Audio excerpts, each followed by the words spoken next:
Wow. Look what's going on here. Hello. Well, it appears we have a new Hearthstone set. How exciting that is. I think it would be a good time to take a look at some of the cards. It will be my first time really looking at the set.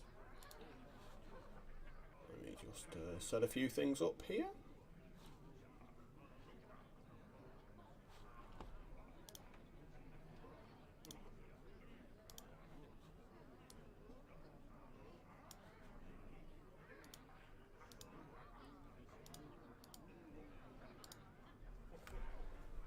There we go. That'll do just wonderful. Right. So I have been keeping my Hearthstone collection active. As you can see, I've got about 6,000 gold at the moment, and my collection is still pretty sizable, which is a good thing. On the times I have been playing standard, I've been, for the last set, I had sort of an odd warrior deck, secret hunter, a big druid deck, so that's like 5 dragons, and ways to get them out, Shudderwock deck, and an egg paladin deck. I've been sort of avoiding like the absolute, best decks like Quest Rogue and a few of the other druid decks. I've just been sort of playing the ones I've been enjoying. Yeah, and like Death Rattle Hunter, I've avoided that one as well. It is a very good deck. So, but what we're going to do is we're going to take a look at the new set, since it came out exactly one, maybe 2 hours ago.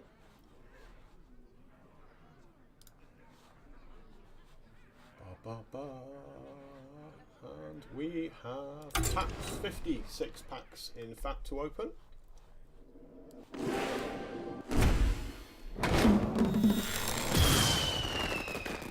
Of course, within the first 10 packs we will get legendary.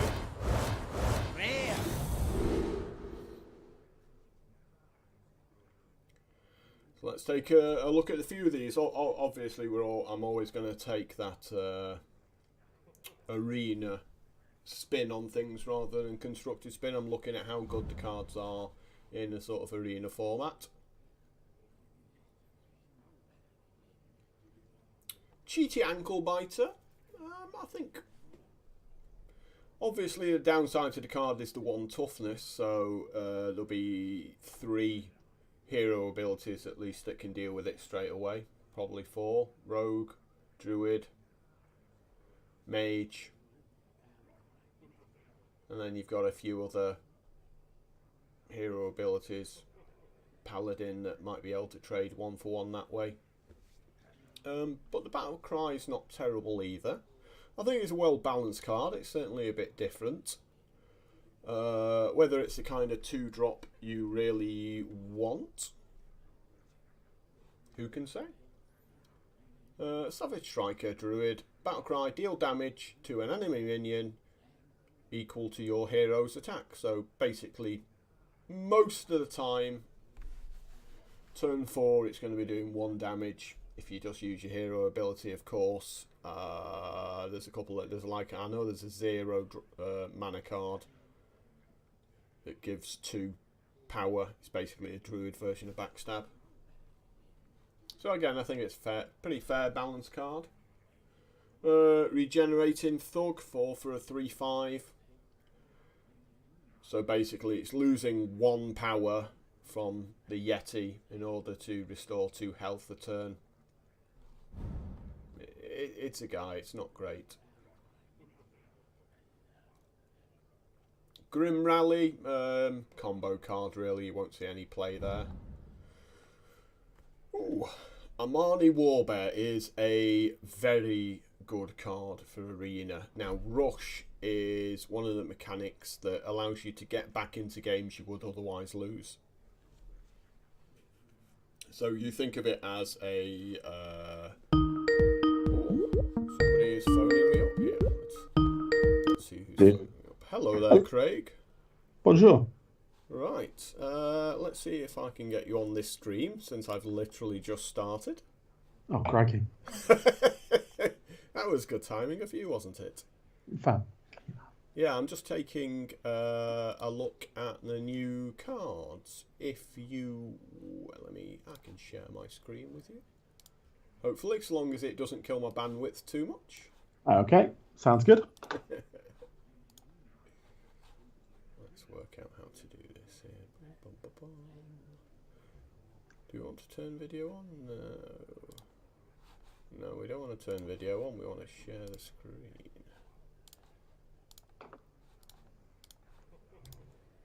Oh, this is all very technical stuff. I think I probably have to call you to share the screen. Let me give you a quick call back, see if I can fix this. Lovely.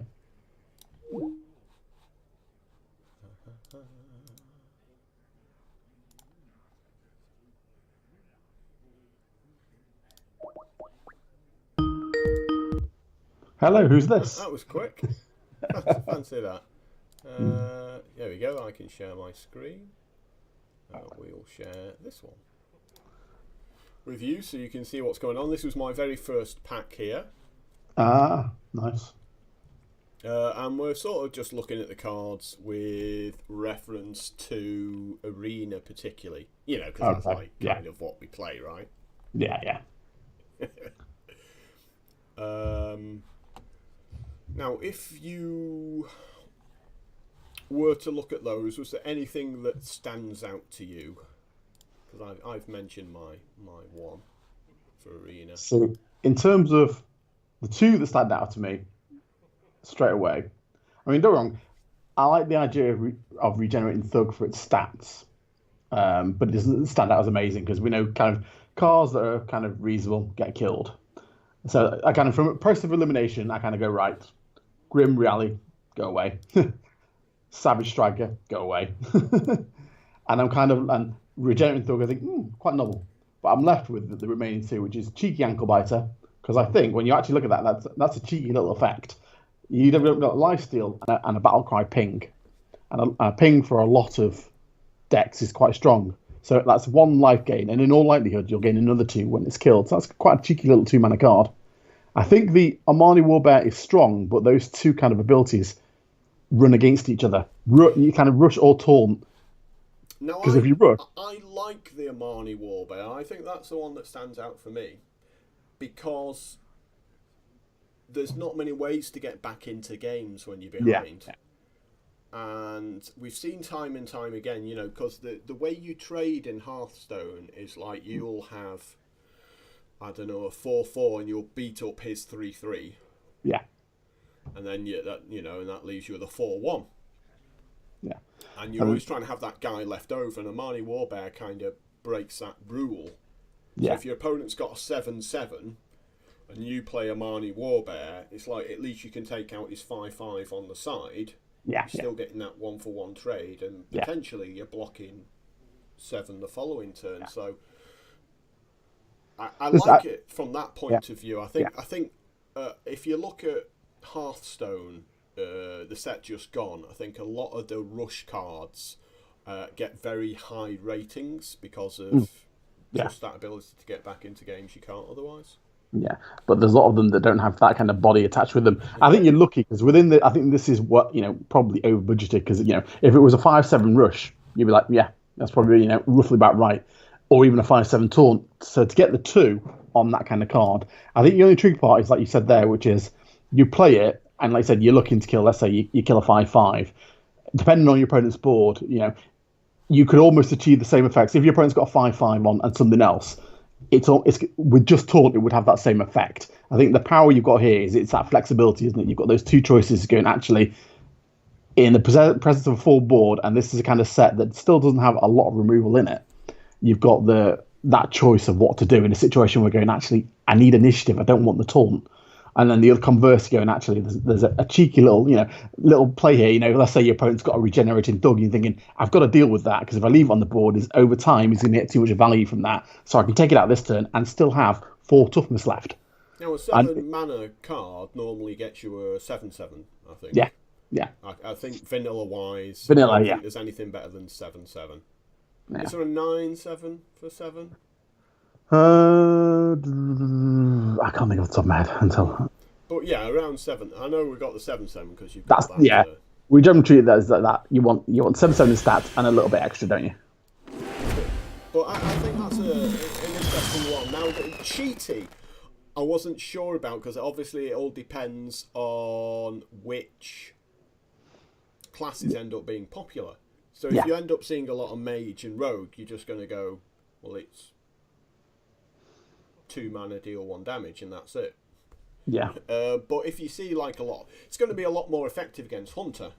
You know, where yes, it is going to ping something, and then it's going to hopefully trade with something else. Yeah. I think it depends. I think it's a reasonable card. You know. I think for a 2-drop, it's a good card. But whether this meta is aggro or control, you know, it's too early to tell for me. Okay, well, it's interesting, but there are 2 cards that stand out, to be fair.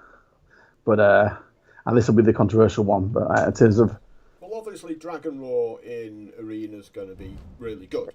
Yeah. Because the dragons are typically quite meaty. Yeah. You know, there's a couple of crap dragons for 2 mana, but other than that, you've got a good shot at getting like a bone dragon, a Ysera, something ridiculous. This is statistically, you're going to get 1 decent dragon on you. Yeah, so like for me, Dragon Roar is like a turn 8 or 9 play that's cost 2. Yeah. Well, that's the thing, isn't it? You can fit that in your mid-late game. You can easily fit that in and go, great. I've gained 2 decent minions in all likelihood. And we're saying that, and some of the dragons are obviously amazing. So your chance at having a good shot of getting, and remember, in these kind of cards, you're very likely to draw, epics and legendary dragons. Some of them which are truly amazing. And so for a roll of the dice, and that, as we've discussed before, RNG is horrible, and this is the kind of thing you'll play at late game where you're short on cards and you'll get that Deathwing, you'll get that, you're thinking, RNG, thank you very much, and I've now won the game. Whether that's a good card design-wise, I don't know, but this is one of the cards that's kind of pushing Warrior as one of the favourite classes for this particular set. Obviously, Dragonmaw Scorcher being one of those cards. Exactly, but I mean, that's an amazing card and a neutral common. When you look, I mean, again though, it fits into the warrior mechanic of Enrage very well. Yeah.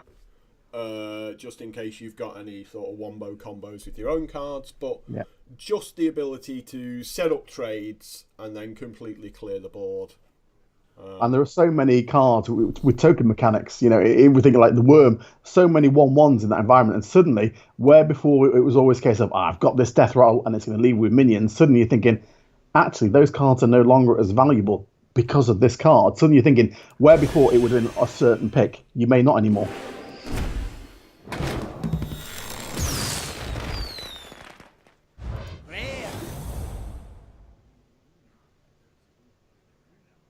So, we've got a raiding party. Yeah. I think they're trying to give Pirate Rogue a push, and people are going to work on it and try to make it work. Arena, well, it all depends on how many pirates are going to be popping up. I don't reckon that many. No, it's a push of the tribes, isn't it? You can see there's lots of dragons, more elementals, from the mage side, more pirates, more beasts. So it's just a thing, it's a combo of getting a weapon as well that makes it reasonable. Like, if it was just 2 pirates, it wouldn't be that good. Because, I mean, you look at the equivalent cards that are already around, like the Warlock, get 2 demons, never got played. Yeah. No. Reckless Dire Troll. Well, they're giving Discard Warlock a real go with this set. Yeah. And this is probably one of the first discard cards that you have control over what gets discarded. Yeah. Which is why, Blizzard are giving this a go this time, because previously you didn't have any say in that. Yeah. I guess your tricky part is tempo, isn't it? Because if you've got this, and you play it, are you going to have another 2 or 3 drop in your hand? Are you going to end up then losing your 4 drop? Yeah, I think it'll be in the bottom bucket so far as Arena's concerned. But I think in Constructed, there are a lot of ways of using that. You know, of cheating out like your 3/3. Oh, definitely. Yeah. You know, priest regenerate. Let me just say, nothing good has ever come from making cards that cost 0 mana. Yeah. Possibly Bob Backstab, but yeah. But whether okay, move on. In priest, where you know you're got loads of card draw, it just has the potential to be ridiculous, and I'm sure there'll be like 1-turn kills involving, you know, all your spells dealing damage rather than That's healing. the problem, isn't it? We reverse it around and then we do silly things because, I'm sure someone will break it in due course. Time out again. You're not going to draft it in arena. You're certainly going to use it in constructed. Yep. And the next one, say Half-Time Scavenger, that's just a nice solid rounded card. And I think again, stealth and having that minion on the board, especially with an overkill mechanic on the following turn, just forces your opponent to start thinking really hard about how they play stuff. And again, it allows classes that otherwise cannot gain life in any way, shape, or form to, in proxy, gain some life with the armor. Yeah, and then obviously classes. It might really help something like Mage. Yeah. And I feel like when we start seeing the duplicates soon. Yep. Now, this card in the top left, this card is ridiculous in one deck and one deck only. And it's a little guy that says put a 1 power, 2 power, and 3 power card to play. Legendary, isn't it? Yeah. So I think you might find him in some kind of topsy-turvy priest deck, something like that. Yeah. I mean, he starts with 14 toughness, so... And in Divine Shield. There's room to buff, but having said that, you spend all your turn playing it, and then someone goes and plays horror, and you cry inside. We got Rain of Toads, which I think will see a lot of arena play. It's really solid. It's a hefty overload, but it does stop. It's cheating the rules because it's coming out 3 turns before it should do. Yeah. Like if you think about, you know, normally with the Echo cards, I think there's a 2/4 for 3 with Echo and Taunts. Yeah. It's and that's 3 mana, so that'd be 9 mana. So it's the same as that, the same 9 mana, but split over 2 turns. It allows you to cheat it out a few turns sooner than it should be. So I think, as far as arena concerned, you know, like the way I like to think of it is, how would I feel playing against it? And when they go that on turn 6, you just go Lasai. You audibly let out a because whether they're playing aggro or they're playing combo, the card does its job, which is buys them time. Yeah, and like the following turn, they're going to have like 4 mana, so they can still slide something horrible out on the side that's really awkward to deal with. So I think Rain of Toad's actually pretty playable.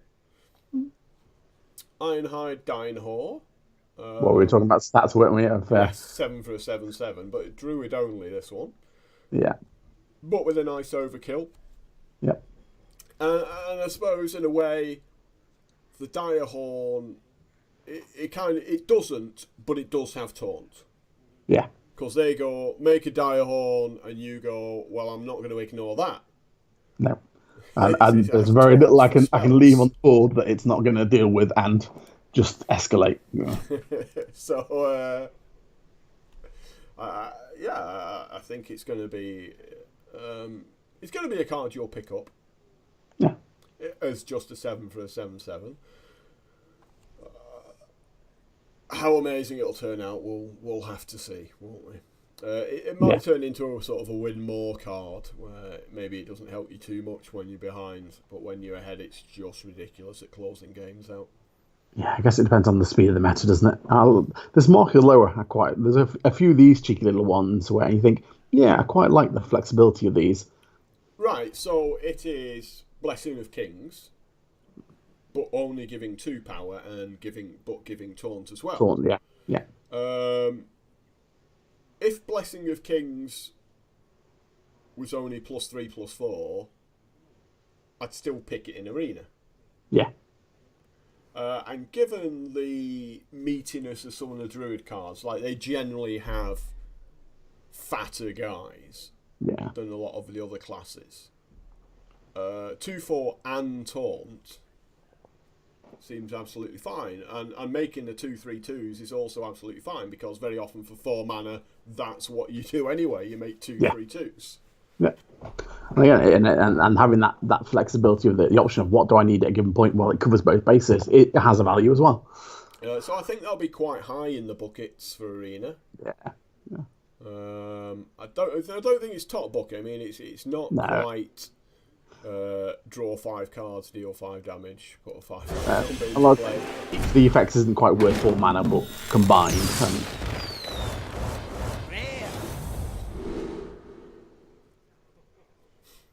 Overlord's Whip Warrior. After you play a minion, deal 1 damage to it. Again, you won't have enough synergy in Arena to be playing it. You have to be very lucky to get away with it. Elemental Evocation. Yeah, never mind. Although, to be fair, there are quite a few. Card, you'd play. Yeah. Yeah. Arcanosaur. If you played an Elemental last turn, deal 3 damage to all of the minions. Again, this is the poor man's Dusk. Yep. Dragon. Yep. It's the fact that it takes a turn to set up, so it's like you've got to play an Elemental. So you've got to have one in play already, yeah. Knowing that your opponent is going to do something ridiculous on the following turn. Because you're going, next turn I'm going to deal 3 damage to everything. I really hope he has a board that warrants me doing 3 damage to everything. Yeah. So it's complete trash from that point of view. If it was 4/4, would I play it? No. Like, you know, when you look at cards and you think this is utter garbage, you often say to yourself, what improvement in the stats would it need to have? Like, because obviously I think Blizzard must have done some testing and gone, oh, it's too good at 4/4.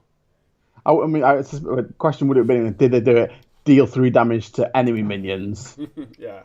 And then you're like, okay, it's too powered. How do we balance it out? And they go, all minions. And like, oh, yeah, bigger stats. I mean, I probably maybe even like say 4/5 because of the, you can control how you play it, but it's still, that's 6 mana. You know what I mean? That kind of, and that just pushes out of, what your opponent can put on the board after that you're then having to catch up with. If it was just enemy minions, I think maybe that would fix it. Then we have Ember Scale Drake. Oh, hey, look, it's another ridiculous dragon. Yep.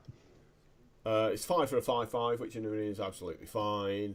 But again, So the only controversial thing is Dragon Slayer is still a thing, and this is So I think that the value of Dragon Slayer is going to go sky high because there are a lot of dragons within its target range. So you're going to have to think now, going, do I spend 5 mana to pay something that can be killed with 3? But like you said, clearly Warrior Dragon is going to be a thing, and so there's probably going to be a reasonable chance of actually hitting that battle cry. Banana Buffoon, I think it's one of these cards that could turn out to be quite useful in Arena. Well, I thought immediately, even like Rogue, because we already know that value of just enabling all the combos. Yeah, is amazing. Really nice. Yeah. Plus, I mean, if you're using it with something like a Shadow Step, gets a little bit more value that way. Yeah. Potentially allows you to, like, it gives you flexibility, doesn't it? It's 3 mana for a 2/2, or 5 mana for a 4/4, or 4 mana for a 3/3, or it's 5 mana for a 2/2 and give another creature +2/+2. Yeah. So I think that they've got the stats right on this. Yeah. Making it a 2/3 might have made it a bit too powerful. Yeah, especially because then you can put buffing up to 4/5, don't you? So it's interesting.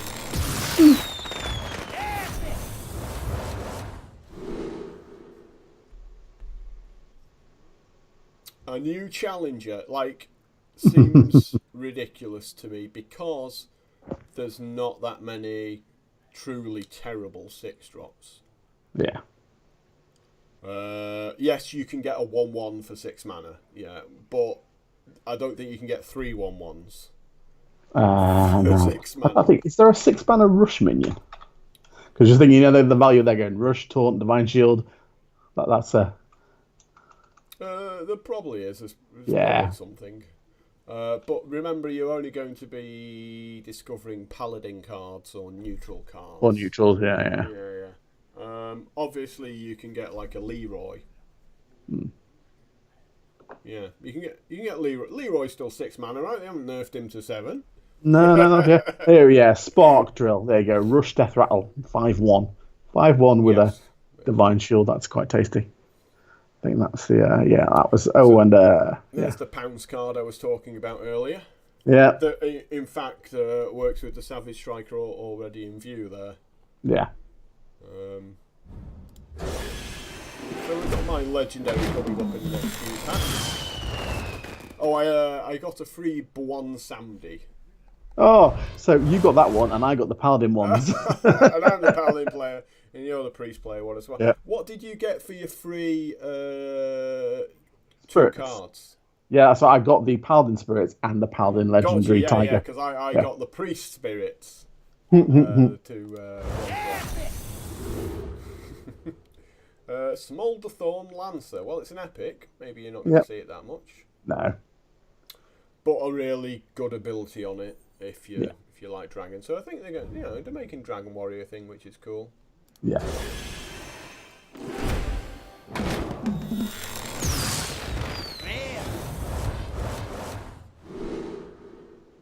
So let's take a look at Bloodsail Howler. Again, a constructed card. Yeah. Again, in Arena, how many pirates are you going to end up on your board? If you've got 2, you're really lucky, and most of them haven't got huge stats. Blood Troll Sapper in Arena is probably okay as a finisher. Yeah. Again, but you're going to have some board control in order to get some value out of it. Yeah, because you're thinking it's too expensive for kind of a warlock aggro. I mean, it's slightly understated, and obviously the effect isn't hitting your opponent's board; it's hitting your opponent. So yeah, more a lucky finisher really than or a constructed play. Scarabag's just classic garbage, really. Yeah. And Seance. I'm sure there are cheeky combos they'll be done with it, but again. More constructed. No. So more of the same there. The only card we haven't seen before there is the Blood Claw, which we won't see anything of in Arena, really. I mean, you can't really start the game on 20 life because you're hitting something.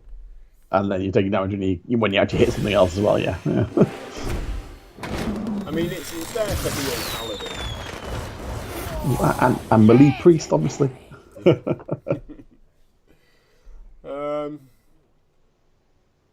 Well, there's one of the legendaries that pops out, Captain Hooktusk. Summon 3 pirates from your deck, give them rush. Again, we just have to see how many pirates you're going to end up being drafted. It's either going to be cool or absolutely terrible. Yeah. I think I'll have to do some math on exactly how many neutral and rogue pirates there are and what your odds, how many per average draft you're going to end up getting. Because this is like the conversation we had before with mechs and dragons, and you kind of thought on average you only get 4 or 5 mechs, so most of the synergies aren't worth following. Now, obviously, Daring Fire Eater is an absolutely fine card for mechs. Yes. Yeah. So it's basically 3 mana for a 1/1. Deal 3 damage. To something. Yeah. So. But there's other interactions, drawing cards with, when you kill a minion and draw and such forth. So there are lots of other synergies that I'll tie in with. The fact that it gives you a little 1/1 minion on the side is a little Billy bonus, I think. Yeah. Really, so. And the less said about Kurobashi chipping, the better. Yes. Although there are some cards that make beasts bigger, there are other rare combos there. Mm-hmm. There you go, and there's the card into Pyromaniac. Although interesting there, you threw that paramount when it kills a minion, so you can then ping your own 1/1 on the following it's a turn. way. It's a way if you need a few cards, why not? Yep. Masked Contender. If you control a secret, play a secret from your deck. Seems pretty good actually. Yeah, it's okay.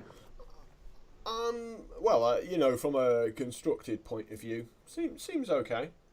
Yeah. Well, a couple of interesting. Probably Mage or Paladin. If Yeah, anything. yeah. Too easy to kind of trigger the the hunter secrets, and not actually have a secret on the board. Yeah, maybe. Well, again, we can only speculate as to whether there'll be, a secret hunter deck still viable in the format. Mm.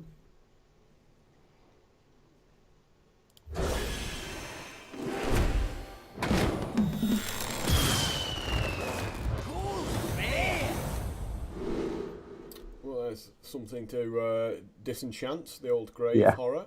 Yeah. But again, it's a good priest card. Yeah, there's a. I think there's a chance of it coming out for like 2 mana quite quickly. There are a lot of priest spells, more so almost than the mage. I think that's it. Probably mage first, isn't it? And then priest, pretty much in the kind of deck that plays a large number of spells. Yes, yeah. I mean, I saw. I was watching a bit of Creparian. No, it wasn't. I was watching Theiss. Oh, okay. And his opponent resolved a turn 5 mage quest. Okay. Because he obviously plays it turn 1. On turn 2, he goes, cast this, discover a spell. Yeah. And he got another one. Next one's free, yeah. And he did that 3 times. Cheeky. He discovered itself 3 times in a row, and then played the 4 spell like a turn later. So immediately he just has to do 3 more quests, and that's it. It was like, okay, that's interesting. Yeah. So they tried to make hand buff Paladin a thing for a while, didn't they? Yeah. And they've given up on the fact that it's a Paladin thing and made it neutral now. Yeah. With Arena Fanatic. Still won't see play. Convinced? No. You're just losing too much tempo, aren't you? And Scorch, and again, the push for the elementals, isn't it? But again, how many actual elementals you end up with? A lot of spell synergies, the elementals, but maybe not so many elementals. Do you really want to play a card with a sad female Tauren Paladin on it? No. Though that said, the other half of Scorch, which is the Paladin card, gain 3 life, gain 4 life, draw card or whatever it is for 2 mana. It's the same Tauren Paladin, and now it's a happy Tauren. Yeah, so we'll probably see that in a bit. I mean, I can't imagine not opening one.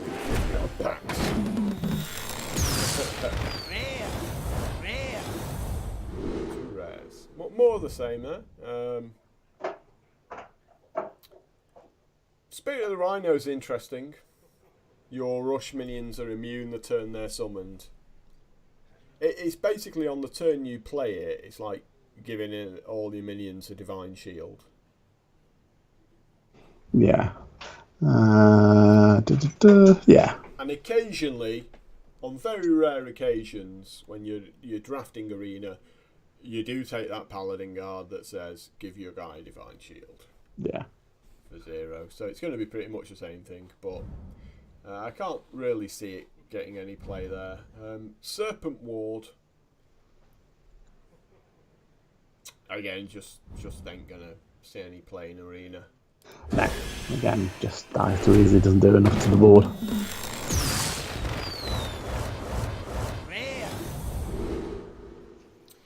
Former Champ is a pretty cool card for Arena. Yeah. I mean, it's absolutely fine. 5 mana for a 6/6.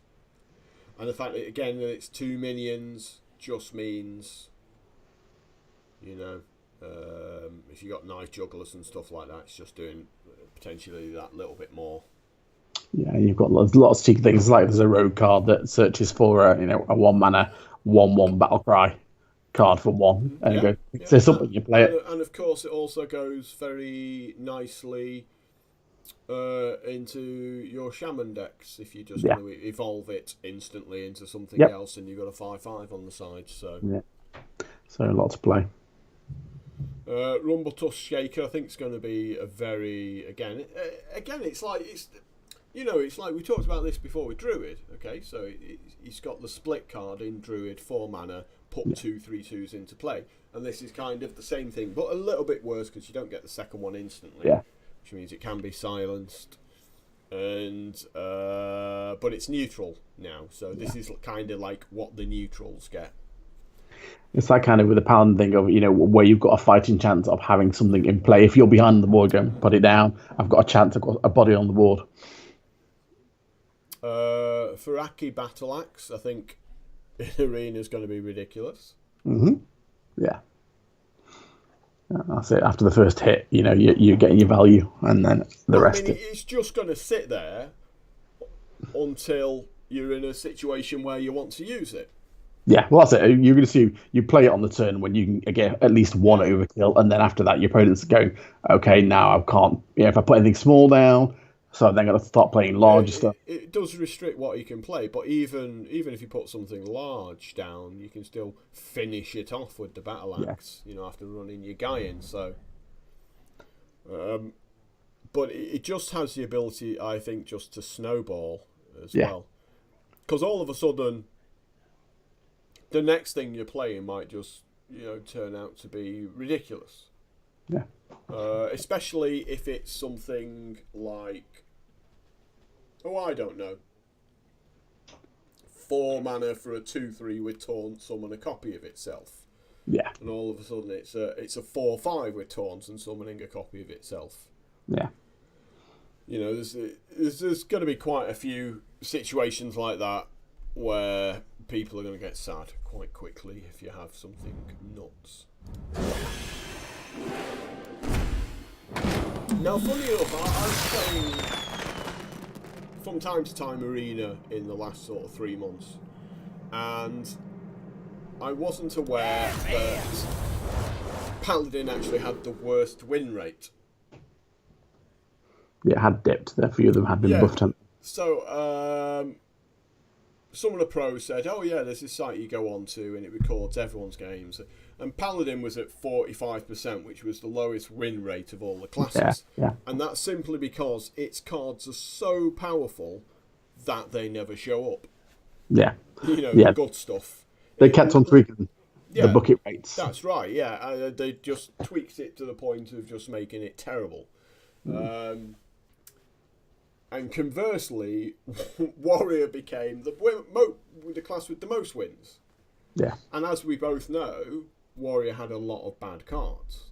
Absolutely. But the good cards keep showing up. And when the best card is something like Super Collider. Yeah. And when you pick Warrior, you're almost guaranteed to get a Super Collider. You're just going, I'm going to win this if I draw this on turn 5. There's no way. I've got it by that stage of the game where my opponent's going to be making 2 minions, and they're just going to smash into each other and just clear the way for my board. Yeah. And Warrior had the best win rate as a result. So, just because everyone was getting Super Colliders. Yeah.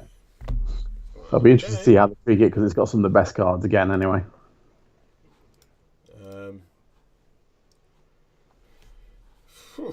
But Shark Fin Fan, after your hero attacks, summon a 1/1 pirate. Well, obviously it's 2 mana for a 2/2 and a 1/1, right, in Arena, because you're always going to have your weapon equipped before anything else happens. Let's be honest. But it just needs to stick for 1 turn to sort of start getting ridiculous, because then what's going to happen is you're going to get this 1/1 that's being produced on the side, and your hero ability and you're going to beat up his 3-2 and Yeah, get no. another 1-1 on the side, and so Yeah. it just starts to roll that early game in favour of of the rogue. And not only that, but you've got interactions like Wind Fury or some overkill weapons that attack more than once a turn. Suddenly, like, I can potentially have 4 or 5 pirates on one go, and then Cascade doing things. So, by itself, it stands as a solid card, but then very easily interacts with quite a few other warrior Like and rogue that cards. card in the top left there, Stolen Steel. Yeah, I mean, it's the fact that it says Discover as well. So obviously, like, if the Cursed Blade shows up, you go, no thank you. yeah. Because there are, admittedly, just a couple of bad weapons. But Yeah, I think we saw that 5 damage one earlier. Well, like I said, on the law of averages, 1 bad, 1 average, 1 good. Yeah, 2 mana. I mean, you get a Super Collider as rogue. It's pretty good, this. I'll take some of this. Yeah. Or even just like a True Silver Champion or something. Yeah. Something to gain you a bit of life back. And the cool thing about Rogue, which has always been, is that if you pick up a warrior card that's a weapon that's got Death Rattle, it's like, well, I can just replace that instantly. You get Twig of the World Tree, you're like, yup. Mm-hmm. Hitting the make weapon button. Let's have 10 Gaining mana lots of right mana. now.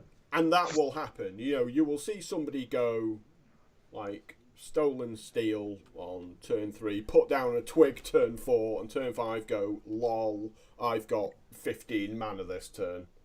Yeah. So I start with 5, I use 2 of it to re-equip another weapon, and I get another 10.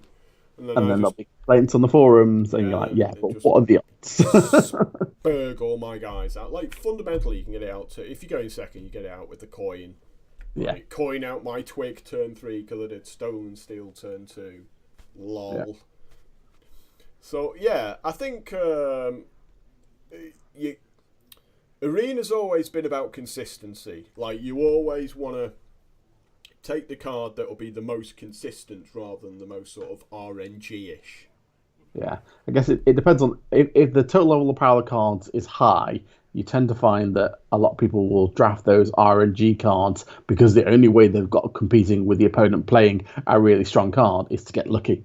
If the set as it's like you said, as a whole is a relatively mid-range power deck, then the consistency is better because the good players will play those consistent cards better than everyone else, and they'll eat those more wins. But I don't think there's too many hugely powerful cards. So, like you said there, I think consistency through the set will win you the more games than trying to RNG yourself to that godlike combo. Yeah, I think if it's a fast format, Stolen Steel will be garbage because you just can't afford to spend 2 mana doing nothing.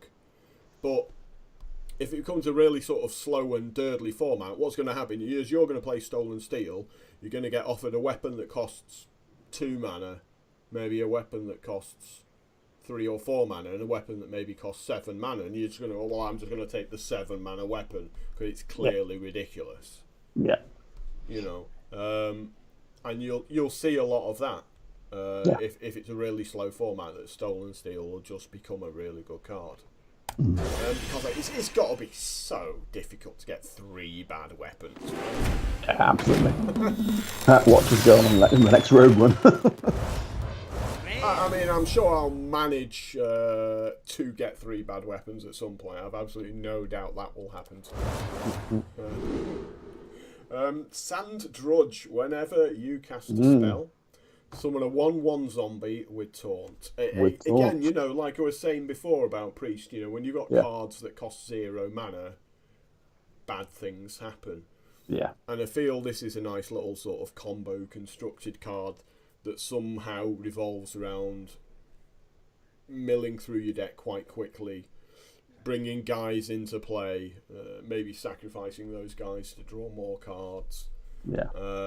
But it's a well-balanced card, 3 for 3/3, absolutely fine, but has the chance to get you some value out on the side. Yeah. So maybe some kind of token priest deck, who knows? And it protects itself. Yeah. Totemic Smash, really nice for Yeah, Arena. nice cheeky little card. I said 2 damage to anything. That's the thing, isn't it? Kind of thing. Yeah, that's a nice little that, and then a little bit of a bonus afterwards. Yeah, and obviously, if you get lucky and get a spell power totem, Yeah. being able to deal 3 damage, but it also cheats the rules as well, and has a chance of giving you a second spell power totem.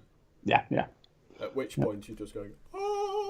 You know, if you've drafted one of those decks, I mean, because we do get it from time to time, you know, but all of a sudden your lightning storms are doing 4 damage to everything, you're just going, ah.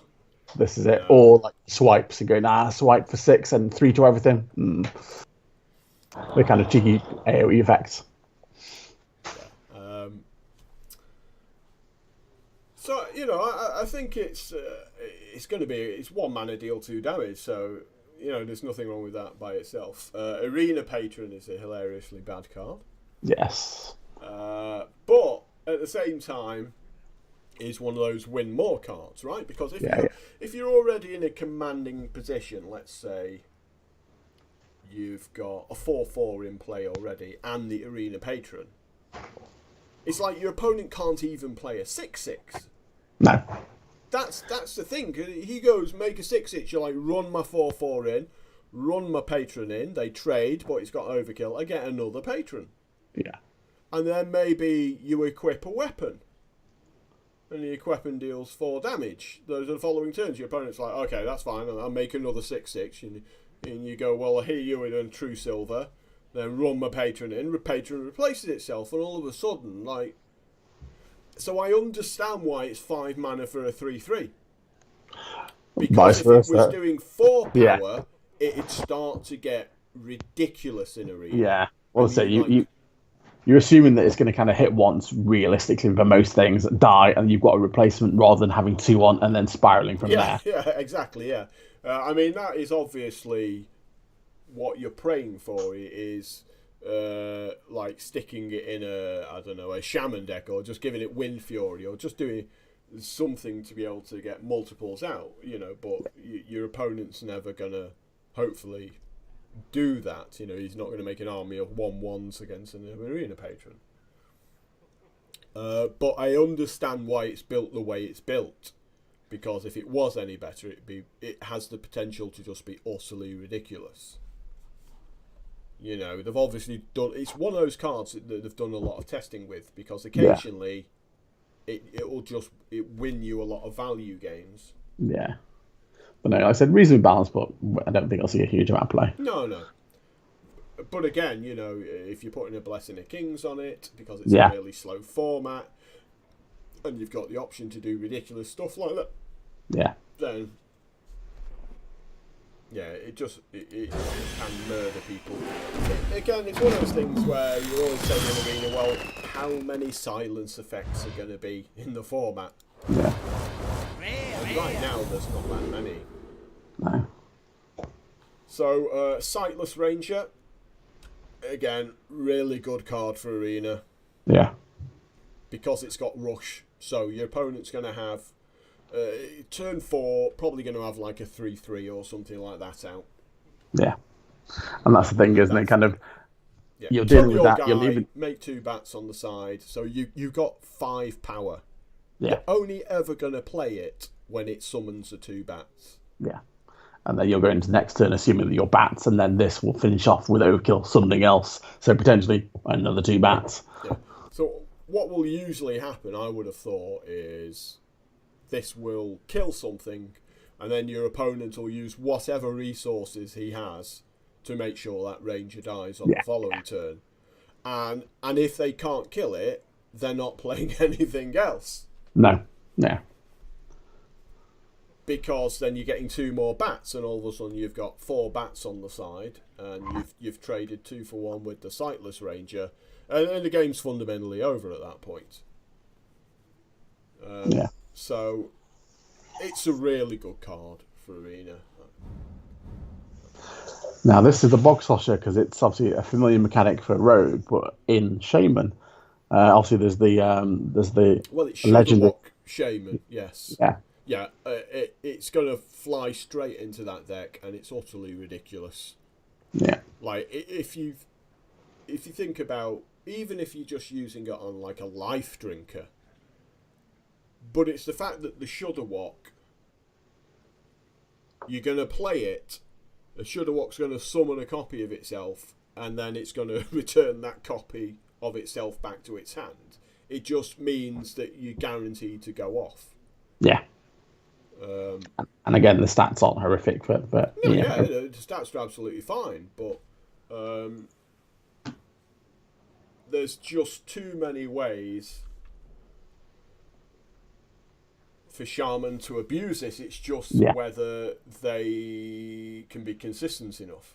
Yeah. And it's an elemental as well, you know. Yeah. That's the other thing. It's got a lot of positives there. Yeah, definitely. But from a personal point of view, people who play Shudderwock decks can go jump off a cliff. I mean, I also have a Shudderwock deck. I will just say that right now. But I'm not a proud person. It was perfectly acceptable for the first day it came out.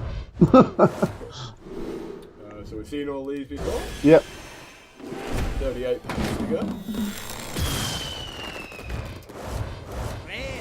Boom is in chat but doesn't want to come on Skype for some reason. I don't know why. I think he's played for a while, has he? No, I asked him before. He said he wouldn't be back until about 8, and it's now 9 because added boomer time.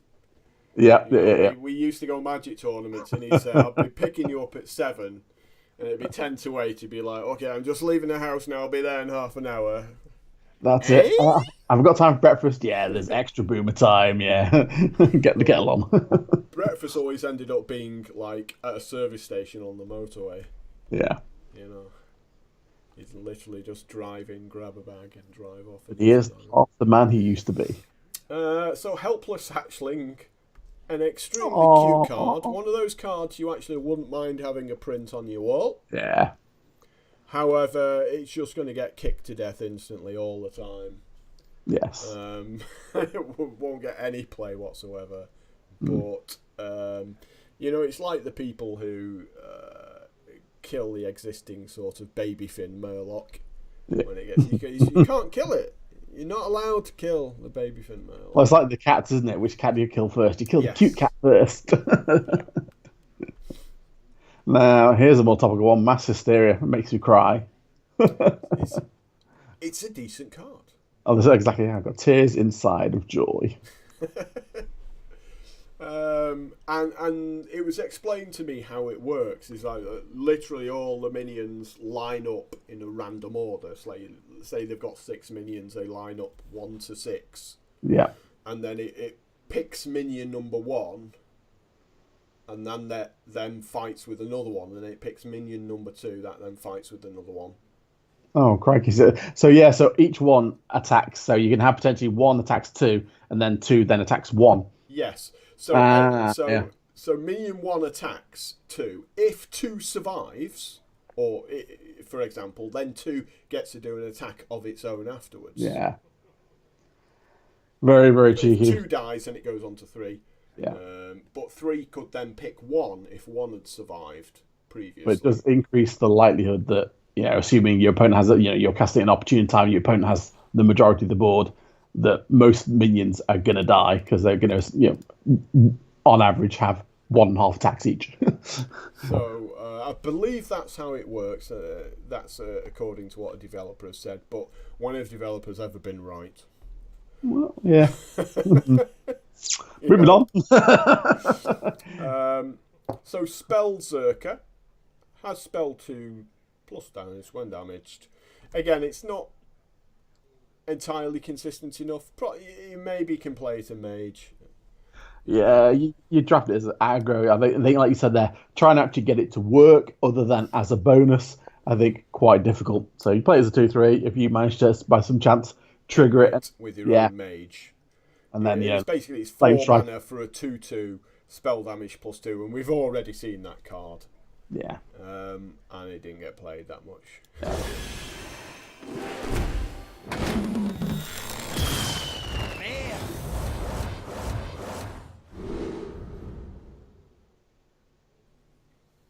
Boot at the bat, stealth for 1 turn. After a friendly minion dies, give a minion in your hand +1/+1. It's just a win more card. Yeah. It's like you're only ever going to be able to play it on a board where there's lots of minions already.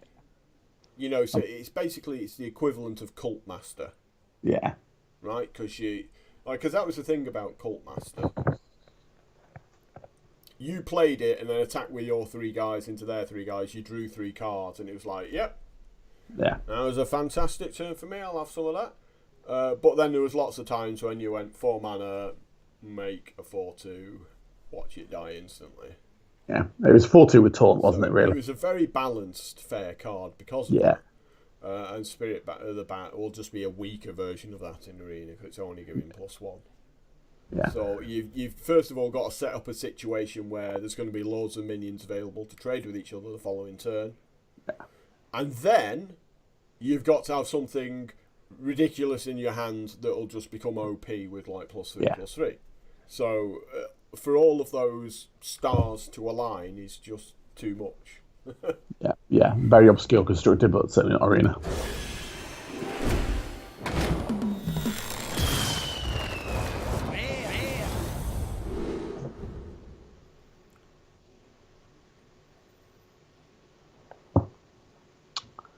More meh-ness, really. Now, Although Samurai the Taskmaster, I actually think, as constructed goes, it is a fine card. And a lot of people say to me, well, you know, why? And it's like, well, first of all, you're probably going to be playing it in the same deck as Void Rippers. Just for killing their guy, you know. Yeah. And plus there's also overkill cards. You know, there's going to be times where you want to give your opponent a minion because you want to do an overkill. Yeah, and that's you've hit the nail on that there. That ability to put, you know, an easy overkill target on the board with a lot of, and you know, that's going to deal relatively no damage back. You know, we talked about them. You know, the 3. You know, even for instance, say, what is it? The weapons. There are lots of various ways of going, you know, right, great, I've got this, I can trigger it, and I still have the minion left with the overkill ability. So, and I think for Arena, you might take it in Rogue as a 1-drop. Yeah. You know, maybe you just weapon up and clear the 0/3 out the way on turn 2.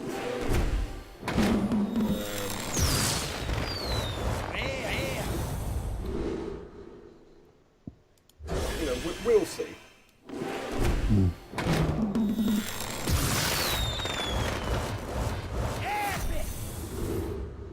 I love the flavour text of Dozing Marksman. You know, I think you can just imagine the guy being asleep. Yeah. But, And then just going, what the hell was that? You know. No. So, like, for Mage, it is 4 mana for a 3/3. Or for a 4/3. 4/3, yeah. You know, and that's a lot of the time what you have to consider when you're looking at cards and going, yeah, it's quite nice when damaged. And then you go, but how do you get it damaged? Yeah. You know? No, We have Sulthraze, Overkill. Seems all right, doesn't it? Yeah.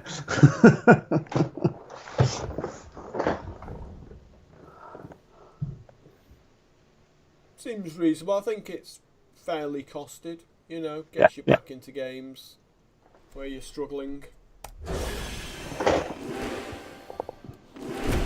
I think that what will be a big eye opener for me is all these cards we're looking at, where Blizzard have put them in so far as the bucket system is concerned. Yeah. And for some of these synergies, you know, just how many of those synergies are you going to get in the average?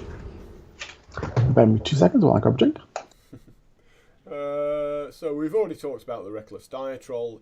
We have a Belligerent Gnome, which is an all-class rare. 2 mana for a 1/4. battle cry if your opponent has 2 or more minions, gain 1 attack. So basically, Gorilla Chieftain's just crying his eyes out at being 3 mana for a 1/4 with taunt. Now we have 2 mana for a 1/4 with taunt, and the potential of being a 2/4. What I find, I was just saying, Craig, what I find amusing about cards like Belligerent Gnome is they were made to sort of counter the aggro decks, right? Yeah. But they're just going to go into the aggro decks as well.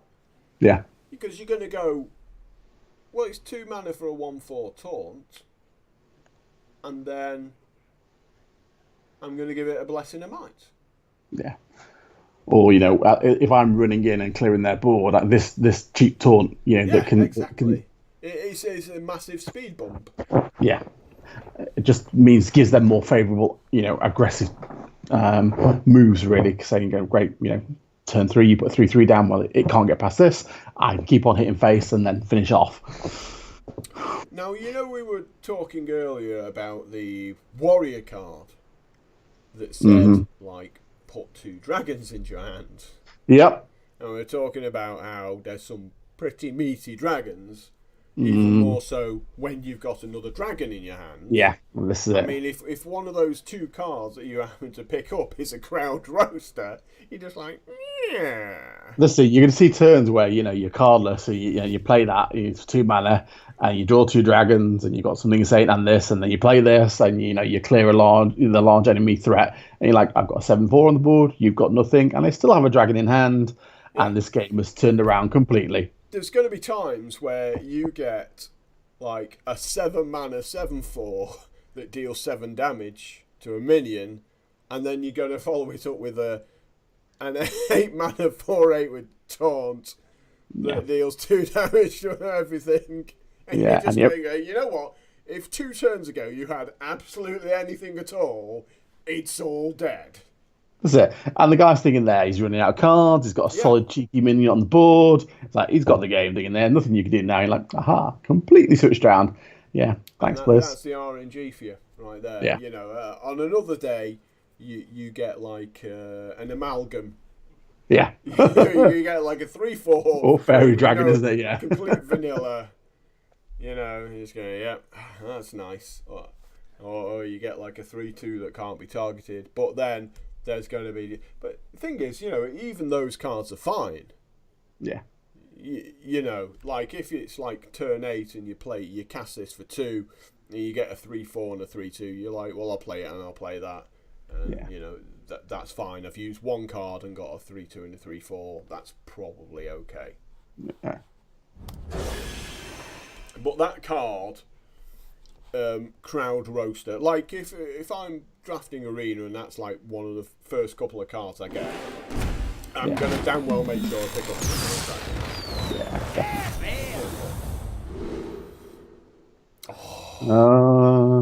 the Again, see, here's the sad paladin from earlier, right? And now it's a happy paladin, flash of light. You know, it had 4 damage dealt to it earlier in the day. What was the card called again? I was thinking Scorch or something like that, or Singe or Roast. Some involving of the baking of flesh. Yes. See what the paladin's happy there, isn't it? Because they've got a card in hand, whereas the other guy's like, darn it. Yeah. At worst, he spent 4 mana, best 1, and that was card gone. This paladin's game. But this card just says, you know what?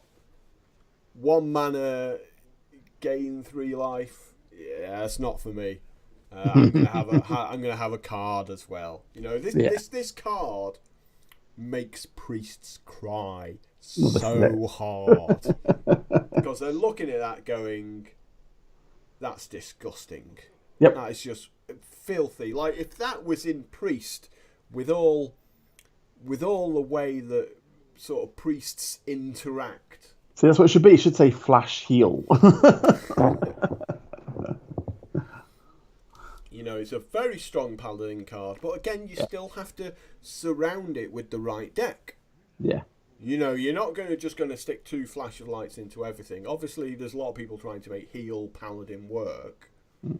But in arena, it's just going to have tons of value. You know, Yeah. But at least, like you say, less of a downside, because even at that turn where you've got a couple mana spare going, I'll just cycle it. You know, that's the case of cycle it away, not a huge mana cost. And if, you know, I can restore 4 health to my hero, you know, maybe not a huge tempo thing, but I got value from the spell and I drew a card. Now, as a priest, if you're playing against a paladin, you're probably going to want to try and steal some of the paladin cards out of his deck. And if you happen to get it, knowing full well you've got Orkanai Phantasm in your own deck, you're going to be like, okay, 2 mana. I'm going to use my hero ability, heal that for 2, kill it on turn 4. Or maybe if I've got 6 mana in total, and then do a flash of light on something else for 4, and just really piss off that paladin who thought he was having a good day before that. You know, that's the thing. Yeah. When a priest steals flash of light off the paladin with a thought steal or something like that, you know, that's going to be one pissed off paladin.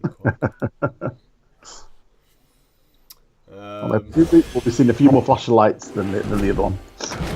But again, it's one of those cards where you're thinking to yourself, what bucket is it going to be? Yeah. Not going to be that high initially because it doesn't win your games, right? No. Yeah, I agree.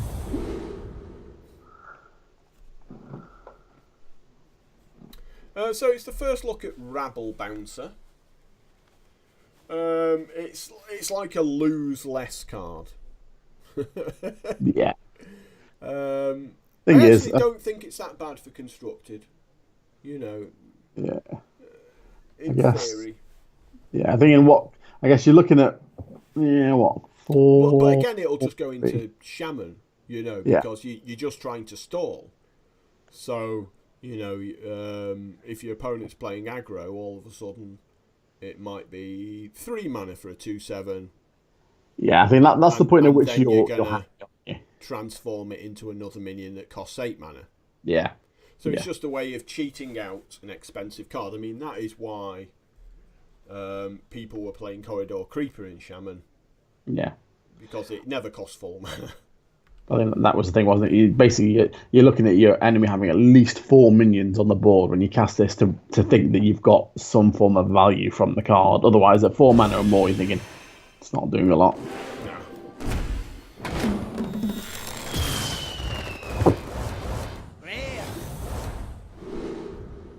Booty Bay Bucky, we've not seen that one before.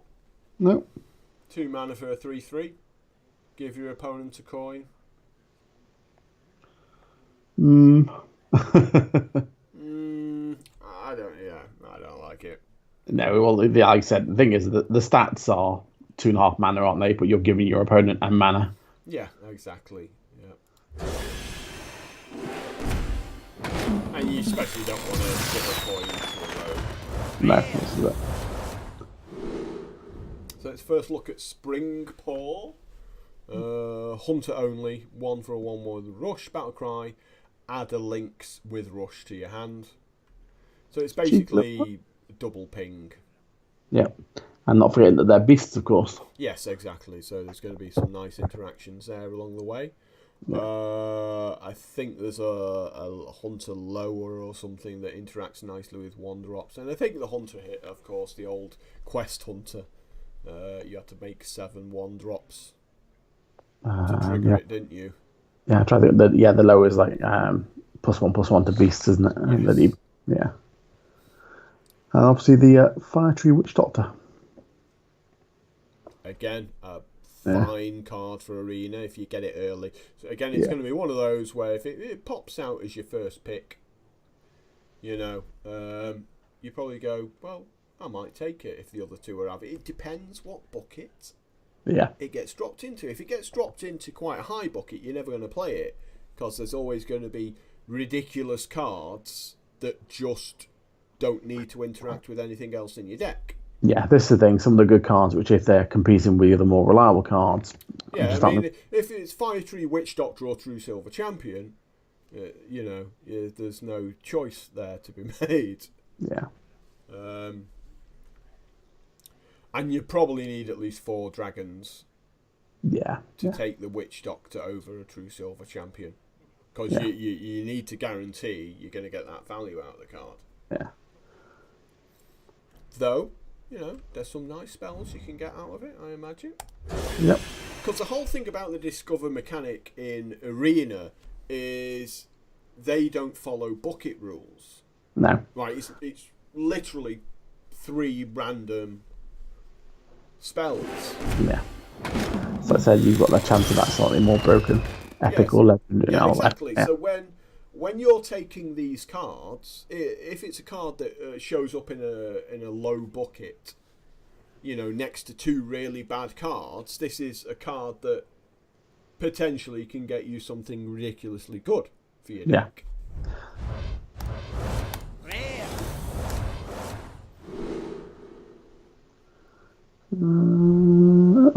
Nothing we haven't seen before. Nope.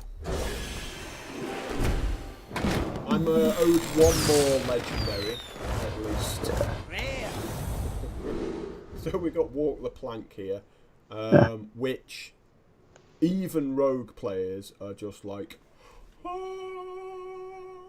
because they had nothing. They had nothing, even rogue players, until this card came out. Yeah.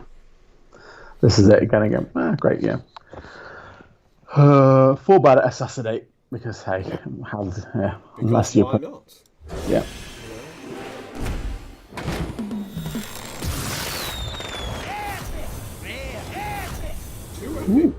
Two epics in 1 pack. Drakari Trickster, 3 mana for a 3/4 battlecry. Give each player a copy of a random card from their opponent's deck. Okay, so it's just 3 for a 3/4. Yeah.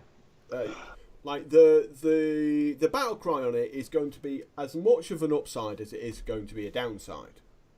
I think probably there's a slight hinge on the classes, isn't there? Because if you're not playing, say, rogue, and there's a danger of you getting poisoned and things, I think there's slightly, if you're rogue, then maybe you maybe play it in a rogue deck with a lot of weapon buff, for, as you said. Yeah. To try and hopefully give your opponent a dead card. Yeah, that makes a lot of sense. I think, and you've got less chance as a rogue of being stitched up by. I mean, I think your chance of drawing some useless hunter cards on rogue cards. Of course, there. Yeah. I mean, that's conversely the other side of things. Like, for example, you might play it in an elemental deck. Yeah. In the hope that your opponent gets like an average elemental, but it's just 3 for a 3/4, really. Yeah. So it's like the ability is purely there for RNG. Yeah. It's just like it's a neutral ability. It's one that's gonna see you good as often as it's gonna screw you over. Yeah, this is it again. I say consistency versus RNG, isn't it? Where you're trying to avoid that RNG. Yeah. So again, Drakari Trickster, like, it's where it's going to pop up in the bucket system, because as a body, it's a great body, a 3/4 for 3. Mm-hmm. But if it's going to be next to powerful cards, then you're never going to take it. But if it's going to be next to like average cards, like Serpent Ward, for example, then you're never going to take it. Yeah. Now we do get to see a couple of new cards here. First one, Wartbringer. Yeah. If you play 2 spells this turn, deal 2 damage. So obviously you're thinking, well, the coin's going to have to be one of those 2 spells. Yeah. You might draft it depending on what your other spells are. If your deck's already formed, but you got to think it's a lot of hard work to get to you. It is. Yeah. And then we've got what is a ridiculous card. Right, and I truly think this will be a ridiculous card, especially in Arena. It will still be a ridiculous card in Constructed as well, because, Mage does not have a problem at giving itself more spell power. No. Like, if you play, I don't know, a card that says the next spell you play has 2 extra spell power. Yeah. And I'm pretty certain a card like that already exists. Then all of a sudden, if it's a 7 mana Flame Strike. Yeah. With potentially you drawing 4 cards. I mean, because it's all minions as well, so you're gonna have it in your army of 1/1 schmoes. Yeah. Obviously, you're playing this with something like, I don't know, 2 mana for a 1/1. Draw a card when it comes into play. Yeah. You know, you're going to have a lot of sort of neutral minions that are like 1/1s that replace themselves.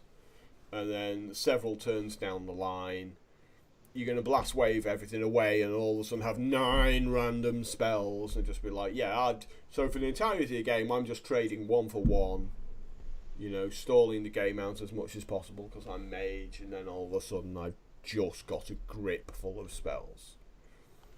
And there's people like Trump who think this is like the biggest pile of garbage you've ever seen, and then there's people like Kriparian, because he's an arena player, who've just got, you know what, this card's absolutely nuts. So and the thing we've is, got both extremes. Yeah, as we said as well, with that overkill, add a random mage. But the thing is there's a lot of, on the average mage spell is actually quite decent. Yeah, there's only a few mediocre spells. So your odds of getting a fairly good follow-up AoE card, so you do this, you do a lot of playing around with the board and clear it, your opponent goes, haha, dumps, and you go, well, odds are I'm clearing again. I mean, you can even, obviously, like you said, set up ridiculous trades, like if you've got a 2/4 and they've got a 3/3, you run one into the other. They're both now 2/1s, and you blast wave and draw 2 cards. Yeah. So on big boards, you can do a few favourable trades to sort of maximise what the blast wave's going to do. Yeah. You know, and even if you've got like 7 mana, you can be like, well, I'll frostbolt that 4/4 and then blast wave. It's just a sheer headache. Extra card. Or I can use my hero ability to ping some sort of like a 3/2 and then blast wave to draw a card off that 3/2. So there's a lot of ways of manipulating boards, and I think it's a really nice card in the right deck. Yeah. Now here we've got the Zandalari Templar, which is the card that everyone's trying to build their decks around. There's a lot of other paladin cards that either allow you to heal or they hurt you in some way. There is a legendary that sort of puts you, or it's epic or one of the two, that puts your life total to 1 and then gives you armor equal to your life. Yeah. So, if you have 30 life, you've now got 1 life and 29 armor.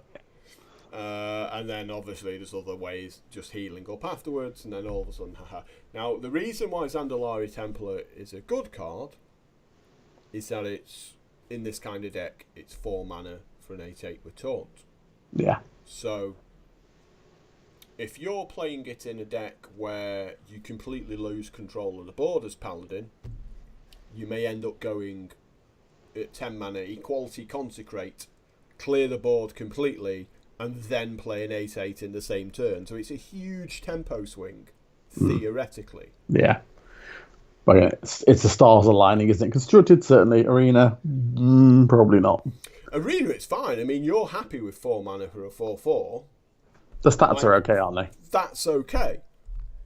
But then, if you happen to get lucky and you draft a true silver champion, and you're thinking, well, okay, well, that's 4 health. And then maybe you get a lay on hands, and you're like, oh, okay, that's nice. Or, you just, you get like a 3/3 for 3 that heals for 3. You get a 2 casting cost spell that draws you a card and heals for 4. So there are ways. Because to be fair, there is quite a bit of lifesteal around, isn't there? Still, so yes, probably. So those cards go up in value, don't they? You're probably going to go, as you said, you're probably going to pick lifesteal a bit higher. Yeah. And they don't necessarily have to be huge lifesteal guys either, because you may end up buffing that lifesteal guy. Yeah. Give it +2/+6 and taunt, Like, if you've got like a 2-3 lifesteal and all of a sudden it's like a 4-9 lifesteal, you're going to be gaining at least 10 life off of that. Absolutely. If your opponent's trying to deal with it. To deal with it. So the Templar, it's an okay card. It's 4 for a 4/4. It's what you expect, but then it has a chance at just being ridiculous as well for Arena. And there's my Reign of Toads that I really like as well. It's going to be interesting Arena format, I think. Let's get the rest of these packs open. Yeah. I'm not sure how much more we've still. Good old Murloc Tasty Fin. Yeah, just another push for the tribes. Indeed, yeah. I don't think it will replace anything in Rogue. No, because it's a death roll effect, isn't that the thing? It's not even. So I'm thinking of Wild, because it will get you your 2/2s that draw you 2 cards. But I think the existing tools pretty much already do that. Yeah, it's like I said, it's for 4 mana. It's not a lot of body, and you don't get the extra cards until it dies. So it's a definite slow down with tempo, and normally the Murloc decks are pretty. I mean, you could play it if you were using it to tutor up a dragon. Yeah. Like, you may play one Murloc Tasty Fin just to get like both of your amalgams out of your deck. Yeah, I get it. And then you're playing it with dragons for the rest of the time. So, plus you do need those enablers when you're playing all of these other dragons that do things. But I think it might see some Arena play. I guess offering rates, isn't it, again, really? In terms of... Like, depending on what you've already picked, Yeah. Water Boy, your next hero power this turn costs 0.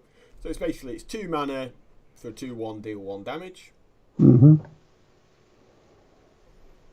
Or it's 2 mana for a 2/1, put a 1/1 into play. Yeah. So, it's okay. Yeah. That's all you can say about it. Yeah, breaks even on some decks. Yeah, and I mean, if you get lucky and you get it in something like an even deck, like something where you're rogue summoning like a 2/2 dagger, then it gets a lot better, right? Yeah, it's alright, isn't it? Yeah. We kind of think. It's got odd or even mixed up. It's like, so the even decks, your hero ability costs 1, doesn't it? And the odd decks that just have odd cards, you have an even ability that's stronger. So, not so good then in even decks.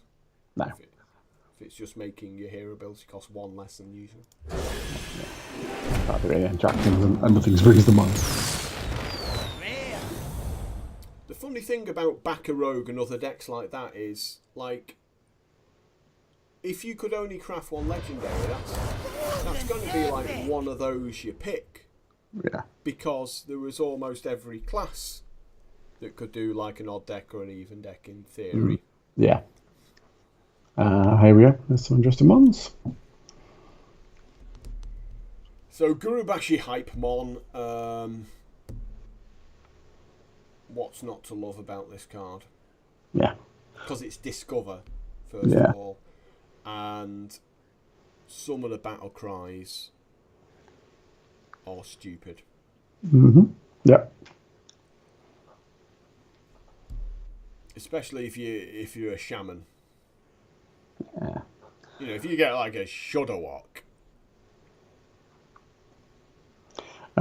off your Hype Mon for 1 mana, you play the Shudderwock for 1 mana, which re-triggers the Hype Mon and gets you another random battle cry minion. That's it, Rogue Shudderwock. Along with everything else. Yep, it's going to happen, isn't it? That's the thing, and isn't it? They're going to chug it there's along. Always ways of cheating other class cards into people's decks. You know. I mean, it's a rogue card, but you know at some point every other class is going to have it as well. Through shenanigans. We'll just say shenanigans. We won't try and think up the situations where they happen. That's it. Just. See there, Scorch? Oh. See, there it is. That's the one. Taking the 4 damage. Oof. Looks so sad. Why all the Tauren cards are always Tauren just getting the hell Tauren's beat like a out bit of of suffering anyway. That extra health, isn't it? They can take it. Good old Mosh. You remember him. You used to do that raid. Yeah. That was a fun raid. It was just basically this announcer just smack talking you for 3 minutes. These guys, we're gonna smash them into the ground. It was a fun raid, that one. You know, wasn't the best raid, but it was fun. The first half of it, at least. Yeah. One I'm sure we will revisit. But again, it's a ridiculously good card, 5 mana for a 6/5, and just screws up your opponent's maths. Yeah, that's the thing, isn't it? That thinking just became an awful lot harder, and 50% chance of getting really awkward. So we've got a second blast wave there. We've got a Spirit of the Dragonhawk, which is one of those cards that either's going to make people very sad or happy. Boomer wants a chat. Let's see if we can, if he's around. Hey. Is he still on? Contest. I'm not sure if he's online or not. Well, I'll give him a wave. See if he answers that. Yeah, he messaged me about half an hour ago over Facebook, but I don't look at that stuff. They had the beast card there, didn't they? With resurrect the beast that died that turn. And there's going to be some shenanigans with that as well. Yeah, it's true.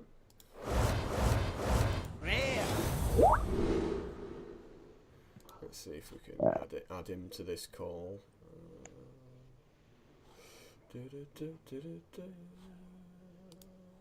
He needs a headset, so he's just going to find that. Let's see if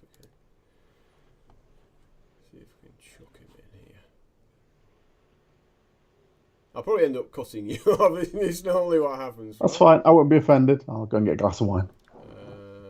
So I'm going to create a group with you two in. There we go. And then try to do a group call with you both. Oh, this is, it'd be so much easier if we were all on Discord. Next time.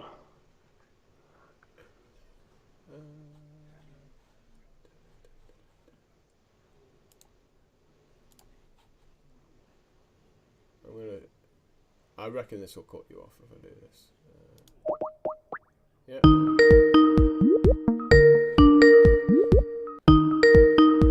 Wow, that was loud.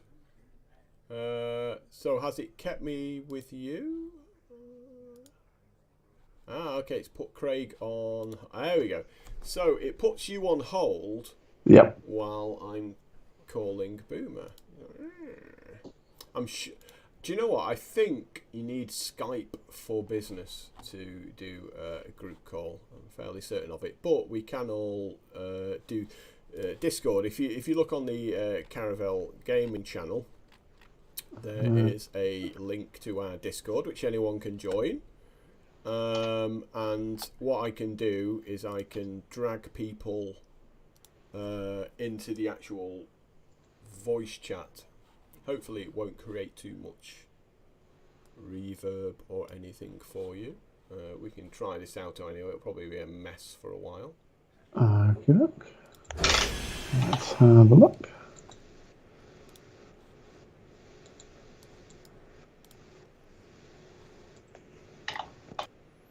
So it should open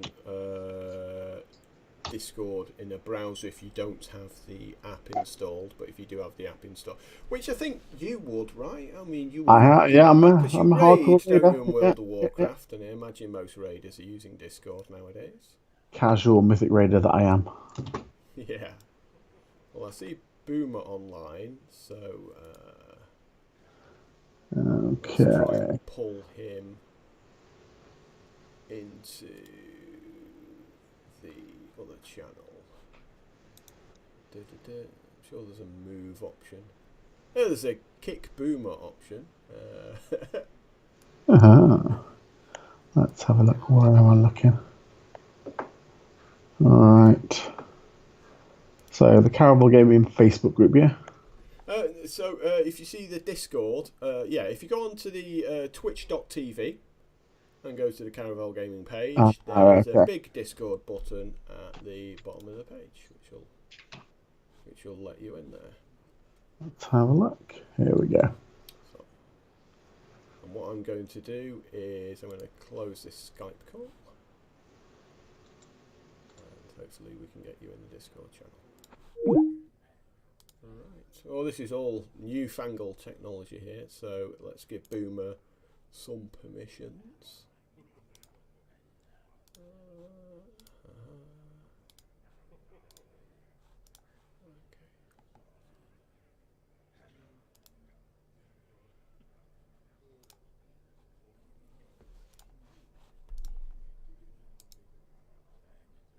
Oh, this is tedious here. Right. Permissions. Here we go. So just for the moment, I will allow people in the channel. There we go, Boomer. You should be able to join the channel now.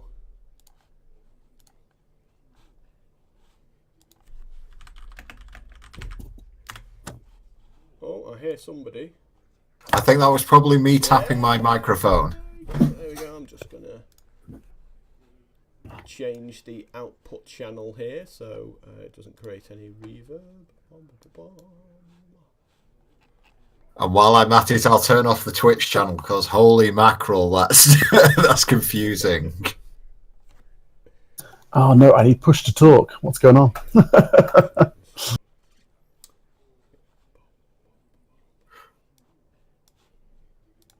Myself, I can mute myself. That might make things easier on you guys. Voice on video. Here we go.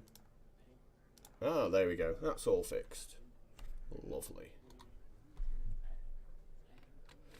Right. So we're just waiting for Craig now. It's not true. I'm on as Eben. Ah, I okay. made bag. You and your sneaking in. Yeah. Because the thing is, I've got notifications turned off, so sometimes you hear a ping when somebody connects, right? Yeah. Then it's just like ping, ping, ping, ping, ping as you're going on for your whole channel. It's just like, this isn't a good user experience. That's one of the first things I disable immediately. Yeah. Although to be fair, on the Discord for the Twitch that I have, mine's just. I like how you've used the icon because like mine's just a blue screen because that was just what happened whenever I tried to record anything for YouTube for about 6 months. It was just like set the encoder going blue screen of death. Do you know it's great that everyone else now realizes why we call you Boomer. Damn straight. Yeah. Because your output is rather loud. I'll sort that. Give me a second. I'd say about 40% less should do it. I think I normally set mine to about 60-70%. So. How's that? Well, you sound the same, so if you've turned yourself down 40%, how loud were you before? Shall we try now? There we go, that's perfect. Yeah, better. Bit less of the Happy Father Christmas ho ho ho. Yeah. Ho ho ho! It was at just to let you know, it was at 90%. Yes, so that was probably a bit loud. I set mine at about 60.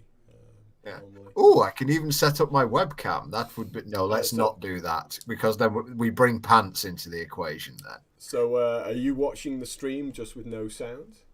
Yeah, it is a so little bit behind. It's about 3 or 4 seconds behind. So, Okay, fair enough. I just talk to you until you see the legendary turn up. Fair enough. So we're looking at Hexlord Malakras. 8 mana for a 5/5. Add a copy of your opening hand to your hand.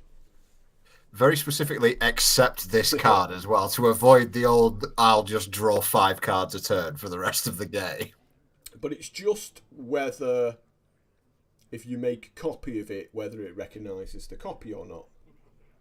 You know, so if you make a copy of that card, because there are mage cards that allow you to copy a card, and then you were to play the copy, would you get the original version that started off in your opening hand? I get the I feeling. guess it says, apart from cards named Hexlord, so you assume, yeah.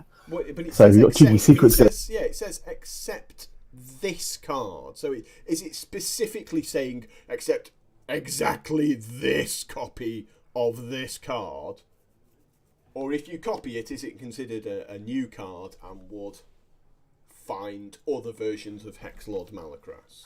Well, trying to use some form of logic, which I know is rather difficult when you're dealing with Hearthstone, because things get shuffled in your deck. Every card should have a unique identifier, right? Sure. So the fact that it says this card should apply to that card with that identifier, so copies of it maybe wouldn't count. But very often, Blizzard use a simplified version of the card rather than what it actually is. For example, there is a bug in the game at this very moment. So there is a Paladin lower, I think it's the lower, that says when you play a spell, summon a tiger with power and toughness equal to the spell's cost. Right, now equality says set every minions to 1 toughness, but this lower says after you've cast the spell. So it's after the resolution of the spell. Because it says after you cast a spell, summon a tiger with power and toughness equal, right? Yeah. But if you play equality, the tiger comes into play, then gets its toughness set to 1. So it's because I said so, kind of. Yeah. It does that, and I just went, eh? it's just a case of that tiger should be coming in after the equality is resolved, not before, because on the card it says after, and I stupidly assumed that meant after. I thought after meant after, not after meant before. So it's last in, first out rules again, isn't it? Yeah, but they haven't quite got right. So it's whether Blizzard have just done the Blizzard thing and not made the interaction work. They've just took a shortcut. They've gone, you know what, this will never be relevant. At which point it then becomes relevant very quickly. Spaghetti codes. Yeah. So I'm pretty sure whenever someone ever says something like that, oh, this will never matter, it's like it matters very quickly after that period. I was about to say, there's hardly any, and then my mind's like, wait, oh, hang on a sec, there are actually several ways of that happening.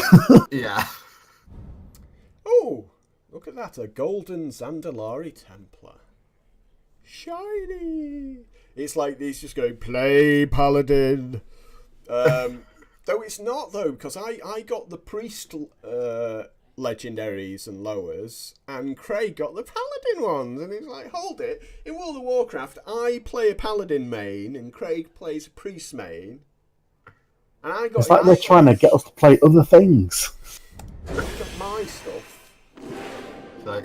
It's just trying to make you play something else, surely. I mean, everyone knows you're never going to play anything other than Paladin, assuming it's not the worst class of the entire game. And you'll probably play it even then. I'm pretty sure it was pretty awful recently. So we've got Spirit of the Dead there. Stealth for 1 turn. After a friendly minion dies, shuffle a 1-cost copy of it into your deck. Again, probably more of a constructed card, but it's not necessarily terrible in Arena. Not like truly terrible. No, Tyson Legend is again, haven't they? They kind of almost got set up combos. Yeah. Like if there are cards that you do want to see again, but I'm sure you'll find ways to abuse it in some form or another. Oh, and is that our first ticket scalper? I don't think we've had that in these pictures. It's ticket scalper after about 30 packs.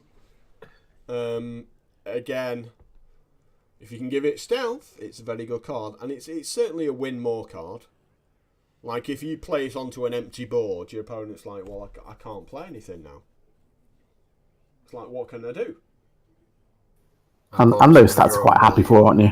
Yeah. They've 4 got mana for a 5/3 is fine and dandy, because 4 mana normally gets you a 5/4.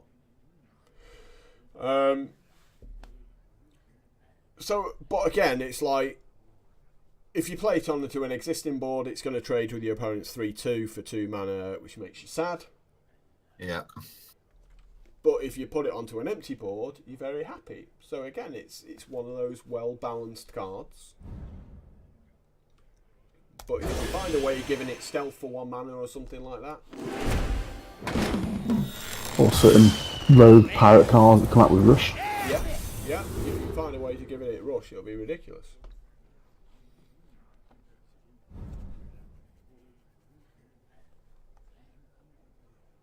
So we're seeing more of the same. There's a Dragonmaw Scorcher again and stuff like that. Shriek we've not seen before, and again, it's not a random discard. A controllable discard. Yeah, so it's the second controllable discard we've seen in this deck. They're definitely trying to make discard Warlock a thing, because that's the thing about all the Warlock cards that you do discard. That do something, like the 3/3 that comes into play, or the Queen that gets +2/+2 and comes back to your hand. Yeah. Or the hand that does 4 damage to a random thing. It's like, if you knew you were going to discard that card, it's a really good card. But because most of the discard effects are random. Yeah, you just go, oh, there goes my 5/7 with haste into the bin because it's discarded the wrong card. So they're definitely trying to make it discard Warlock, I think.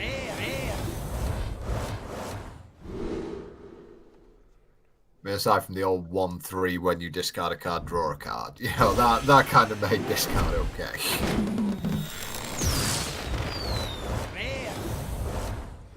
So many Sand Drudges. Let's see if we get any new cards. How large was the set overall? I don't think I think it was like a standard kind of set. Can you, Craig? It doesn't feel massive. No, it doesn't. No. But though that said, in the last set, there weren't that many cards that had an impact on the game. Obviously, stuff like Ziliax. Like a lot of decks played Ziliax. 5 mana for a 3/2 with Rush, Divine Shield. It was a mech as well. And Warriors saw a bit of play with Dr. Boom, and Hunters did annoying things as well. But on the most part, the set didn't have a huge impact on Constructed. It's like Rogue was the best. Druid was the best deck before the set. Druid was still the best deck after.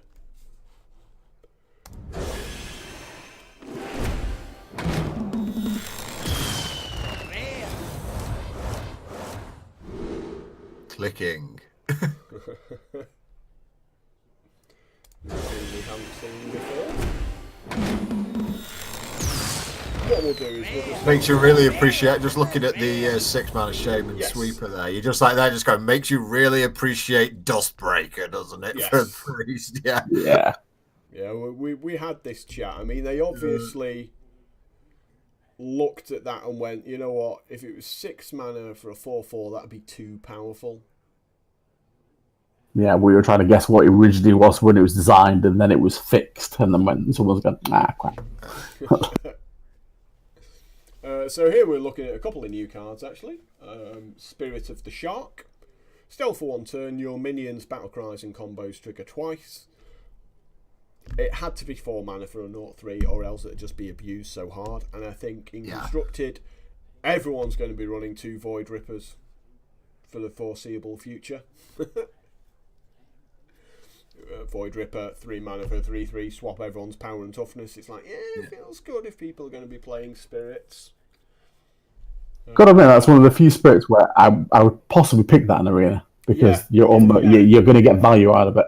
Whereas a lot of the others, you've got to build the deck around them. Whereas that works with so many cards, you're thinking, I could use that. It's probably a 10 drop. You're probably playing that on turn 10 and playing a 6 drop straight afterwards that does something. Especially if it's a combo, like it could be like the 5 drop that kills a minion. Oh, a Vine Spire. Yeah. So all of a sudden that's you don't get. I don't think you get to pick a new target, do you? For the battle cry, what do you reckon? Is it going to target the same thing twice, or is it going to allow you to pick a new target? I'm pretty sure I've seen it target the same thing twice. I would have thought so with target. But I'm thinking even things like like the blade, that Petition's blade, just simple stuff. If you go all the way back to the base set, the Stompy dude, Stampeding Kodo, he would trigger twice because his effect's random. You could get 2 different things. Yeah. But some of the combos obviously could be ridiculous, like giving +3 to your weapon and +3 to a minion, doing that twice all of a sudden. So maybe weapon rogue will be a thing, with some of the combos going on. And we've got Revenge of the Wild there, which obviously has some ridiculous combos. Summon your beast. More to the point, there is Death Rattle Hunter that quite likes the idea of summoning beasts that died this turn. Like if you're going, I've got a 7/7 beast with charge, I'm gonna stick it in my cube, and then I'm gonna play Revenge of the Wild and get another 7/7 beast with charge. People are gonna be like, oh. And then I'm going to kill my cube, and I'm going to get 2 7/7s. So I think it fits into existing archetypes. Plus, also there's other cards which say like summon beasts out of your deck. They all gain rush this turn. We'll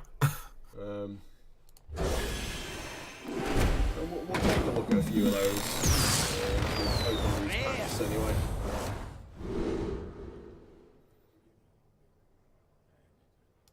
Nothing there.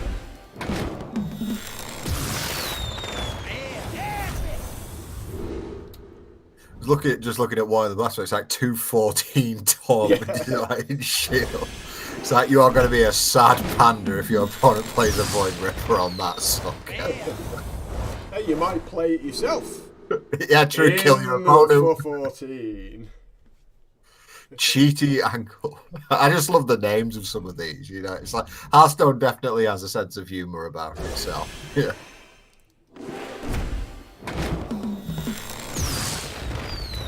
Cheaty McCheatface. Yeah. What was the one that we used to? Oh yeah, Big Cheats McBeats. That's got to be one. There's got to be some kind of card at some point. So we're seeing a lot of the same cards. So I think we've done a good job of seeing all the commons, at least. And quite a lot of the rares as well. Yeah.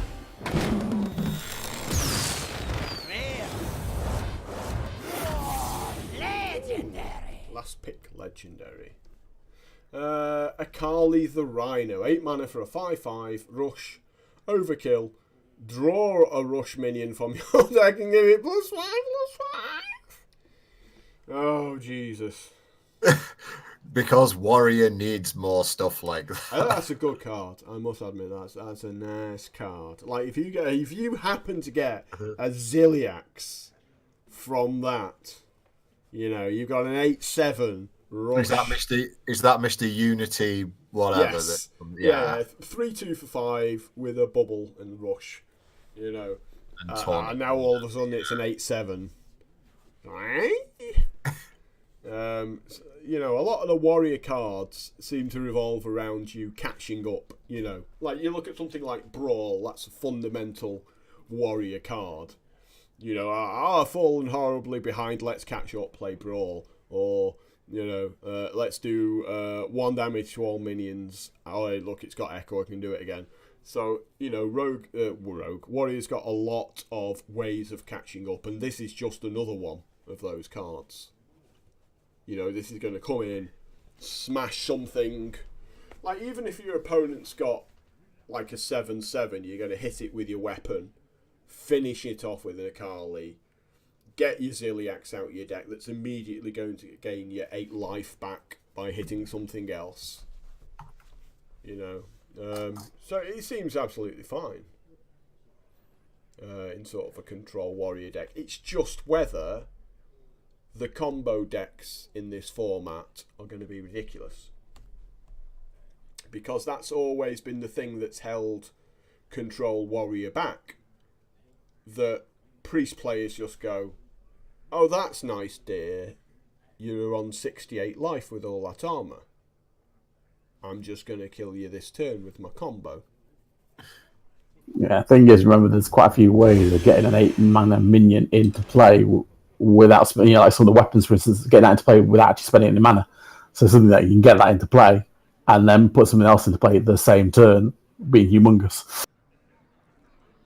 So let's go into the collection anyway, and we'll filter some cards out here. Look at that. Is Gurubashi... I was obviously saw it in one of the years, but is Gurubashi chicken just a meme? I think it's a meme, yes. It's like a 1/1 with overkill. It's like, I'm not sure how this works. Let's get some extra cards. There's a few cheeky interactions there because there's a 3/4 that adds +2/+2 to beasts when drawn. Oh. And obviously the hunter lower also adds to them as well. So don't be wrong, it's still a bad card, but I'm sure there'll be people go. There'll be people go, here's how big I got my chicken. Yeah, desperately try and make angry chicken work as well. Absolutely. So let's take a look through some of the cards. I really don't want to look through Druid cards because I hate Druid. We've got Stampeding Roar, which we haven't seen yet. Summon a random beast from your hand and give it rush. This is going to be terrible, because the Beast Druid isn't a thing and never will be a thing. War Druid Lottie. Are there any beasts that you feel could be potentially like? I mean, 6 man's a lot. Well, I mean, so you're dealing with Druid, so it's not a lot. Yeah, well, I think the issue is the only time you'd use it would be to get your 9-drop into play a little bit quicker. Yeah. It feels like it'd be a way to do some kind of weird combo, and that's like pretty much the only way. The only thing you're going to use it on is Hadronox here. Yeah. It's just a way of getting your Hadronox into play. But the thing is, you get to 9 mana on turn 5 as Druid, so you don't really care about spending a card to do that. It's only the fact that you give it rush. Because one of the downsides to Hadronox was you would go Hadronox, and then if you didn't have a naturalize for it straight away, your opponent would go polymorph it or silence it, and you don't get back your 6 taunts. Yeah.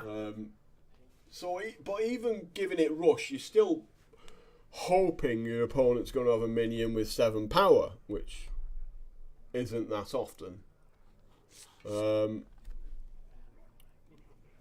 So I can't see it getting a whole lot of play, to be honest. Now you've got Gonk. This is one of those cards that some people think is truly terrible, and others think it's ridiculously overpowered. It's just a guy. As far as I'm concerned, I don't think it's going to be particularly insane. Tree Speaker doesn't really work, because the whole thing about Token Druid, what made it work was that when your Treants died, you got your mana back that you spent. Yeah, so now it transforms them back into ancients, and you don't get your mana you don't back. get your mana back. So, I mean, there are other Treant spawners, aren't there? Yeah, there's a couple of others, but they're there still are there. others. But on the most part, It's how many bad cards do you want to put in your deck to try and get some kind of synergistic workaround with it? yeah, because it's going to be in a deck with stuff like Soul of the Forest and Poison Seeds and other things. You know, that was the whole way you played the deck. Yeah. Force of Nature nerf to hell. Yeah, so it was basically living mana, wasn't it, with a lot of the token decks. Yeah. Convert you guys into Treants, and it's like you never get the mana back. So I don't think... I just think there's better cards for dealing with that kind of deck that sort of already exist. You know, I'd rather just play Power of the Wild and give all my guys +1/+1. I think the point here was they went, Drew's very strong, it's time for you to be a little bit shafted in terms of quality. So yeah, looking at some of the Hunter cards, because there are quite a few Hunter cards we didn't get to see. Now, the Beast Within was a really nice card. And a lot of people were like, well, I don't really... Well, when I was looking, I was going, that's a really nice card. First of all, there's going to be a lot of stealth minions. And all of a sudden you're like, oh, this attacks stealth minions. You know, I've got a Huffer that's all of a sudden a 5/3, and it's going to attack a random minion. But it's going to be set, you know, a lot of these decks, they're going to be set up in ways that they're going to play their lower, their 0/3 or whatever, and then pass the turn. And you just And the good thing is overkill interaction, isn't it? Yes. Does and that you're going to have count cards with overkill as well. Does that count as your attack for the turn? Or No, because it's... oh, it's like it Betrayal. attacks a random enemy minion. Yeah, it could count as an attack for the turn with that creature. So that'll be an interaction we'll have to look at. You know, because if the rule for Hearthstone says each creature can only attack once, then yeah, because it says attack, that'll be its attack for the turn. But if it's not, it's basically 1 mana to give a beast +1/+1 and win Fury. However, one could argue, if you've got a beast and you already have attacked with that beast, True. and then you play the Beast Within on it, then it will attack something else. Oh, true. By that logic, wouldn't it? Yeah, Because so it says yes. give it probably +1/+1, right. Probably then gives it it two. attacks. Yeah, so it probably gives you 2 So attacks. yeah, it could. Who knows? Again, when it comes to Blizzard, who knows is the correct answer. Here we go. So this is another nice card here for Beast Hunter. If you get lucky, if you just happen to randomly hit the jackpot, Draw 3 cards. in your only deck of beasts, you may have all 3. I like the what do you call it? I like the flavor text because it's always Huffer. Yeah. Hello? Yes. That's in fact a meme. They've done a lot of memes in this set. So there is a meme that says, hello, yes, this is dog. Oh, yeah. If you remember that one, the dog with the phone to its ear. Yeah, I remember that one. It's one of Brian's favourite memes. I think he probably has it on a t-shirt as well. He loves that meme so much. So yes, hello, yes, this is Huffer. This is Debated Arrow. Deal 3 damage, overkill, summon a 5/5 Devil Saw. Again, in arena, ridiculous. Seems alright. This is a common we didn't see out of 56 packs or something. In arena, you're just going to be like, yeah. Is it going to be so easy to just go 5 mana, have a 5/5? That's all this card says. Oh, by the way, I've killed you guy as well. Like, this is a ridiculous arena pick. Like, you will play this in like a really aggro hunter build. So even if your opponent's got a 5/5, you just run your 3/3 into it and then finish it off with Baited Arrow, and you go, oh look, overkilled for 1. That's what makes these cards ridiculous. Yeah, because you can control the opponent's creature's health with other minions. I mean, I'll probably be the guy who plays Baited Arrow before attacking. Because everyone does that. Everyone just does something stupid. Yeah, it's like spell, it's got to attack then, Yeah, you just do things in the wrong order. It's like when you're so focused. Yeah.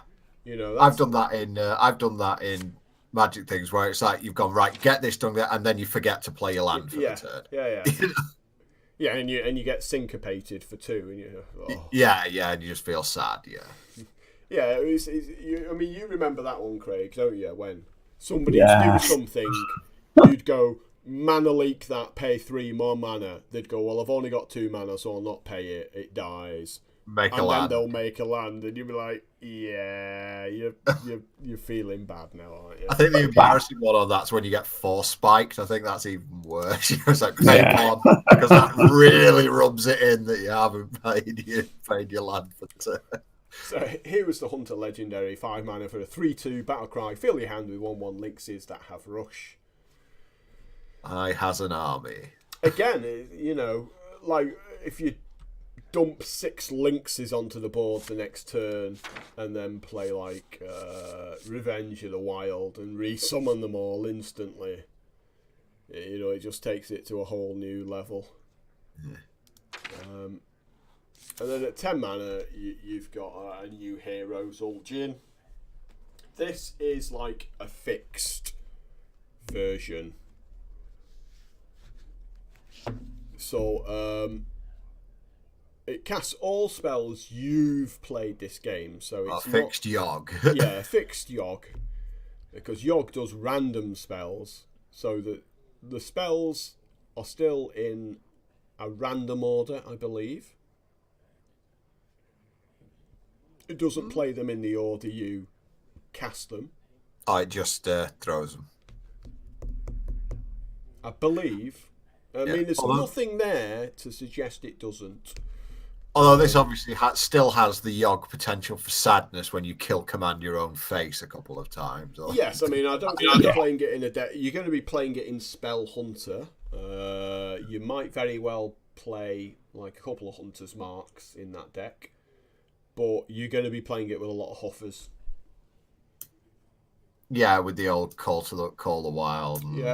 And the bigger you're going to be playing the. Well, it's Animal Companion and Call the Wild. And the bigger ones as well.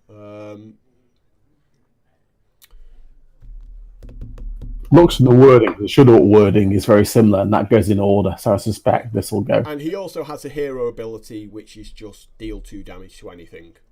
Yeah. As well. So it turns your steady shot into a target anything. Yeah. It's fair. I mean, that's the thing. All the heroes that they've made previously have been ridiculously overpowered. I mean, you think of like Frost Queen Lich Jaina or something like that, and you just go, this card's ridiculous. And those heroes were so ridiculous, they had to ban them all from Arena.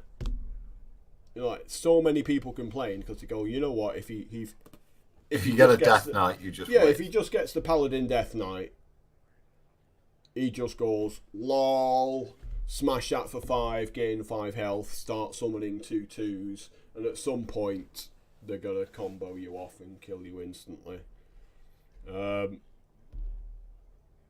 They all had to be removed because they were all ridiculous. So what they've tried to do now is create a hero who's actually fixed. Like Rexar should never have been 6 mana. No, Rexar.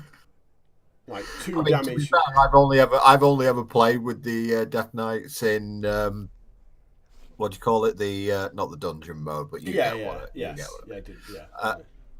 like play with them. Like every time I go, like this feels busted. Every time I got Rexar, it was just like, yep. So let's take a poke at a few others. Splitting Image. This is again, it's just a mage secret. It's going to be quite an easy mage secret to play around. Although then again, isn't it, if I'm right with the mage, isn't it one where the mage doesn't currently have a trigger for that as well at the moment? So it's like one of your minions is attacked. I don't think the mage actually has another secret that triggers on that. So, not sure how relevant that is, but but you know, it's one of those things where it's like, you know, with mage, the secrets I tend to think about are like, you know, you hit the armor one goes off, or the explosive runes or something like that when you play a creature, but I don't think there is one currently. That's the first one where if you attack a mage minion, I think. So this is the return of Ragnaros. Yeah. If you ping lots of stuff, you get a free Ragnaros. So it's interesting, you know. It's an interesting card. People will try to use it. Will it have a ease of use thing? Will you have to manually count whether you've done 8 damage or not, or will it just? It'll probably get a golden glow. Works. Yeah, it's got to work. Yeah. So obviously this will go into like odd mage, because then your hero ability does 2 damage. So if you're only playing odd casting cost cards, your mage ability gets upgraded to 2 damage for 2. I'd say there was that card where your spirit hits adjacent minions and stuff. Suddenly, like it's doing 3 a turn, and then there's the other one where it ups it to 2, so you can do like 6 a turn. So there are cheeky ways to do it, but again, it's pretty awkward unless you're specifically building your deck around it. Right, but it's probably going into some kind of tempo build. Yeah, really, where you're just trying to always keep the board clear and nibble people down, and then for 7 mana you'll get a 4/4 and an 8/8 Ragnaros at some point. So that's in theory.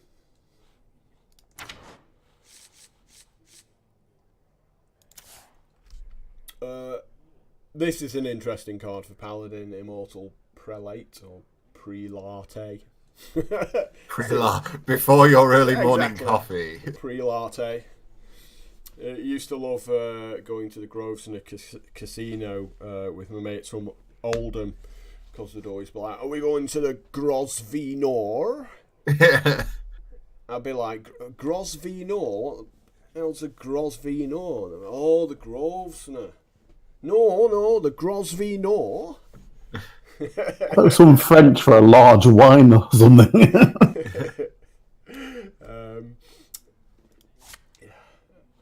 Don't come here with those highbrow jokes, Craig. People are like, sorry, I don't understand. Married to a linguist. It's what you get for being married to a French teacher. Right? It rubs off on you. So again, like it's an interesting card. Keeping the enchantments. I think there is like an aggro paladin deck that probably runs it. Because even if you just stick a Blessing of Kings on it and they deal with it, you know, at some point down the line, you're going to get 2 mana for a 5/7. And they're going to cry. Even if you just put a Blessing of Might on it, 2 mana, you know, it's going to be like 3 mana for a 4/3, and it'll come back 2 mana as a 4/3. And it does stuff, you know. I think it goes into sort of quite an aggressive Pally deck, because there's always good spells in Pally. Always buffs. Yeah, exactly. There's the Templar. There's the Golden Templar.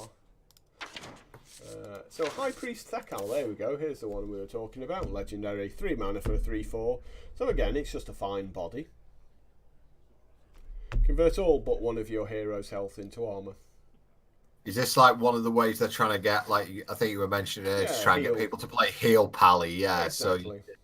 So, you know, all of a sudden, True Silver Champion is guaranteed to heal 2 a turn. Yeah. Flash of Light is guaranteed to heal 4 every time you play it, and you draw a replacement card. And you've got 30 armor on top of it, or however much. Yeah. And that's the idea. So I think all of these cards are going to be in quite an aggressive Paladin deck, like the Templars, you know. And then we've got this guy here. So this is going to go into basically a combo deck. Yeah. They're definitely trying to force it, aren't they? It definitely seems like there's some forcing going on. Well, I mean, we all know what the combo is. That's a big assumption you got going on.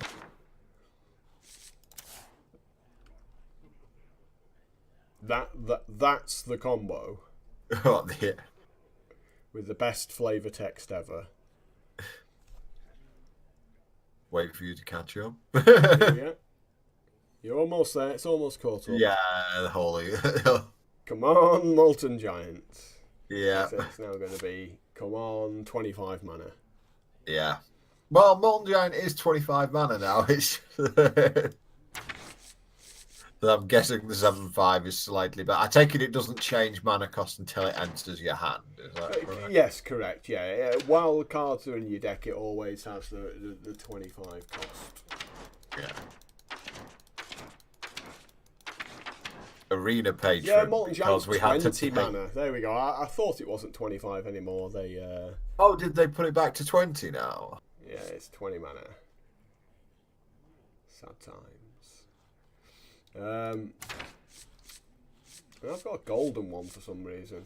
Ugh. 2 golden ones. Yeah, it's because when they changed it, they became free. You got a free refund, so I crafted 2 golden ones. I'm going to get it back, so might as well.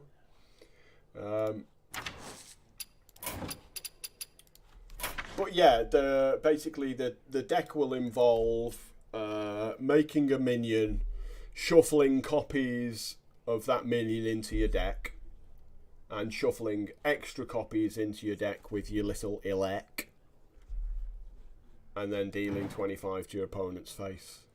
Yeah. When you and basically drawing through your deck, shuffling the extra copies in when you know you've got 5 copies in your deck and there's only 5 cards left in your deck, and then like for 10 mana going play this, deal you 50 damage. I believe Kriparian was trying to play it. That was like the first deck he'd built. Oh yeah, I think I saw something like that. Yeah, there was some. I think there was one where it was like make sell. I know there was one game, sort of a meme game, where he played himself trying to get him to kill himself with the card that shuffles like bombs into your own deck. You know, shuffles like the 1/3 and trying to deal himself like 100 damage in one turn. Like, I will prove this card's terrible. So let's take a quick mosey through a few others.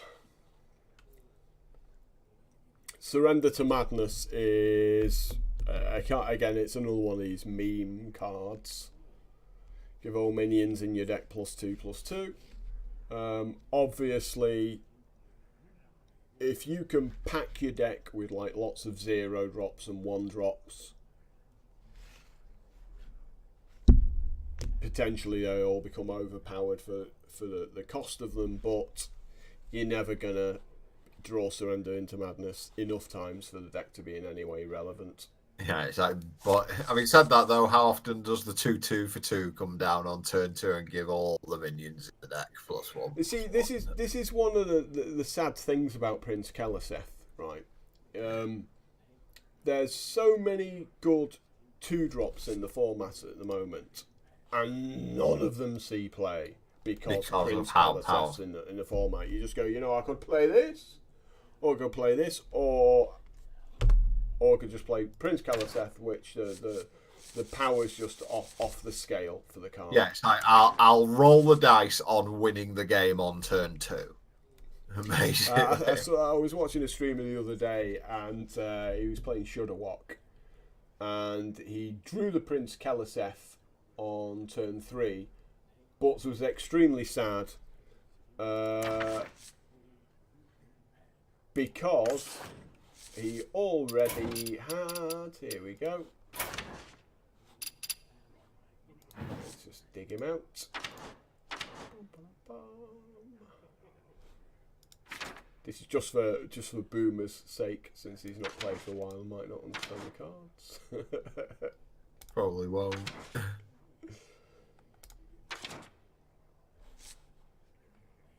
There we go. So he already had both Saronite Chain Gangs in his hand. Alright. So this card, when it gets buffed, The one that it brings in gets the buff as well. Yeah, So it's a direct copy. Yeah. It's like the old ooze, if you remember that useless little echoing ooze. So yeah, like hand buff decks, this is just God in those decks.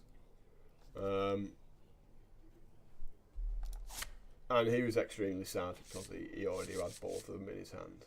Sad times. I mean, to be fair, it's still a really good card anyway. It's a fair card by itself, but when it's buffed, it's just a completely it's an incredibly unfair card. So the Kaliseth, it's 610 worth of stats in one go.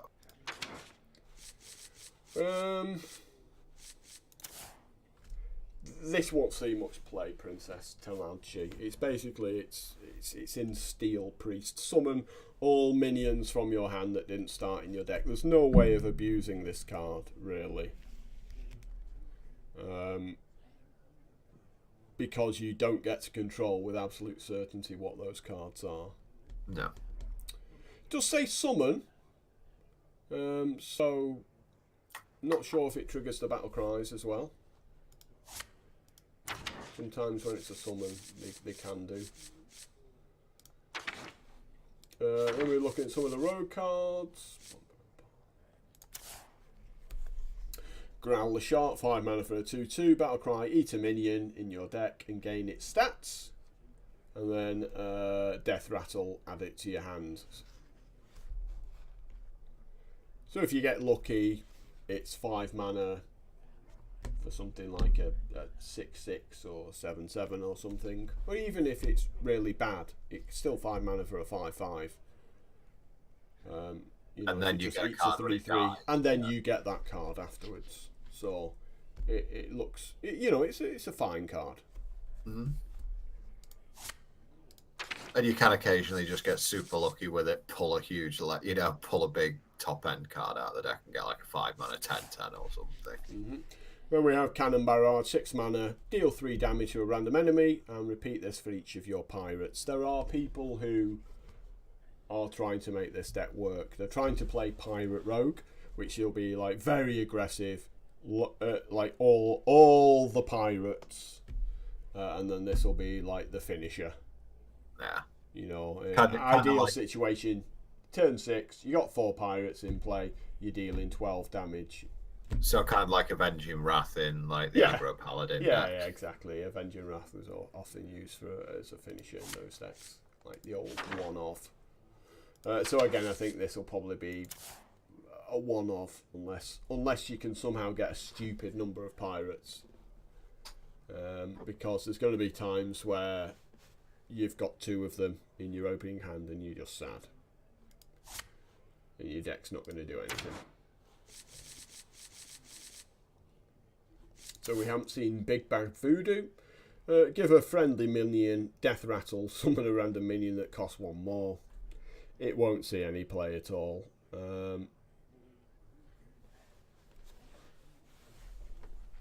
I mean, it probably will see play in Arena, But as a constructed card, it won't see any play.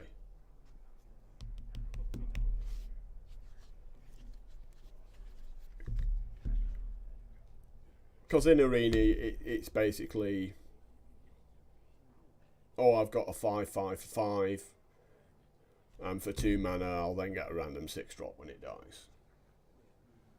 Yeah, if you play it on the hot shot or whatever, and that equivalent where it gives you the 1/1 for 5, you pop it on there and you get 6. Yeah.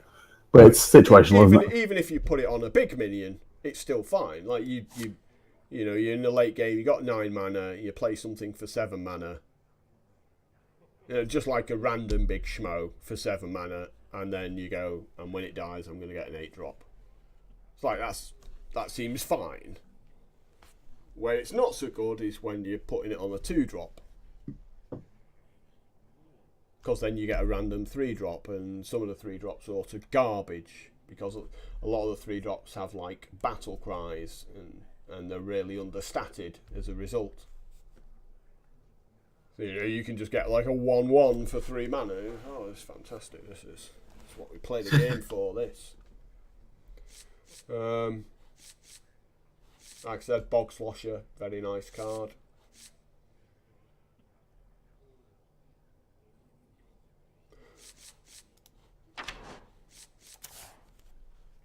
Zentimo, 3 mana for a 1/3. Whenever you target a minion with a spell, it also targets adjacent ones. I've seen some. It's spicy. It's a spicy card. It's definitely spicy. Yeah. It's like your board needs turning into frogs. Well, it's more my board needs some unstable evolutions. Yeah, some real unstable evolution. If you're doing that to 3 minions every time you play it for 1 mana, the odds are things are going to go in your favour. You're going to get some huge minions with a Y. Huge. Now, Cragwire the Frog is another really nice card for Chamois. Because, all by itself, it's going to give you 9 unstable evolutions. So it's 6 mana for a 4/6, Battle Cry, return all spells you played last turn to your hand. So, if on the previous turn, for 5 mana, you cast Unstable Evolution 5 times, because it's got Echo, now you get 5 copies of Unstable Evolution that will basically keep you good for the rest of the game in Unstable Evolutions.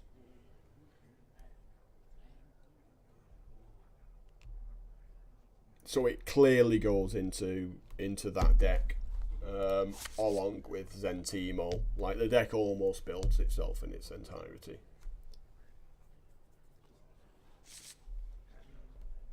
But what do I know? I'm sure we'll find out.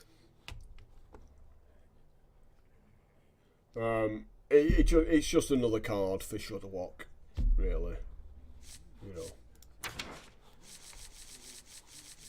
Because it needed more cards, yeah? Yeah, exactly. Yeah, we already hate the deck. Let's just give more reasons to hate it. So we've talked a lot about controlling your discards as Warlock. And we now have this card, High Priestess Jeklik, which is another card. 4 mana for a 3/4 taunt lifesteal. When you discard this, add 2 copies of it to your hand. If you can guarantee it. Exactly, and there are a few cards in this set that guarantee it, like the Reckless Diatrol. Taunt, Battlecry, discard your lowest cost card. And also Shriek. Discard your lowest cost card, deal 2 damage to all minions. Which is why this card, High Priestess Jeklik, had to be a legendary. Like, they couldn't make this epic, because if you had 2 of them in your deck would be far too consistent. Yeah, and you just end up with millions of it. But it's the fact that it's a very clever card because it's got taunt and lifesteal. So they understand that you're going to be doing a combo that takes a few turns to set up. Yep. So it needs to have taunt and it needs to have lifesteal. To keep you in the game, you know? Yeah. So I think it's a very well designed card. We didn't look at Demon Bolt whenever I opened it out of the drafts. Destroy minion costs 1 less for each minion you control. Usually it's just going to be like 5 mana, kill a guy, and we've already got plenty of those, so... Hidik the Bat, 8 mana for a 1/1. Fill your board with copies of this minion. Again, it's just hand buff for Warlocks. Yep.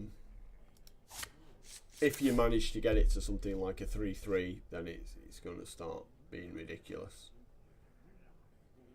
Like having 24 power guys for 8 mana seems fine. Seems alright. Well, 21. Void Contract, 8 mana, destroy half of each player's decks. Now this card was made just to counter Druid, and that's it. Make to upset combo players, exactly. wasn't it? Yeah, exactly. It's basically it was the the counter to Mechathune and stuff like that. It's just and likewise in Wild, and you could probably do it a lot faster. In Wild as well, with something like a Blood Contract or something to just pay. Or like the star thing ancient as well, is the 7/7 for Druid that does 7 to everything. How you will then kill your opponent afterwards, I'm not entirely sure, but it'll probably involve you as a Warlock getting through your deck as fast as possible. And finding the Void Contract. So in other words, you'll have like 4 cards left in your deck while they still have 16. And then when you get rid of half of each player's decks, you're only losing 2, and they're losing 8.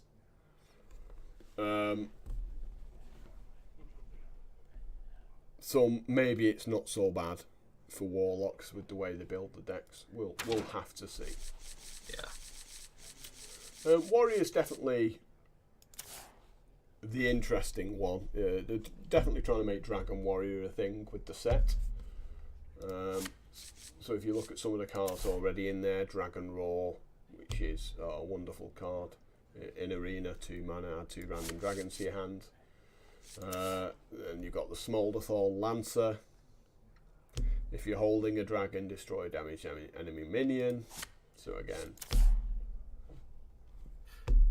they're trying to fix execute. Yeah, exactly, yeah. Or stick it on a body, ultimately. And then you've got War Master Voon, Battlecry, copy all dragons in your hand. And when the stuff you're copying is things like Ember Scale Drake, 5 mana, gain 5 armor, you're going to be doing a lot of things. Yeah. So I like the fact that there's a sort of a Dragon Warrior deck in there. I think there'll be a lot of tweaks done to all of these decks. Like, for example, in the first week that the set's out, people tend to try and do busted things. Like, you're not interested in playing fairly. You're trying to break the format, so you're doing ridiculous combos that are quite convoluted and take a ridiculous amount of time to set up, but your opponents are also doing the same things, and so the format's quite slow as you both try to get your ridiculous combo off first. And then eventually what will happen is consistency will come to the format, where somebody just goes, well, I'm not doing anything broken, but this is just a consistently strong deck. Yeah, this is just good, what I'm doing. Yeah, we had a phrase for that in Magic, didn't we? It was just called good cards .deck.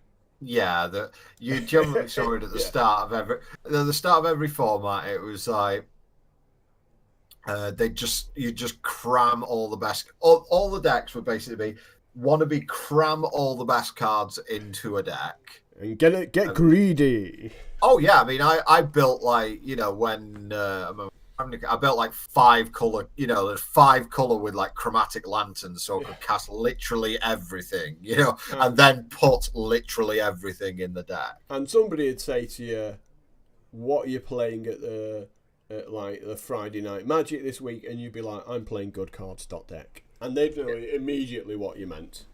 Yeah. You're just like, yeah, this is broken, I think this is really powerful. I don't care what the mana cost of these cards are, I'm sticking them all in the same deck. Yeah. Good old 5-color green. Yeah, there was like that, and, you know, like all the... And then, of course, someone would just ruin it by bringing like a mono red aggro deck and just killing you. Exactly, but that happened the following week. So yeah, the following week, everyone just went, everyone's just playing the greediest cards possible. I'm just going to play a fast, consistent deck. And that's what the mono red deck was. It was consistent. It punished people for being bad at the game.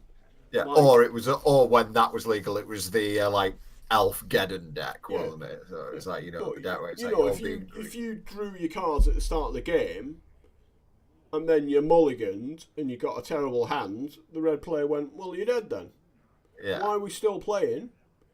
You've got 1 land. Let's move on to game 2 because that's what I do. I'm just going to beat the hell out of you, and even if you get some land on turn 3, it's just too slow." Yeah, because you're playing a super powerful deck. I'm playing super consistent one. Yeah, exactly. So the consistent decks will generally come into the format like a week behind all the people who are trying to cheat at the game. Yeah, all the crazy stuff, yeah. So let's take a look at some of the neutral cards anyway.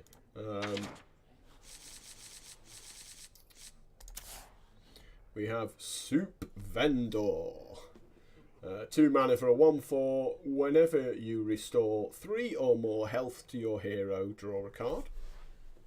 You can flash here and draw more cards. Again, you know, this might very well go into those Paladin decks. You know, but we shall see. This will maybe pop into a few aggro decks. The Shield Breaker, 2 mana for a 2/1. Silence an enemy minion with Taunt. You may think, okay, you've just got rid of the Taunt, but some of the time, the cards with Taunt also have a Death Rattle. Yeah. So it can be even more devastating in regards to that. I mean, certainly when you're in, a lot of the time, especially if you're playing this in your more aggressive day, it's like you're silencing the Taunt. Yeah. You're just going face. Yeah. And it's, you know, Owl was 2/1 for 1, and it was often used just to get rid of a Taunt, you know, before they made it 3. Yeah, this is exactly that, isn't it? It's a fixed Owl, because, you know, they had to nerf Owl to 3 mana.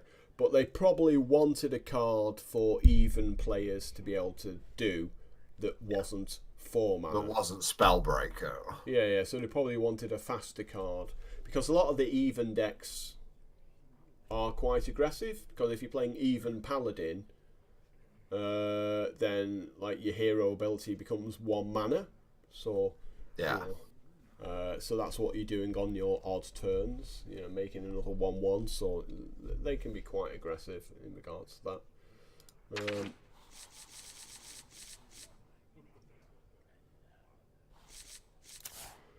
Untamed Beastmasters, like a completely fair arena card, 3 mana for a 3/4. Whenever you draw a beast, give it +2/+2.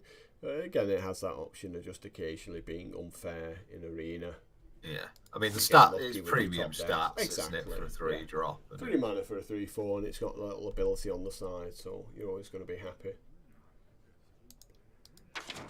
Feels like it's one of those where if it does stick around, it's going to run out of control. So it's a big target, you think. Now, Grifter was an interesting card, basically because it's trash, right? There is a card in one of the other games I play called Elder Scrolls Legends. that was it was 1 mana for a 1/3. It was called Merchant Crab, and it was 1 mana for a 1/3, and it showed you 2 random cards. You picked one of those 2 random cards and put it into your hand, and your opponent got the other one. And everybody always played Merchant Crabs. Everyone loved the crab. Because basically one of those 2 cards would usually be significantly better than the other. You'd see an amazing card and an average card, and you'd take the amazing card. The problem with this card is it's entirely random. So it is just a Yeti, 4 mana for a 4/5, but the 2 cards you discover are going to be as good for you as often as they are going to be as bad for you, depending on who gets which. The only deck that can possibly play this card and get any kind of value out of it is Rogue. For the issues we previously addressed with Craig, whereby you hopefully try to get lucky and discover a deadly poison that you know your opponent can't use if they get it. And that's really the only thing you can do. Yeah, so one of the weapon classes or something. Exactly. Well, no. Well, particularly Rogue, because Rogue has a few weapon buffs. Yeah. Which don't really happen in any of the other classes. So you're hoping to give like a venom weapon to a priest or something. Exactly, yeah, that's a perfect example of it. You know, that's the only possible way you can. I think that's the way you play the card, isn't it? You choose 2 bad cards because you're assuming really you're playing it as a 4/5 and then hoping that you both get bad cards rather than that idea that you both get amazing cards, but your opponent's 4 mana ahead when he starts playing them. So you discover both cards. That's the interesting thing, is you discover both cards, and then your opponent gets one of them at random. So if you choose the best card each time, your opponent gets a good card. Yeah. If you choose one good and one bad, one of you is getting randomly shafted, but you've no idea who. If you pick 2 bad cards, I mean, in theory, you want to pick 2. If you get really lucky, though, you get 2 cards that are only good for your class. Yeah. So, you know, class-specific cards that are bad for your opponents, and the only time that will ever happen is in Rogue. So we had Sababag in chat just say, Ribbo, good to see you back in Hearthstone. I am following you since Arena was 8 wins. Was it 8 wins? Was it 9? I think it was 9 when you started. 9 wins, wasn't it? Yeah. Well, I always made it to 7 wins. I mean, basically, the reason I stopped playing Hearthstone was it got to be a very boring game. The difference between me and a lot of people who sort of made videos was they needed the money. And so they had to carry on playing a game that was just bad. I'm just not enjoying the game. And I just cannot play this every single night for 4 or 5 hours. I just can't do it. You know, there were a few arena changes that just, I mean, you know this, Craig, just turned the game from being wonderful into terrible almost overnight. Battle of the Power Creep. Well, the lack of spells was a particular one, right? Because what Arena was always about Flame Strike. Because like I'd be drafting Paladin decks, and after about 4 wins, it'd just be a mage every round. Yeah. And you'd be there going, okay, mage is getting 7 mana next turn, we got to play around that Flame Strike. Or the 3 that he's got. Yeah, I once won a game where he did 3 Flame Strikes and I still won, just because I refused. I was like, you're on 8 wins, there's no way in hell you don't have at least 2 Flame Strikes. But mages could get back into the game, that was the whole point. And then what they did was they removed all the spells from the format. About 2 years ago, they released a set that was just entirely minions. And they also messed about with the RNG, reducing the spells you get in Arena. Because basically people were moaning about Flame Strike, so they just went, well, we'll just make it so that nobody ever gets Flame Strike. And we'll do that by just getting rid of all spells. And then people just stop playing around anything whatsoever. Yeah, exactly. So, Craig, we had this chat a long time ago where we just went, you know what, Craig? Nobody plays around Flame Strike anymore. Nobody's scared of Blizzard and Flame Strike. They just go, well, if you've got it, you got it. And they just spurg all their guys out onto the board. They just open the mouth as wide as possible and go, and just see how many guys they can vomit onto the board in one turn. And they're just like, well, if you got Flame Strike, you got it. And you're there going, well, actually, yeah, I've got 2 Flame Strikes, but they're both at the bottom of my deck. Well played, congrats on your win. But you used to have bluff the Flame Strike. That was a valid play. Was actually bluffing a Flame Strike to slow your opponent down. Your opponent couldn't risk you having it, and that was a play. You would ping the 5 minion, take it to 4, knowing it's stopping play with the minions. Whereas suddenly all that level of skill was taken away. If they had a 2-1 as well, if they had a 2-1, you could ping to kill it. It'd be like, I'm not going to kill that. I'm going to ping the 5/5, and then he's not going to drop his guts onto the board on the next turn. Because he knows what's coming, and now they just go, I am blind to your tactics. In with everything, make the rest of my hand. They don't read the signs, because they just go, well, I know you don't have Flame Strike because Blizzard removed it from the game. I think that's what a lot of the kind of, the top-end streamers complain about now. The RNG is so crazy that trying to make those predictive plays, all those clever plays, is near impossible. In some of the past formats, it has been literally the game of who is simply the lucky RNG player, and you just end up playing a massive RNGs and roll the dice.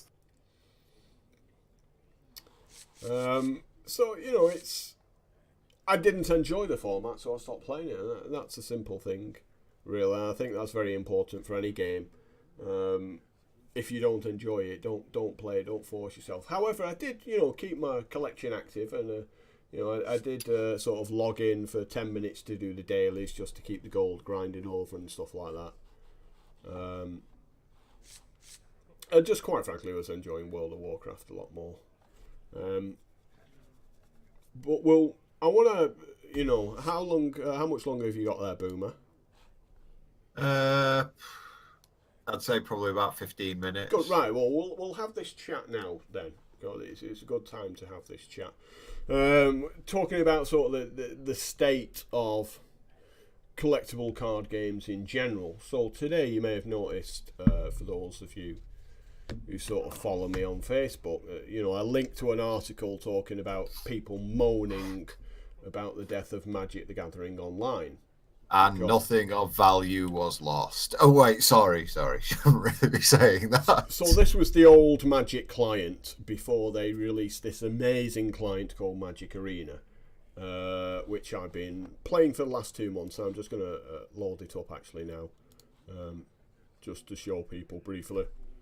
Now, I have to admit, just when you come up against Arena, when Arena came in, my first reaction to it was, I'm sure the same as a lot of people's, just going, oh my God, they're going to make you pay a 3rd time for your collection, was the original thing. But the more I've watched it, and I'm like, my first reaction when I saw it was, they finally got it. They finally got Magic into a position where you can actually watch it as a casual player.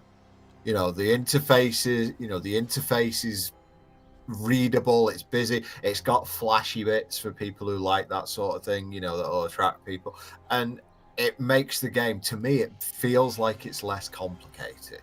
People can understand what's going on the screen, whereas more advanced than Magic Online does. So I'm just going to try and set up a couple of things here.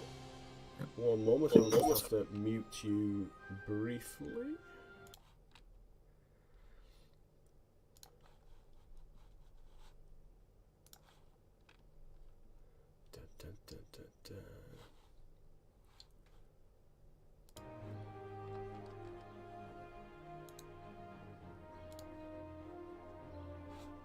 Let me get into the editor here, add a new source.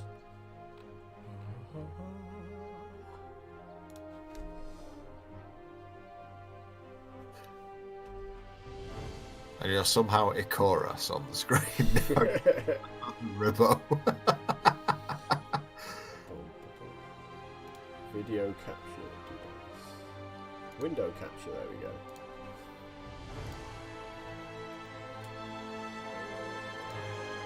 Magic.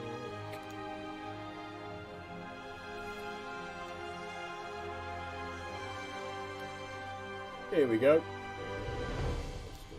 Fix the size. It's huge at the moment. Huge.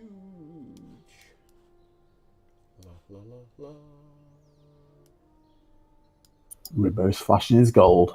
76,000 gold. Yeah, so this will be something we're gonna have a quick chat about here. I've just got to make myself appear again. I vanished.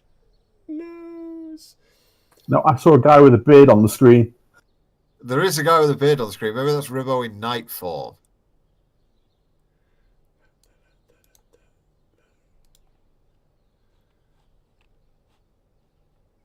Right.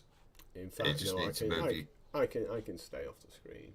Well, all you need to do is move the camera source up. Yes, I know. I'm just trying to find me on. There we go. There's me. There I am.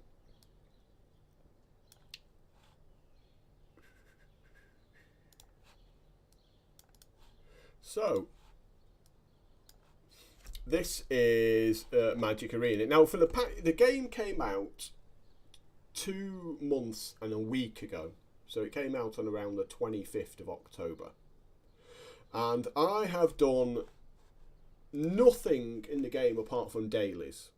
So I've not spent gold on anything, and as a result, I've got 76,000 gold. Now, to do a draft in this game, you need 5,000 gold. So I can draft 15 times off that 76,000 gold. Now, when you do a draft, you get rewards. So on average, you're going to finish 3 and 3. Right? I think we all agree. We like to imagine we're average players, right? We like to imagine. Yeah. I mean, I've got 7 wins a few times showing the closed beta and stuff like that. If you do that, you get as a reward 300 gems and a pack. Okay, so the price of entry is 750 gems or 5,000 gold. So, after 2 months, I can afford to do 15 drafts. Now, after I've done those 15 drafts, I'm going to have 4,500 gems on average if I'm an average player. Yep, and some packs. Right, which will get me another 6 to 7 drafts. Yep. And those 6 to 7 drafts will get me another 2 drafts. Yep. So and that's just from doing dailies. Right, so on average, I'm gonna buy 15 drafts and get a further 10 drafts from the rewards. So that gold is in fact 25 drafts. 25 drafts, no, it makes no difference, yeah.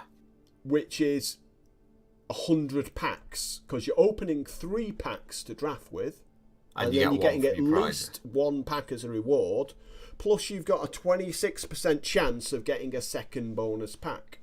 Oh, that's what those rolls were, right?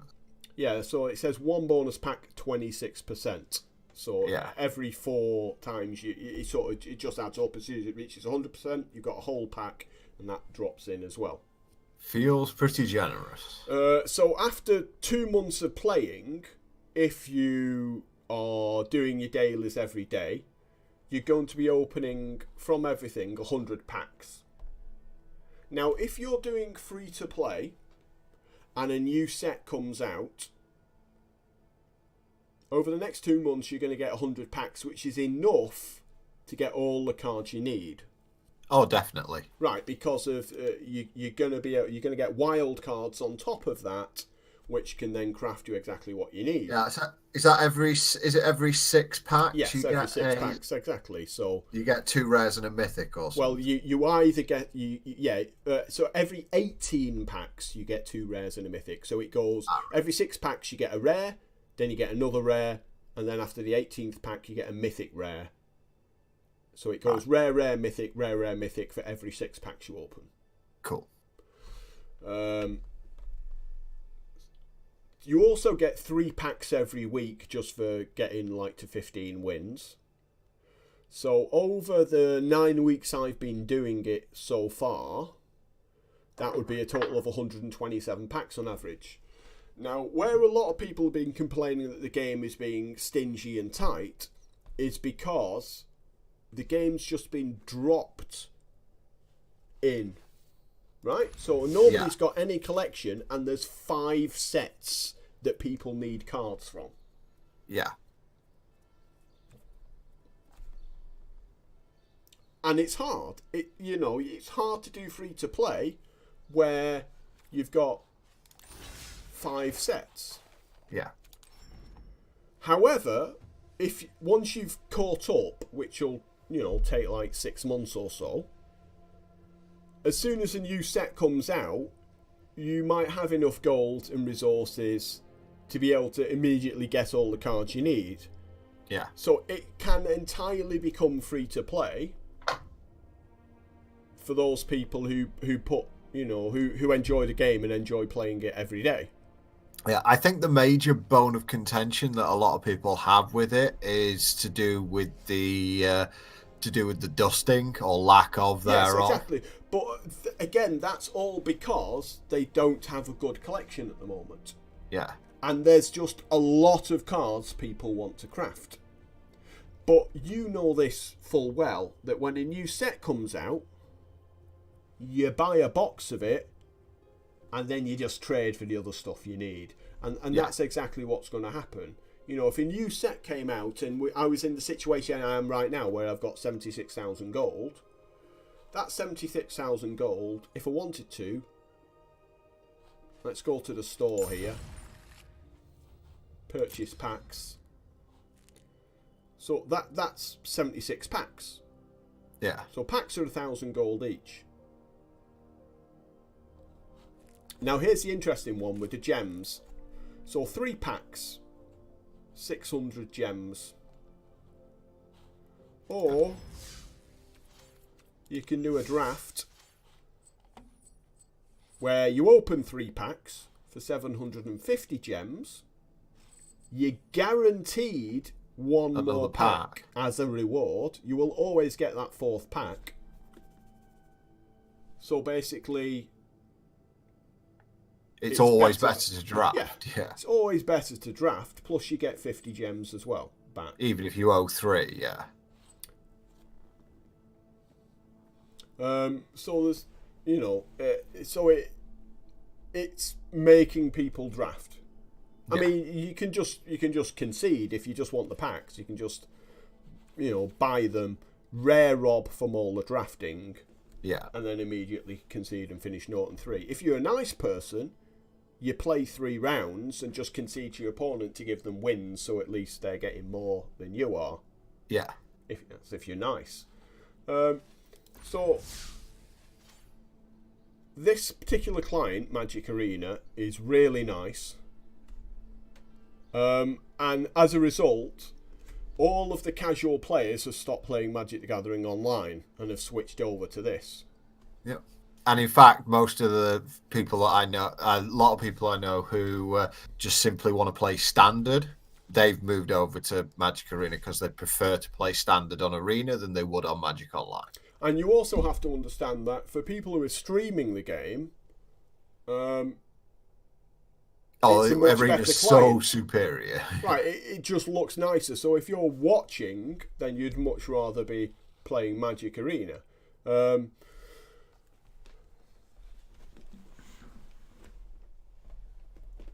So from a fundamental point, this is something Wizard, of course, should have done 15 years ago.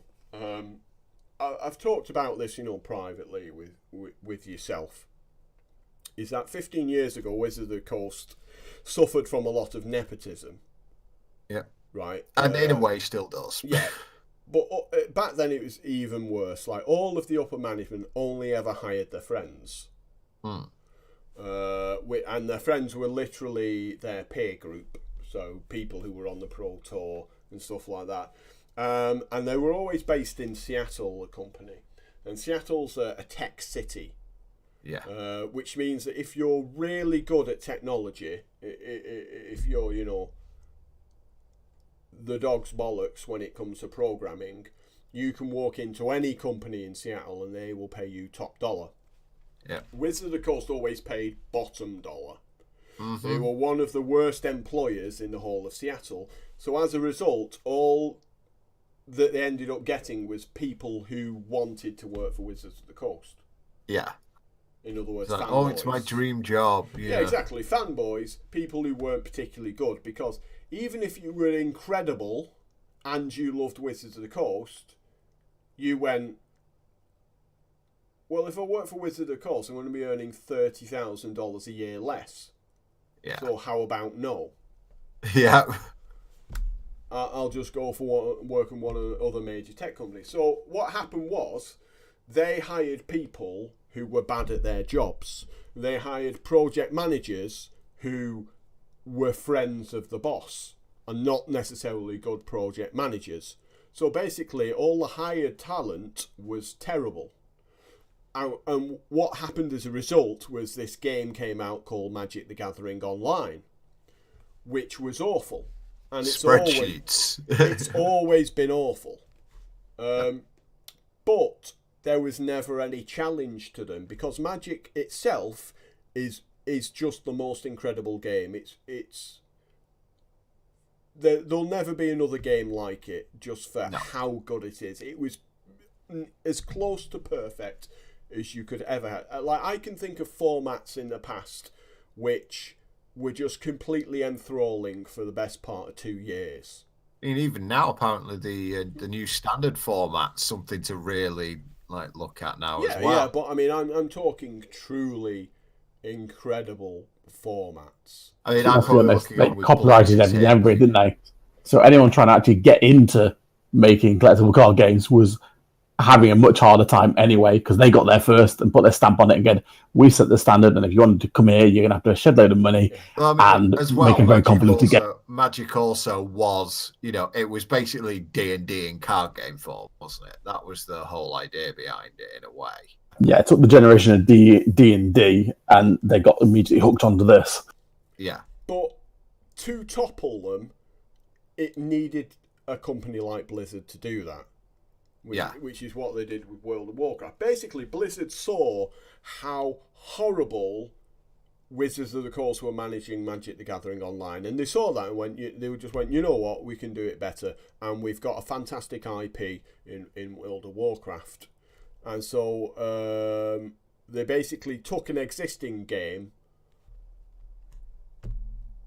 that, like Brian Kibler helped design quite heavily, and they went, we'll just turn it into an online game. And the problem was, at that point, Wizards were still being managed quite badly. Mm-hmm. So one of the problems Wizards had was their communication, their lines of communication. So, for example, if you as a customer had feedback, it never reached the people that matters. Like, all you could ever do was post to a forum, and then some games master would be like, oh, we'll take that on board, and nothing ever happened. Yeah. So as a result, all of these demands made by paying customers went unheard of, because the management at Wizard of the Coast believed they knew best. We know what's best for our customers. And they didn't. And Blizzard came along, released Hearthstone, and went, you see, this is what happens when you listen to your customers. And online, Hearthstone took over and became the bigger game. It's a much bigger game than Magic the Gathering Online. Magic is still the bigger game, But online, Hearthstone still dominates. Yep. Let me give you another example of this. So, 10 years ago, there were 2 games that came out. One was called League of Legends, and one was called Heroes of Newerth.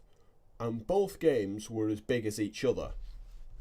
And League of Legends suddenly decided to go free to play. And Heroes of Newerth continue to charge $20 or whatever for people to buy the game. 10 years on, what the hell's Heroes of Newerth? But both those games were as big as each other. I'll give you another example. 2 years ago, there was a game that dropped into the marketplace, which was new and unique, right? And it was called PUBG. And they had a 1-year head start, PUBG, in this whole battle arena style gameplay where 100 people fight to the death.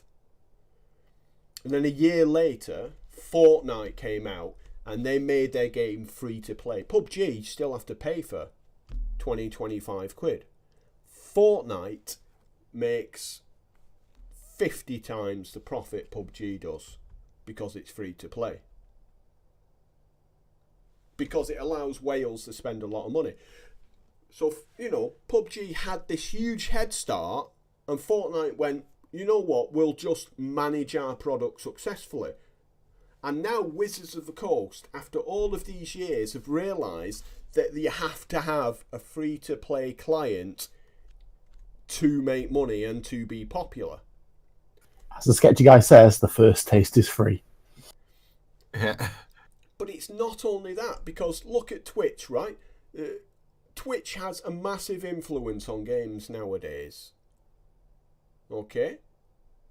So when you go onto Twitch, one of the first things a lot of people do is they click browse and they look for the people and they look for the games that are being streamed a lot. And Fortnite's always the first one on the list. And because of that, other people get into Fortnite. It's just free advertising for these companies. Yeah, and that's why, you know, even though Nintendo are kind of the dark horse in that one, it's why in reality very few game publishers have ever gone after Let's Players. Because it's free advertisement for the game. It's funny you should mention that. Nintendo last week announced they've actually reversed the policy. They reversed their policy. So for a lot of people who don't understand, Nintendo always said, this is our intellectual property. You do not have any rights whatsoever to stream this or to make YouTube videos out of it. So you'd never see like Mario games or stuff like that, or they said you had. big titles. They said you could. They said you could do it, but you have no right to monetize it. That's right. But they've changed that now. So their policy is you can monetize it so long as you're providing commentary over the top, and so long as you're doing it through one of our official partners, i.e., Twitch or YouTube. Yeah, as long as it's the key phrase that they use is as long as it's a transformational work. So if you just literally sit there and play through the game and don't provide anything of value to the video, it's not considered transformational and they will still come down on you for copyright. Mm-hmm. But if you provide an experience to the user, if you provide knowledge about the game, etc., and certainly if it's in an educational format or something along like that, or it's just outright entertaining, they'll be fine with it and you can monetize. And the reason for that is that they realised that people weren't playing their games anymore. Yeah. You know, people were going onto sites like Twitch and seeing Call of Duty 4 getting played all the time.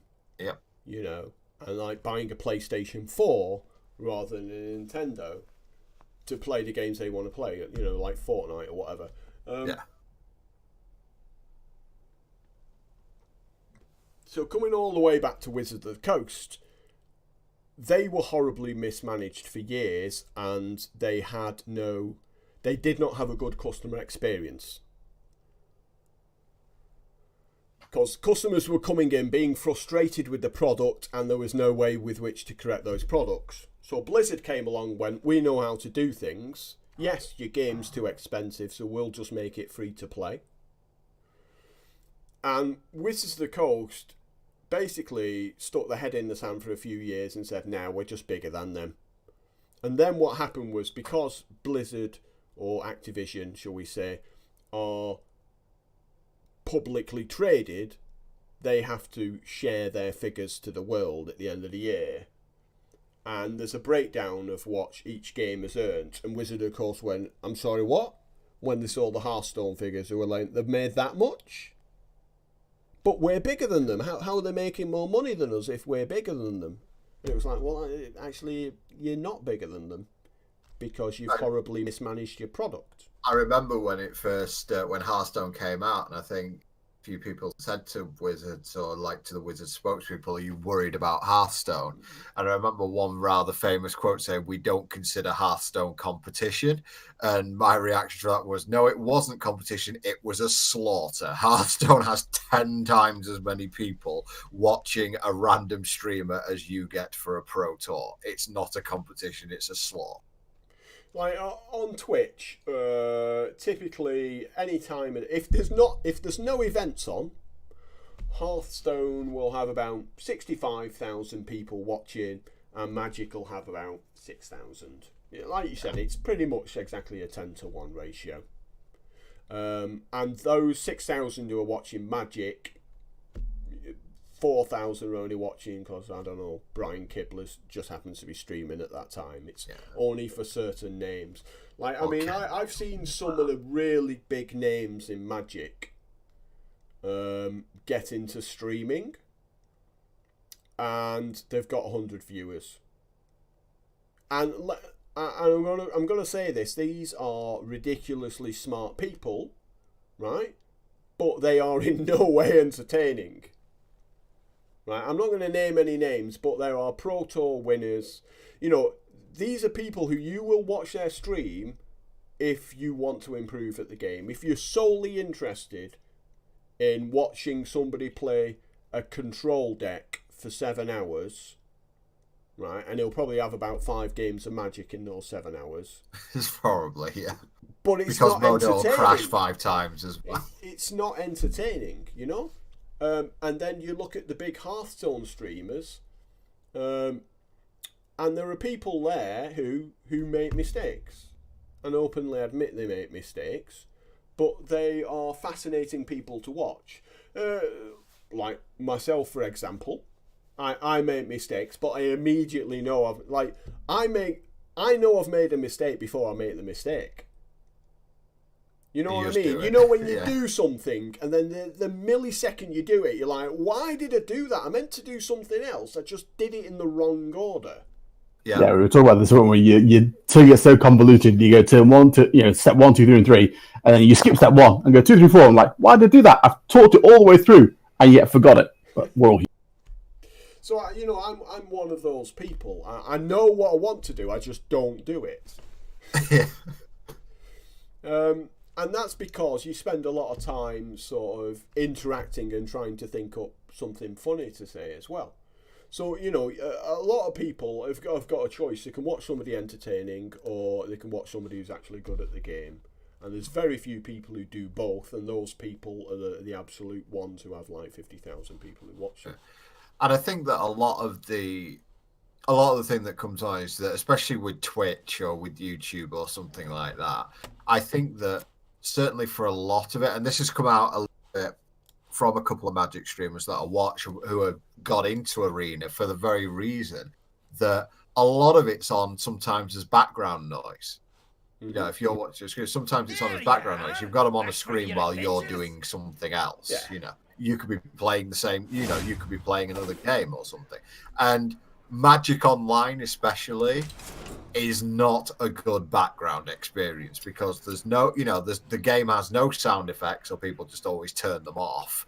It doesn't look visually appealing. You can't read anything on the screen if you just flash your head over, you can't read anything on the screen, see what anything is. And like you said, if if you add on top of that the person streaming might not be the most entertaining character in the world, you end up with an experience that most people aren't going to leave running. Mm-hmm.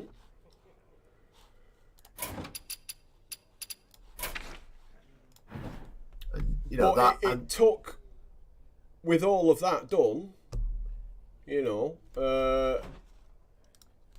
took Wizards of the Coast all of this time to actually fix all their issues, just to realise that, they weren't the man anymore. Someone else had come along and replaced them. And now they're just monetizing other ways, like all Masters boxes, things like that. But they've realised, and they've got good managers in now, so everything's fine as far as I'm concerned. They've fixed all their issues, and but it's just a shame, really, that it took them so long to do it. I mean, the other side of Arena as well is think that it's correct me if I'm wrong here, because obviously Jules the Planeswalkers was similar. But I think this is the first time that we're dealing with Magic the Gathering with no tertiary market, with no secondary market. And I think that that's the one area, and I'm speaking from not just Magic the Gathering here, but also from Hex, which is a game that we covered for a while before it crashed and burned horribly. Again, that was a game that had a secondary market, and secondary markets are incredibly hostile to new players, because a lot of players are always like, especially in free-to-play markets, like, how can I get the best bang for my buck? And then you've got someone saying, I'll sell you this rare for 20 quid. And you don't know if you're getting a good deal or not. It could be 25. And it just adds this extra layer that I don't think these games need, especially in a digital format. Yeah, well, I mean, we're seeing that right now with Artifact. And this was one of the same reasons why I was mentioning my points earlier about, you look at League of Legends and Heroes and Newith, which one do people still play, the free-to-play one? We've got Fortnite that came out a year after PUBG and destroyed them because Fortnite went free-to-play. Mm-hmm. And now we've got Artifact. So Artifact is basically fighting against Magic Arena. Yeah. Magic Arena, free-to-play. Artifact, pay-to-win. Artifact has basically took a 20-year-old business model. Yeah. And we know why, because Richard Garfield was involved in the creation of it. The creator of Magic the Gathering 27 years ago was involved in the creation of Artifact. And he's tried to... Well, he's basically tricked Steam into believing that business model is still valid in today's marketplace, and it's not.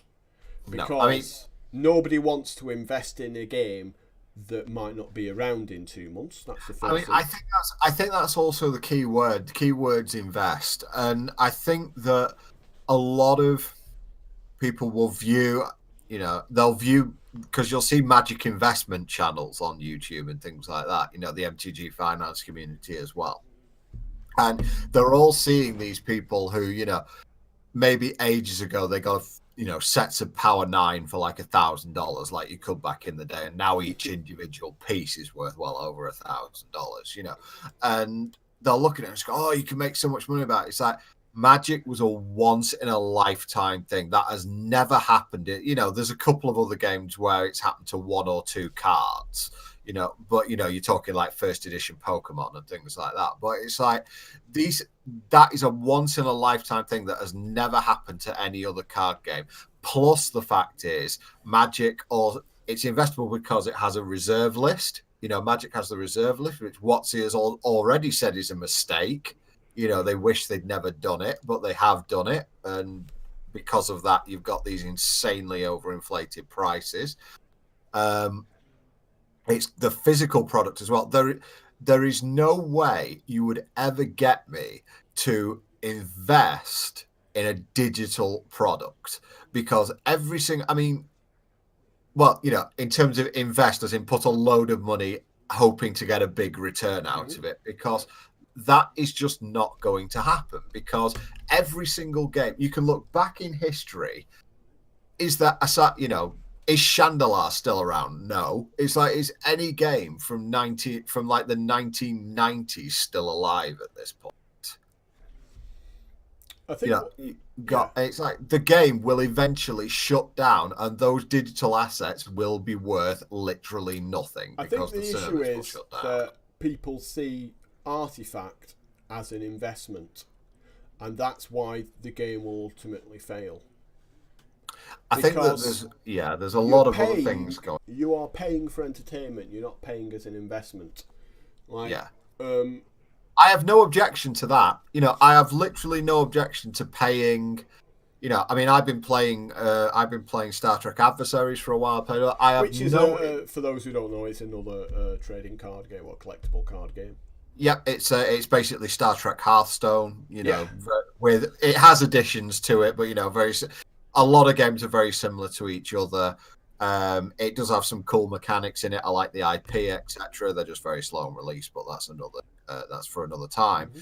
But again, same sort of thing. They have a very free-to-play model. Yeah, as does Elder Scrolls Legends, which is another one of those games based around the Elder Scrolls IP. So again, another massive IP. And the person who's in charge of the card design at the moment is Josh Utter-Layton. So they've hired an ex-Magic the Gathering. Well, he's still a Magic the Gathering professional. He's still a Magic the Gathering. He still does very well at Magic the Gathering.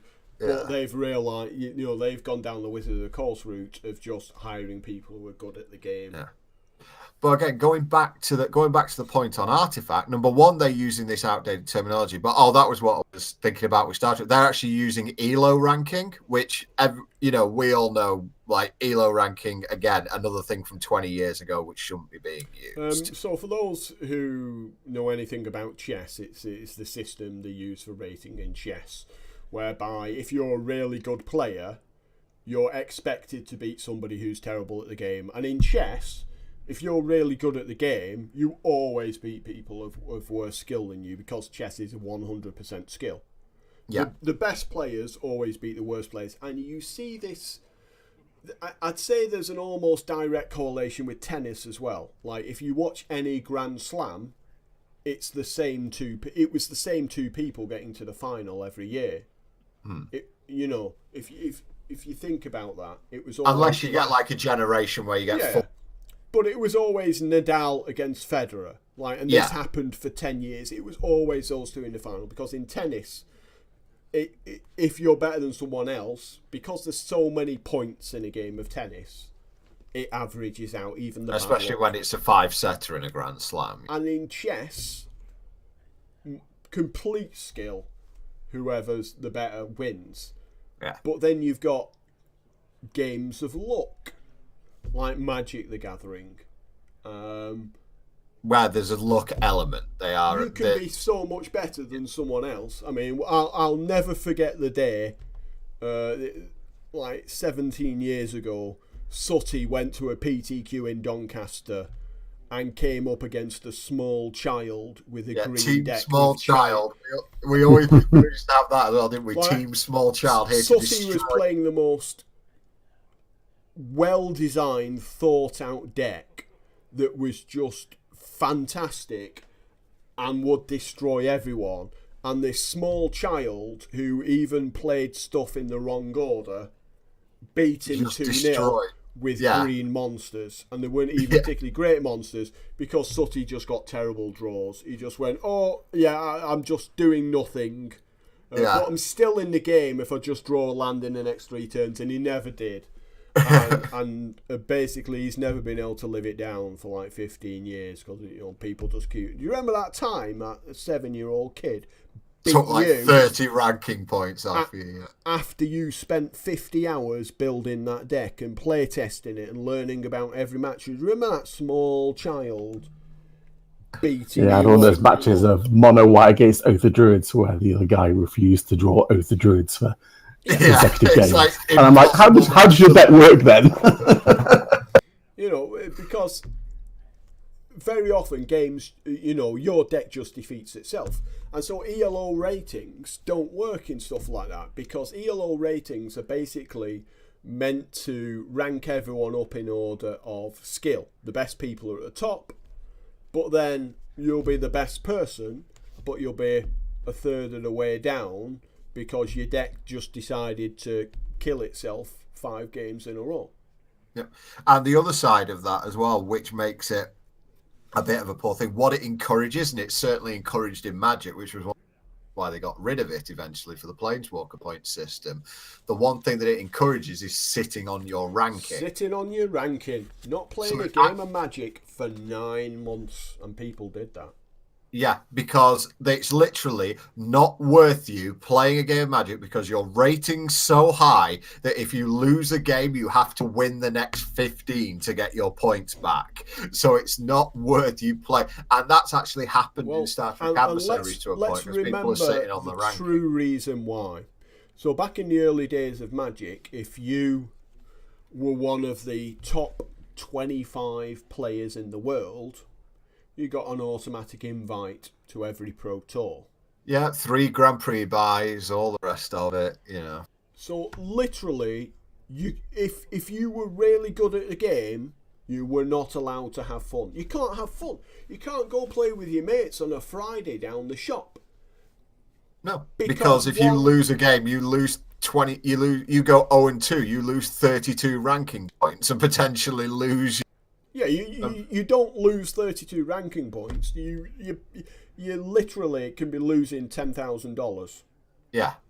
Because you get your flights paid for 4 Pro Tours a year, where you can win like $20,000 in prize money at each of them. At the time it's more now, but at the time it was like 25,000. Yeah, exactly. Yeah. And so it took Wizards, again, as always, a long time to realise that this was a bad system. And that very same system is just being introduced into, newer games. And they're just making the mistakes that Wizards, of course, realised. I mean, I've suggested, because actually one of the things I've had with Star Trek Adversaries, I've actually had conversations with, the PR people and, the developers, etc., and their idea behind it and the way they want to, they basically said they don't want to reward losing. That was sort of the area that they had. They don't want to reward losing. So they're sort of because the Planeswalker point system, for those who aren't aware, basically gives you a certain number of points just for playing a game. You attend a tournament, play a game, you will get a number of points for playing the game. You will then get a bonus number of points for winning the game. And so, your ranking can only ever, and this is quite interesting from a casual sort of psychological point of view for a casual, your ranking can only ever go upwards. Your ranking cannot go downwards.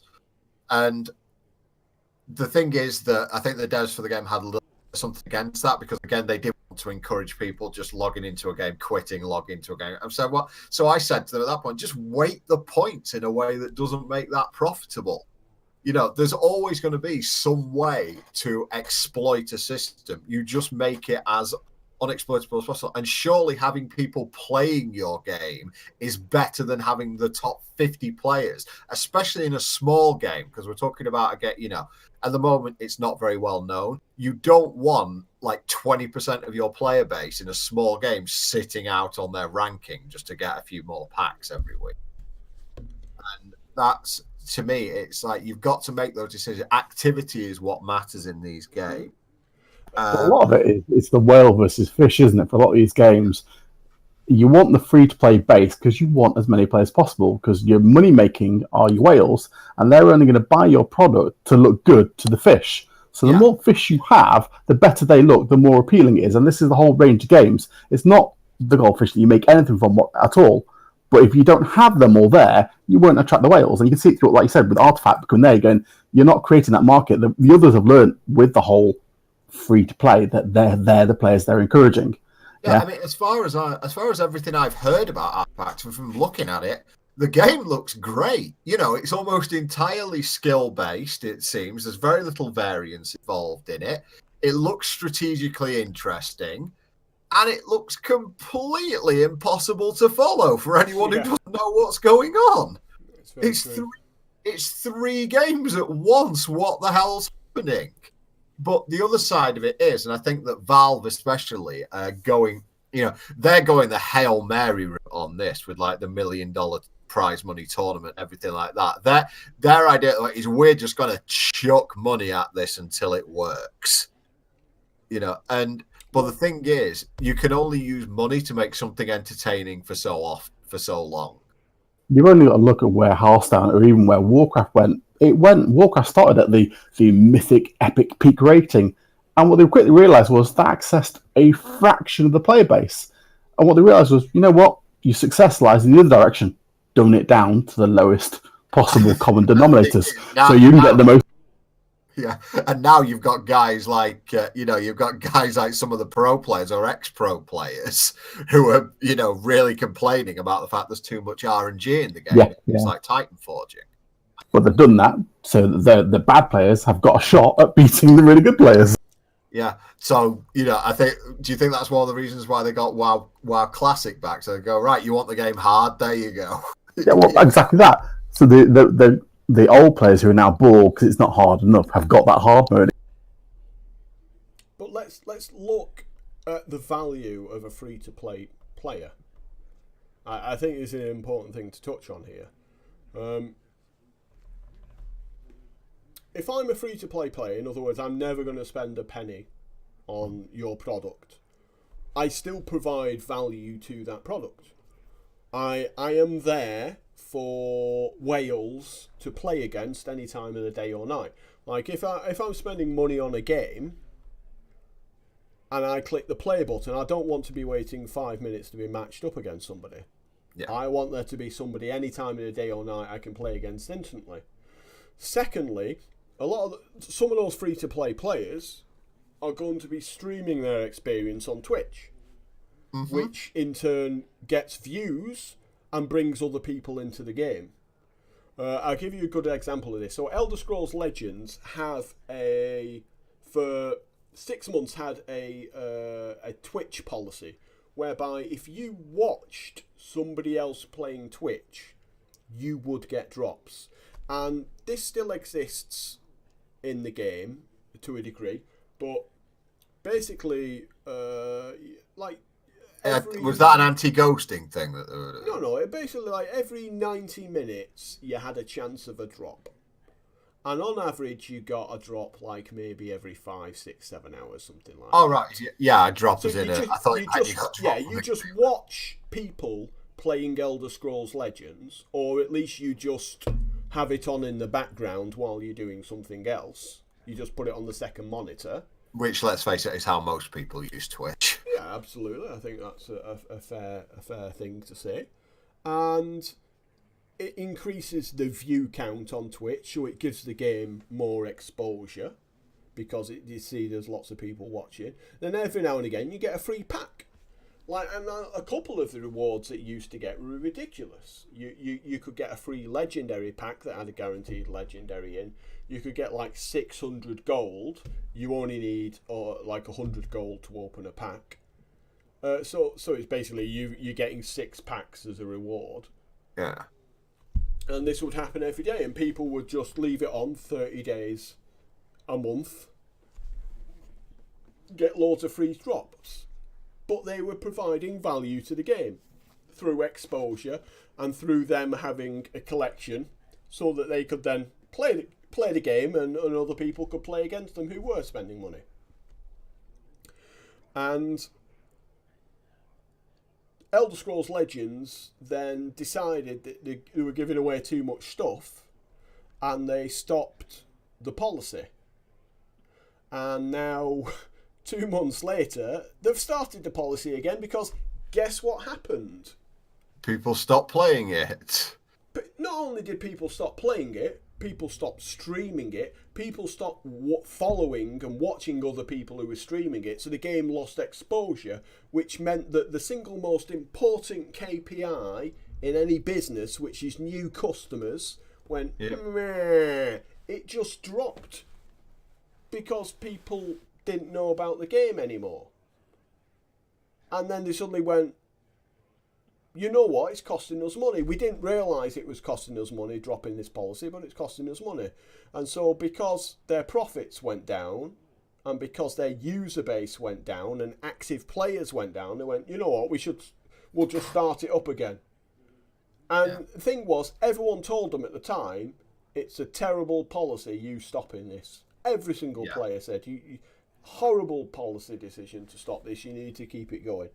And the reason why is the new player experience. Like, if you're a new player coming into Hearthstone, into Magic the Gathering, into any game, it's hard and it's a big investment to actually get your collection to something meaningful. And so anything that allows you to catch up in the system is good. In fact, if you're a free-to-play player and they have a ridiculously good system, which, like Magic the Gathering Arena does have, you get a lot of free decks to start off with, so you get a good taste of what's going on, right? But not only do they have that hook, here's the thing, right? So you get all these sort of pre-constructed decks and you smash them against other people who've got the same pre-constructed decks. You win some, you lose some. Eventually, once you learn how to play, you gradually improve your ranking. Yeah. And then at some point, you come up against people who've just got better cards than you. And they just smash you and keep you down. And that's the incentive for you to then spend some money to be able to compete with those people as well. And I mean, to give you a similar example of one that's got a very good free-to-play policy, I've been shilling for it a bit anyway. That's one of the things that attracted me to Star Trek episodes, because you go into the game, there is actually a mode in the game which is basically arena. You know, it's basically Hearthstone arena, but you play against AIs.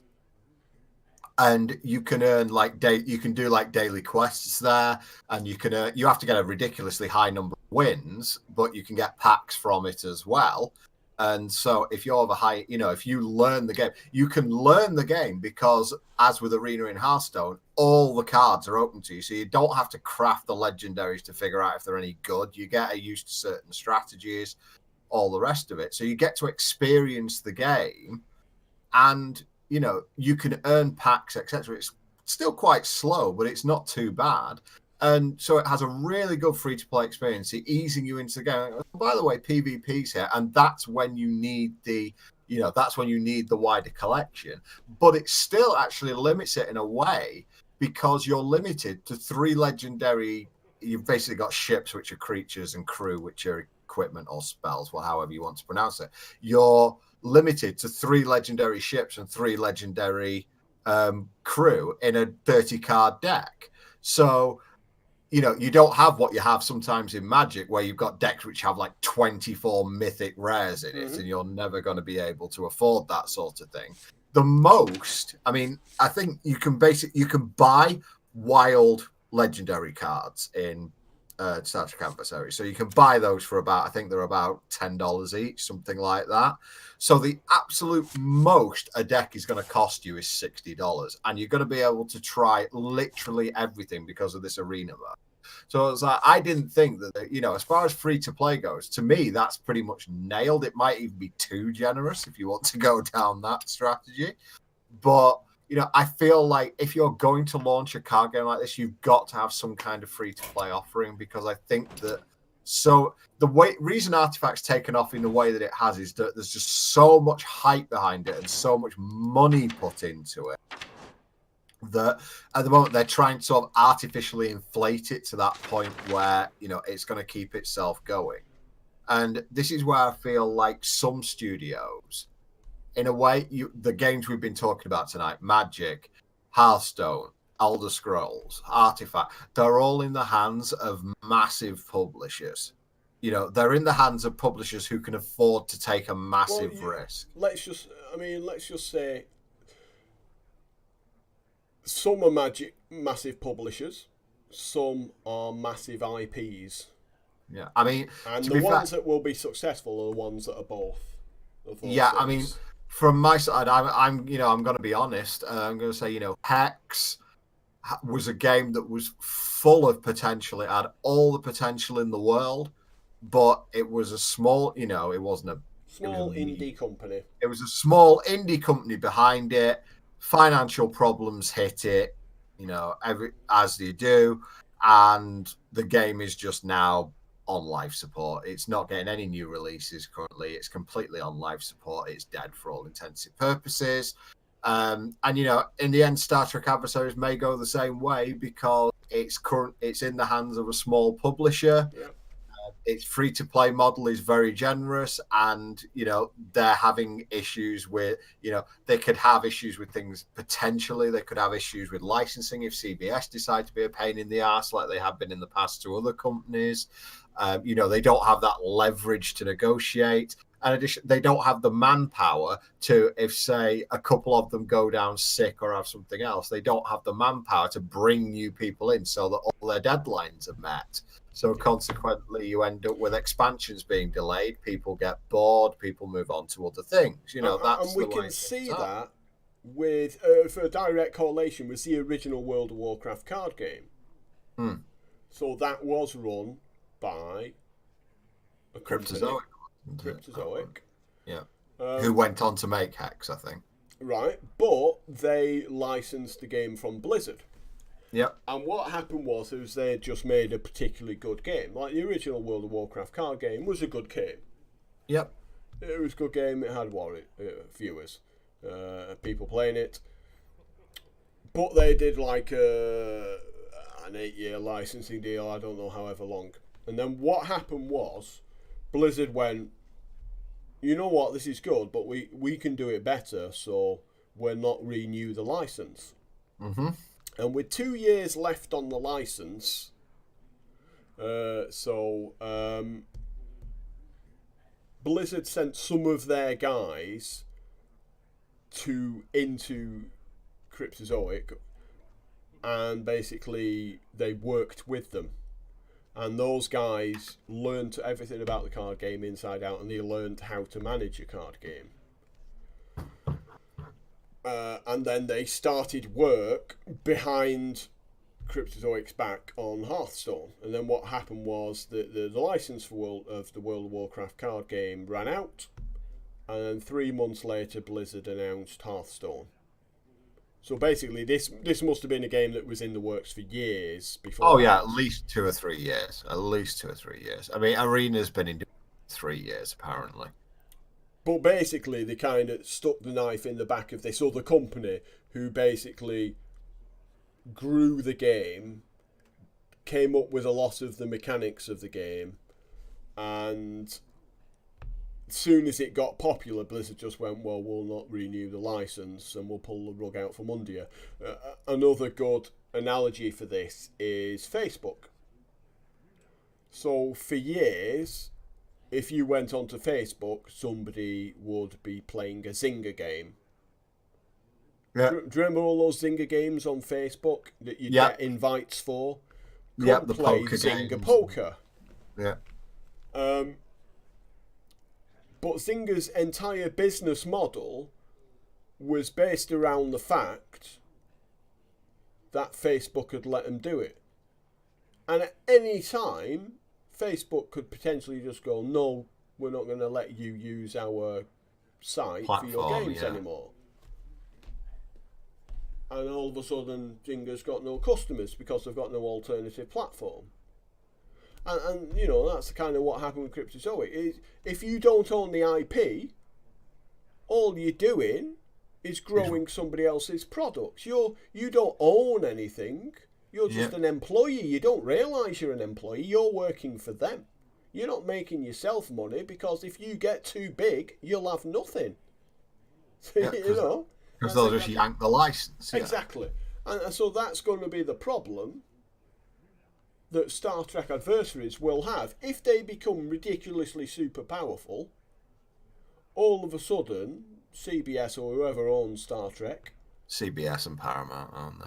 right, they will basically demand more. I'll give you another good example of this. Okay, so 20 years ago, Psygnosis were based in Liverpool. Okay, they're a game publisher at the time, and they were bought out eventually by Sony. And Psygnosis every year used to produce a Formula 1 game. And this was their big game every year, you know, Formula 1 97, Formula 1 98, Formula 1 I think 99. I remember those, yeah. Right, exactly. Right, so every year what would happen is the marketing guys, the game would come out and then the marketing guys would go and have a chat to Formula 1, to old Eddie. You know, and just say, oh, you know, so should we do the license again for next year? Because we're making all this money, we'll pay you this big fat license, stuff like that. Anyway, so what happened was, one year, R&D spent a whole year on the game, making it for the following year, and then the marketing guys suddenly realised that nobody had got around to getting the license. And all of a sudden, they went to approach, you know, the F1 guys and said, okay, can we have the license, and we need a license again for F1. And they were like, so when's this game coming out? And they're like, oh, in a month. And so this huge grin, like all the F1 guys are like, we've got them by the chutzpah. Yeah. Because they've made the game. Yeah, they'll have to pay whatever we ask. And like normally they pay a license fee of like $10 million to release this game, and then they'd sell, you know, loads of copies of it. And F1 came back and demanded 10 times as much for the license. This is going back like 15 odd years or so. And as a result, Psygnosis went out of business. They just went, we can't afford it. We've invested all of our money into making the game. We can't release a game because the Muppets over in marketing forgot to get the license for the game, and we're done. So basically, they got too big, and F1 realised that. They went, you're massive, and held them over a barrel. And just basically, that was it. And they had to be sold off to Sony, you know, and Sony were only interested in the assets and like some of the staff. You know, we'll just buy you for a nominal fee just so we can have these excellent staff who've been producing these games. Yeah. So, you know, the story and all that is, don't make yourself too big for when you're working for somebody else. You have to own your IP if you're going to grow something. On a negotiated damn good franchise and a payout at the end. You know, otherwise people are just going to go, thanks for making my game massive, we'll have it back now. But the other point is that we touched on, which is you're making these games and you've got a choice. Some people go, we're going to make the best game possible, however complex or however involved. But it's like Blizzard, and a lot of people complain about it in terms of that. But Blizzard went, we're going to make the game that people want. And when we get feedback from players, we'll change the game. And it may unbalance the game, but what matters most in a company, unfortunately, is player base and payers. Not how ethical, moral, or, you know, how realistic your game is. It's who's paying for it. And you can't argue with that with the end because it keeps them business and it keeps them huge. And it was an issue with Magic the Gathering because they had this secondary market that was controlled by people. You know, controlled by traders. Traders setting the prices of cards. So Wizard of the Coast couldn't nerf a card because people were fundamentally losing hundreds of pounds every time they nerfed something. Now, they did do it from time to time when they made an almighty balls up. I'm looking particularly at the Time Spiral set. Mm-hmm. I'm looking particularly at stuff like Memory Jar and things like that. Oh, yeah. You know, there were Academy, cards, all that stuff. Yeah, Tolarian Academy. There were cards that were 20 quid that just became dust overnight. Because Wizard of the Coast went, you know what, either our format's going to be terrible for the next 2 years, or we've just got, you know, and they lost a lot of faith with doing that. But the thing is, with Hearthstone, free to play, they don't care. Like Affinity and things like that, where they had a couple very close to burying their game. Mm-hmm. Yeah, Curse Scroll. There were cards that came very close. But when you look at it all, because Hearthstone's an online game and there's no trading, you know, if they nerf something, that's fine. The only thing that annoys a few people when they do nerfs is, for example, very often people craft entire decks. Yeah. Because of the way a certain card works. And they only get full dust value for the card. Yeah, and they nerf that card, which then ruins the entire deck, but they only get the dust value for that particular card. A good example of this is at the time Handlock. You know, when they did the nerf to Molten Giant, it basically took the deck out of tier 1 and turned it into a tier 3 deck. Mm-hmm. So, you know, you could spend a lot of your gold and dust crafting the entire set, and now why have you done that? So yeah, you know, Hearthstone do get a few things wrong, but I think they they're can in a afford, much more flexible place to be able to fix them. Yeah, they can afford to fix the errors, you know. Yeah. Though, like, even them historically have been very slow to fix the errors. Like, look at a card like Undertaker, the original Undertaker, not the card that's in the current set. The 1/2 that gained +1/+1. Yeah. Not the card that's in the current set that I'm looking at right here called Dat Undertaker. Yeah. Because he's a troll, but the original card, yeah, it was a 1/2 and it got +1/+1 every time you played a card with Death Rattle. That was the original Undertaker, and he was ridiculous. And it took them 8 or 9 months to fix it. Yeah, every match of Hearthstone basically started with tone taken. Yeah, so everyone knew it was busted, you know. And it took them a long time, basically because their customer experience at the time did not have the channels set up to provide the correct feedback to the staff, you know, to the people who made the decisions. Here's the thing, right? Hearthstone, for the first 3.5 years after it came out, just kept growing. It didn't matter whether a set came out that was bad, good, indifferent. It did not matter. The game kept growing because it was constantly being exposed to new people. People would go onto Twitch, see it, and go, oh, that looks interesting, I'll play it. Even if the product was bad, and there was a time 2 and a bit years ago where the product was truly shocking, it kept growing. And once the game plateaued, once it had the correct amount of exposure and could not grow into new markets, then we saw the decline. Which kind of topped itself off 6 months ago when like Witchwood came out, which was a shocker of a set. Like it you know, and the same with Kobolds, they were just complete snooze fests. Like if you like using Twitch, like if you see the resident sleeper emotes, that's the emote you're thinking of, just this guy falling asleep going, And then all the KPIs came back in and people weren't pre-ordering the 50 card packs. And, you know, and less people were playing. They were like, what's going on? And it was at that point they realised they had a terrible product. And changes need to be made. Because previous to that, they still had a terrible product, but the game kept growing because new people were still coming in. People were not playing it anymore, but all the new players were making the KPIs and the figures looking good.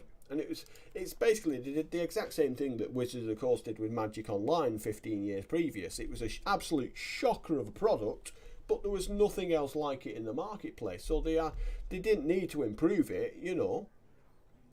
It's like the old thing about you can have a turd, but if you stick a BMW badge on it, people will buy it. And that's what it was in Magic Online. It was a terrible product. And the thing is, Wizard of course will admit it was a terrible product, but they had no reason to improve it because there was no other product like it in the market. Why do we need to make it better? It's not like you're going to go off and play another game. And it's not like you're not going to play Magic because you're addicted to the game. Well, Magic also has that investment thing that but people are like, I'm invested. I've spent this much invested money to their collection. That's right. Yep. But it took Hearthstone 10 years to go, we can do that better, and then they did it, and then it took Wizard of the Coast 5 years to realise that, oh yeah, it turns out Blizzard did do things the right way, so now we'll do our own one and call it Magic Arena.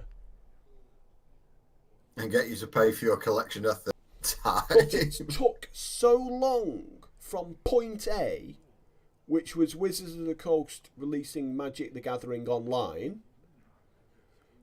and then they struggled through all of the nepotism, they struggled through all of the low paying of staff. So in other words, they hired poor tech guys, they hired poor project managers, and then it took Blizzard to release their game, and it took another couple of years for Wizards of the Coast to do some pest analysis and some SWOT analysis.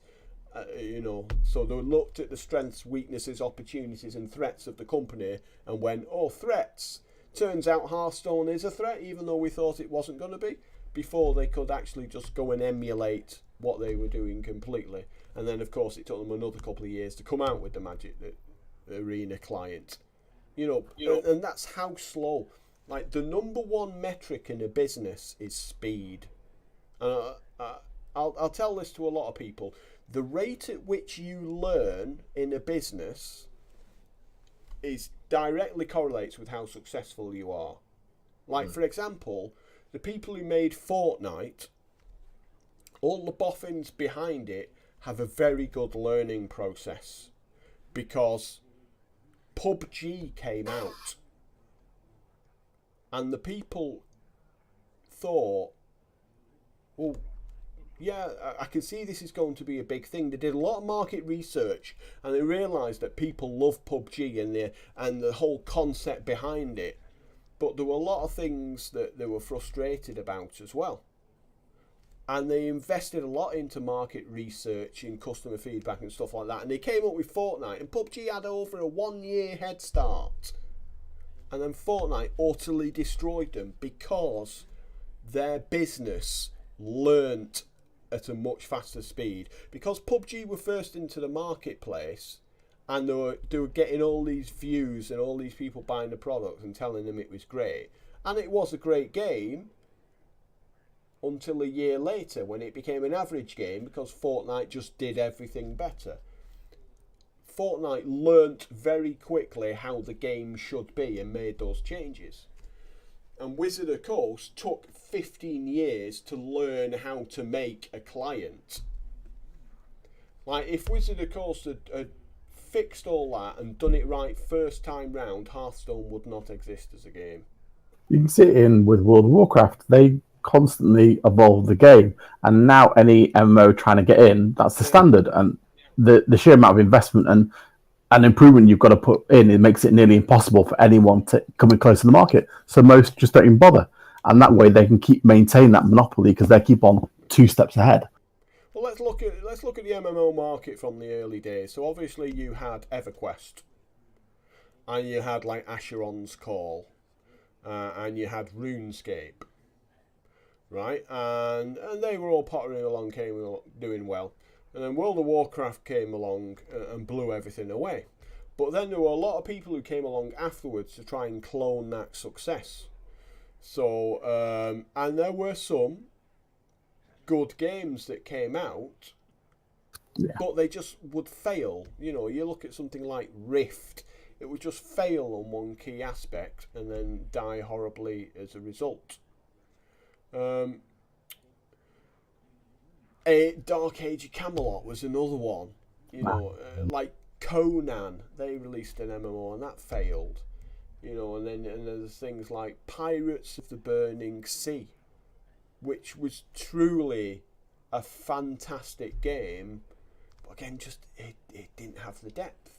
They would have like the game mechanics correct, but they just didn't release any end game product, or what they had just became stale.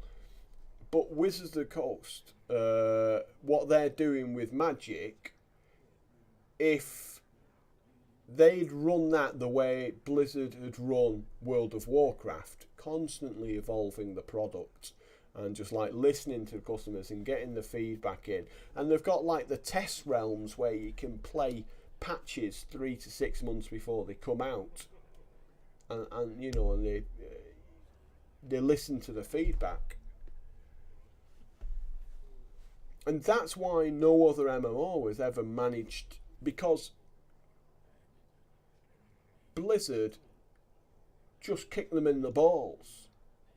They just, you know, if a game comes out, they just go, you've got to invest all of these things into this game, all of the product, resource management, everything. You've got to spend an absolute ton of money to get up to just the shine of our game, you know, and just to the classiness of our game. And you're going to run out of money before that happens, right? And Wizards of the Coast 15 years ago could have done that to every other game, you know, in the sort of collectible card game market.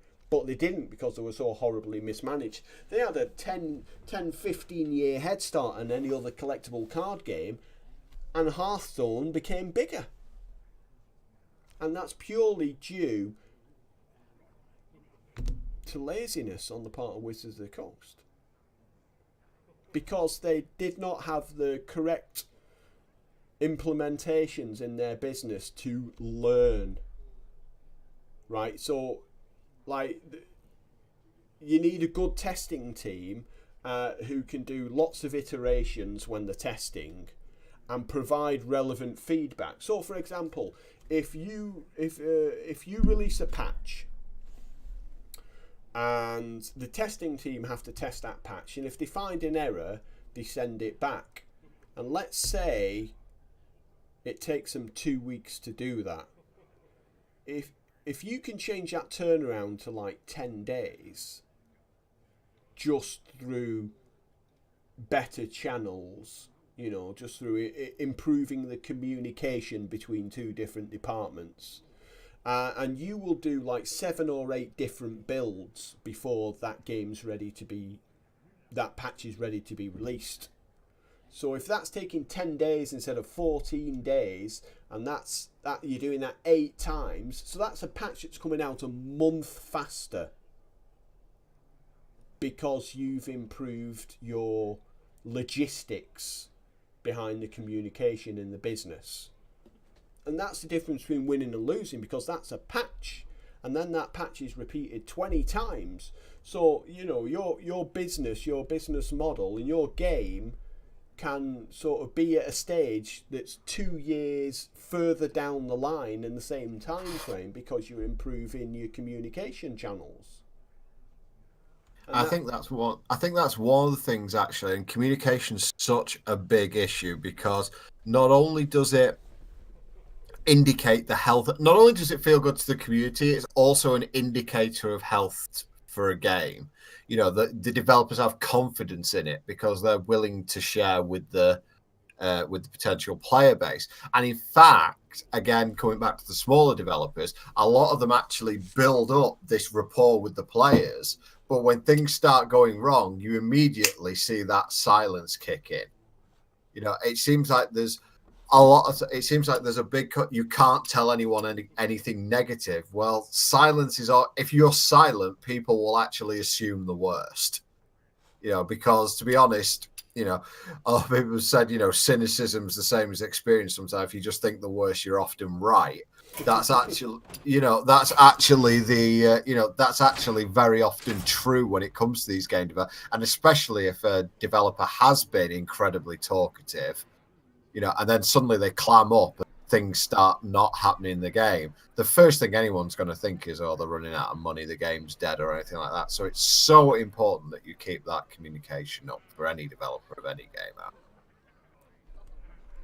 But very often it takes good business minds to realise that.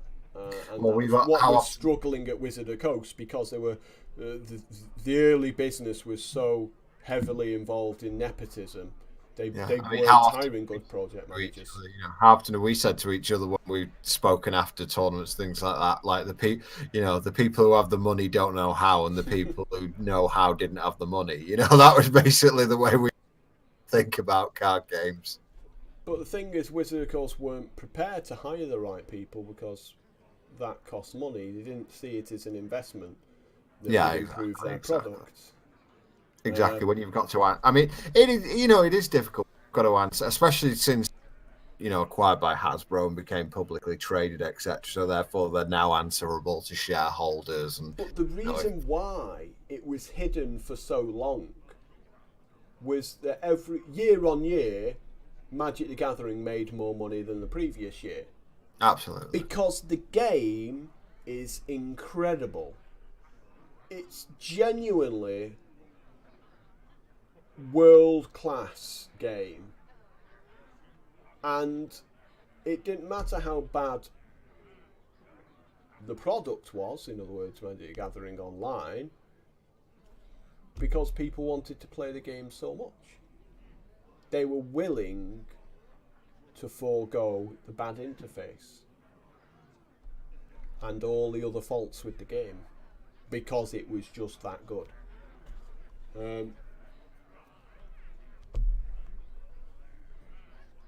And it's took all this time to fix it now.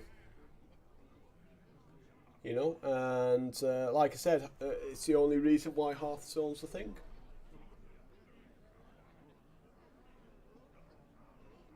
Hearthstone would never have come to be had Wizard, of course, done things right the first time round. It's crazy, really, to think that, isn't it? Yeah, and it really is the fact that it's taken them so long. But, this is if they had not been, Magic the Gathering with the history and everything else that behind it, they could very easily have gone the same way as a lot of other card games have gone. Legend of the Five Rings, all the rest of it. They could very easily be in that position now. And the only reason they're not is because no matter how long it took, they did adapt, and they are the original game, and that's how they've managed to survive this. Well, I mean, funny enough, you did mention those games because what is happening today, this year, is basically history repeating itself. So you mentioned L5R. There were lots of other games that came out 15 years ago. Basically, Wizard, of course, released Magic Online. Well, Magic, the original Magic, when I was 17 years old, back in 1993. And 5 years after that, around 1998, lots of clones started to appear. In other words, people realised, oh my God, Magic's being this big thing, let's make our own game. And L5R came out, Legend of the Five Rings. Shadowrun came out.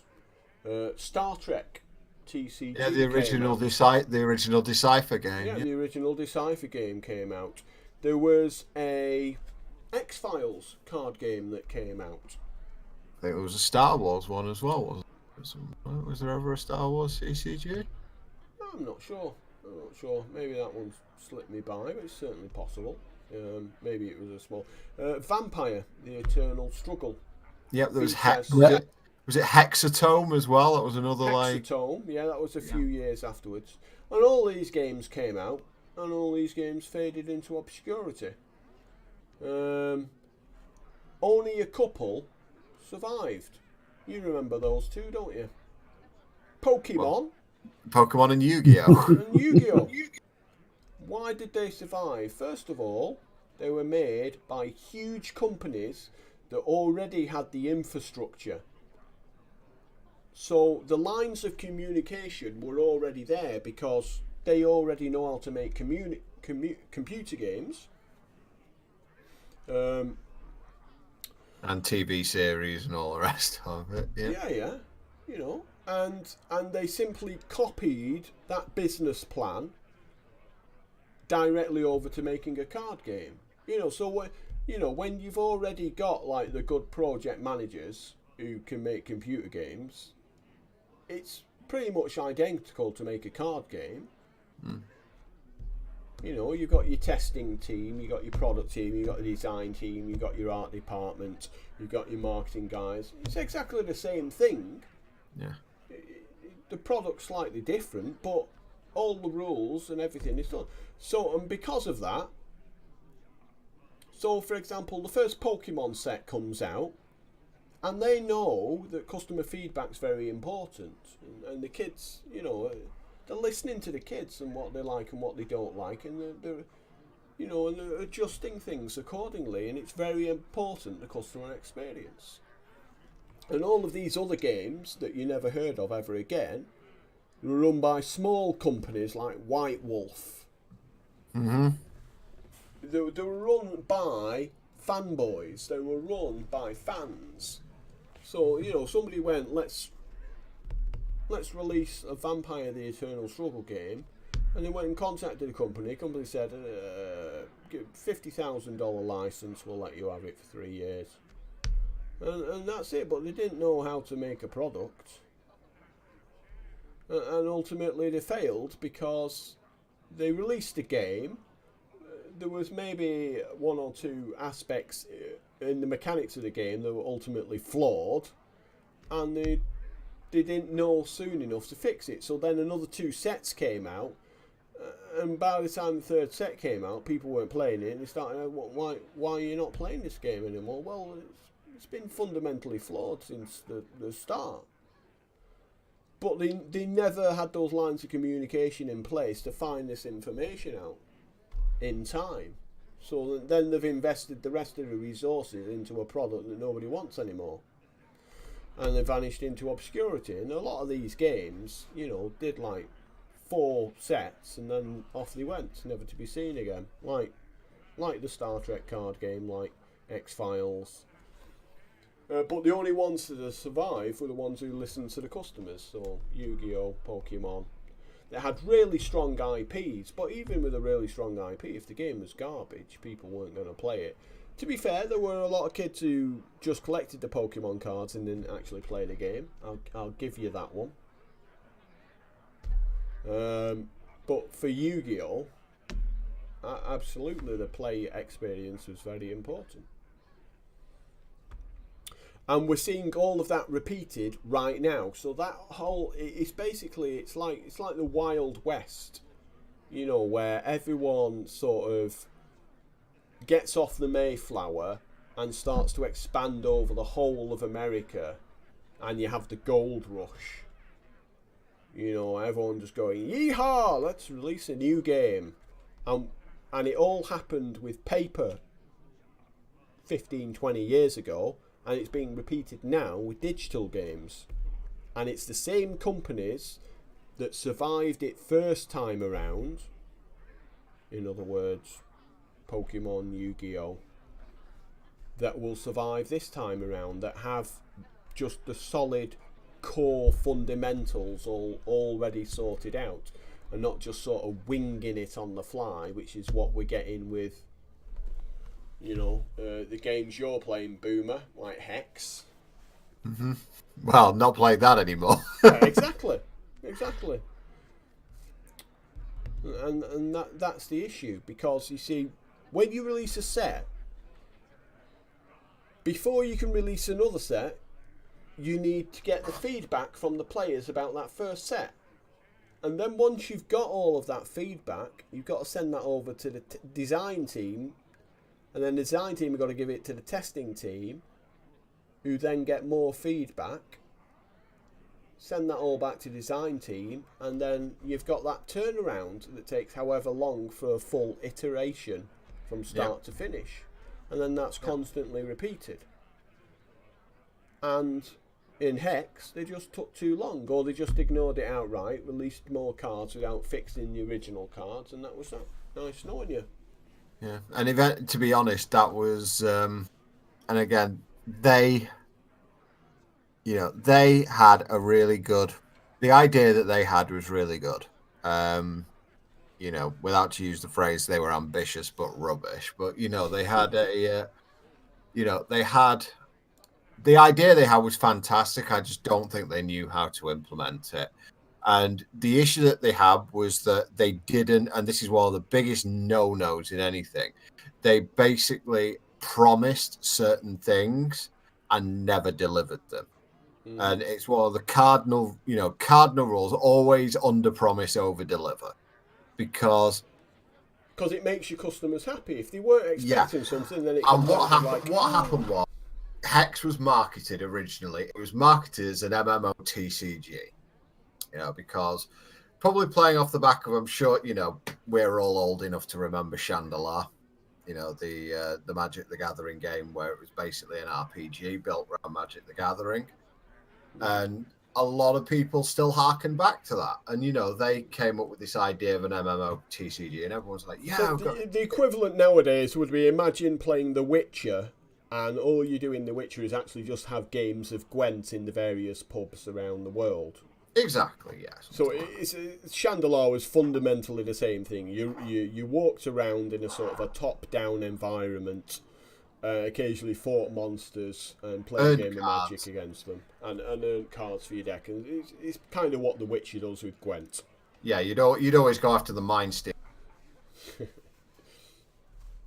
But the idea of it was, so that was how the game was marketed, but it was basically released as a Magic the Gathering clone. It was basically...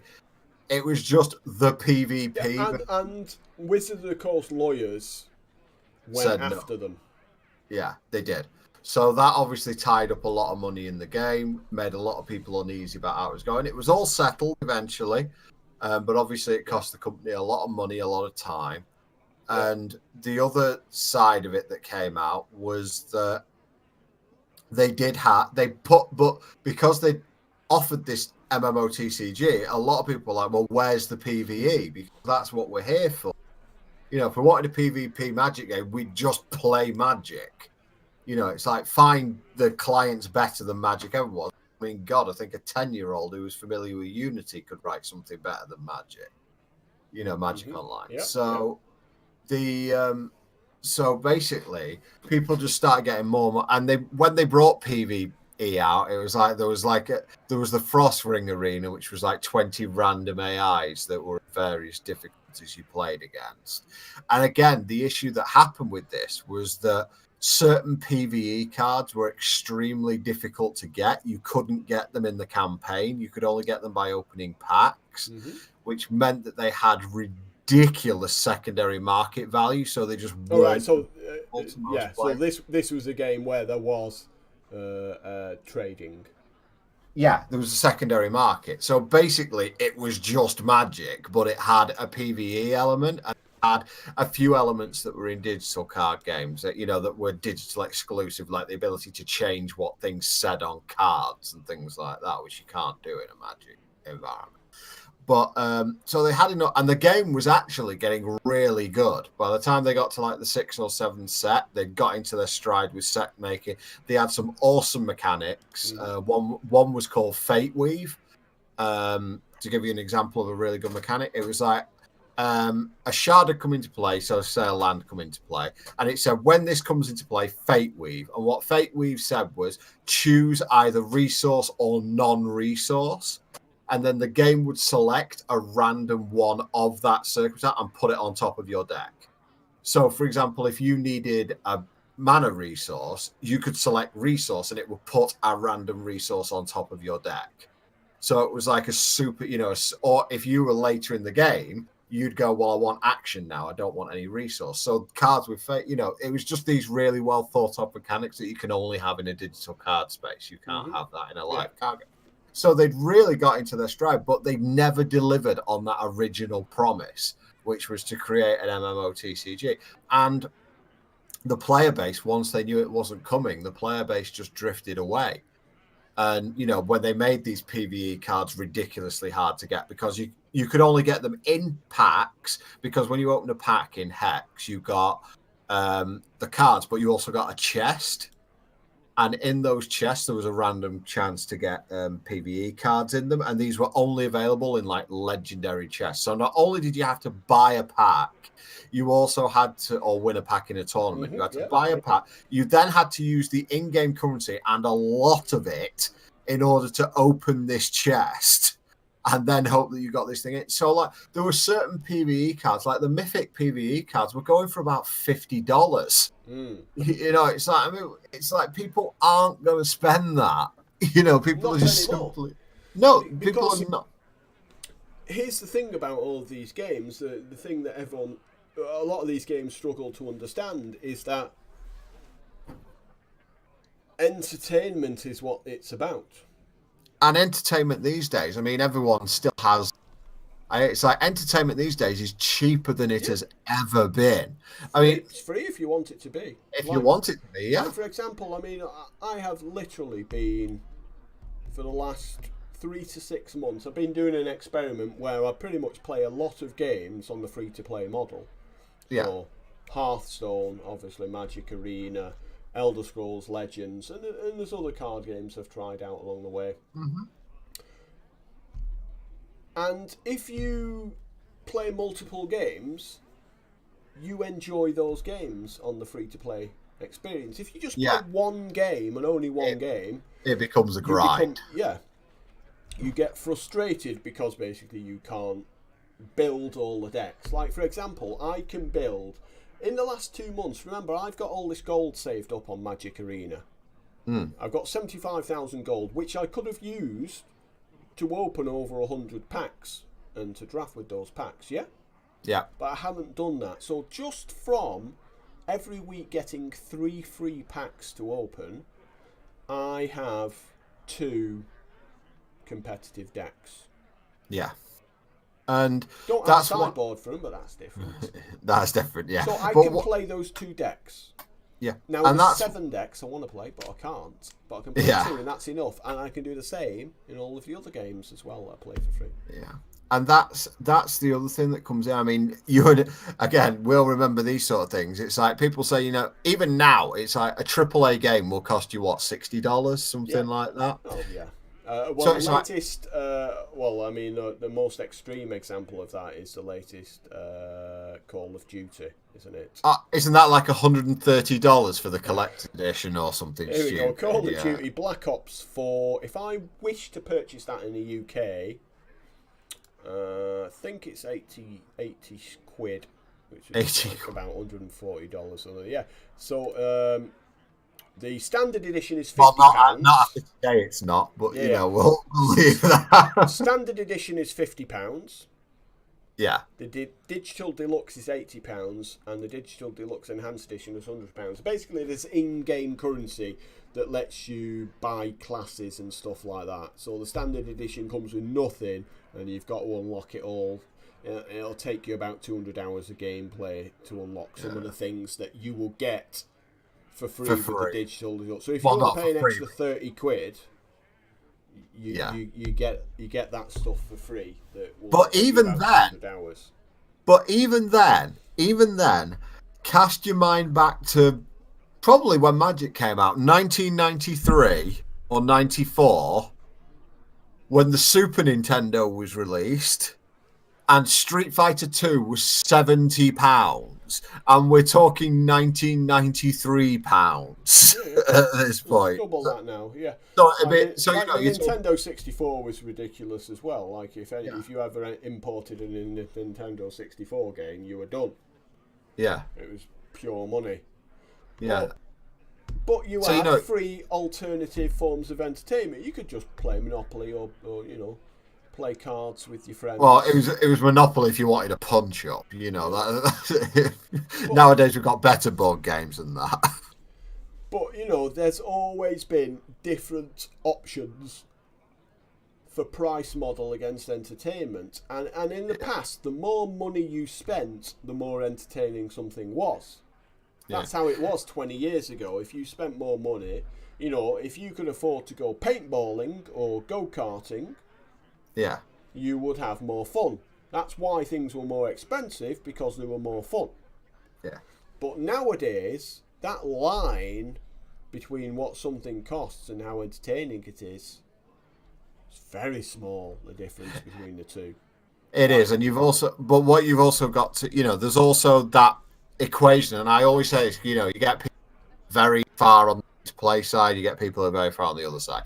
And all it comes down to at the end of the day is the value to you personally of time against money. Some people have got more money than time. Some people have got more time than money. And it's making sure that you cater to both of that demographic. Because you can't if you just have a game where you have to pay $200 or you're completely uncompetitive in any format, that's only going to attract certain people. And coincidentally, if you have a game where you're only going to be competitive if you put 200 hours into the game, that's going to not attract another demographic. So, you have to have that middle ground, and that's usually where you end up with the hybrid, where you can grind if you want to, or you can pay if you want to. And that's where you create the environment where a person knows they compete.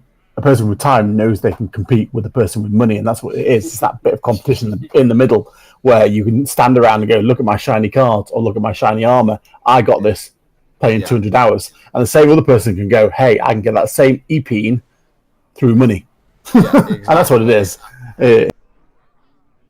Now, I know there was another card game that came out recently that had a different business model, which was interesting, and I can't remember the name of the game. Somebody will probably point it out in the comments when this gets uploaded to YouTube.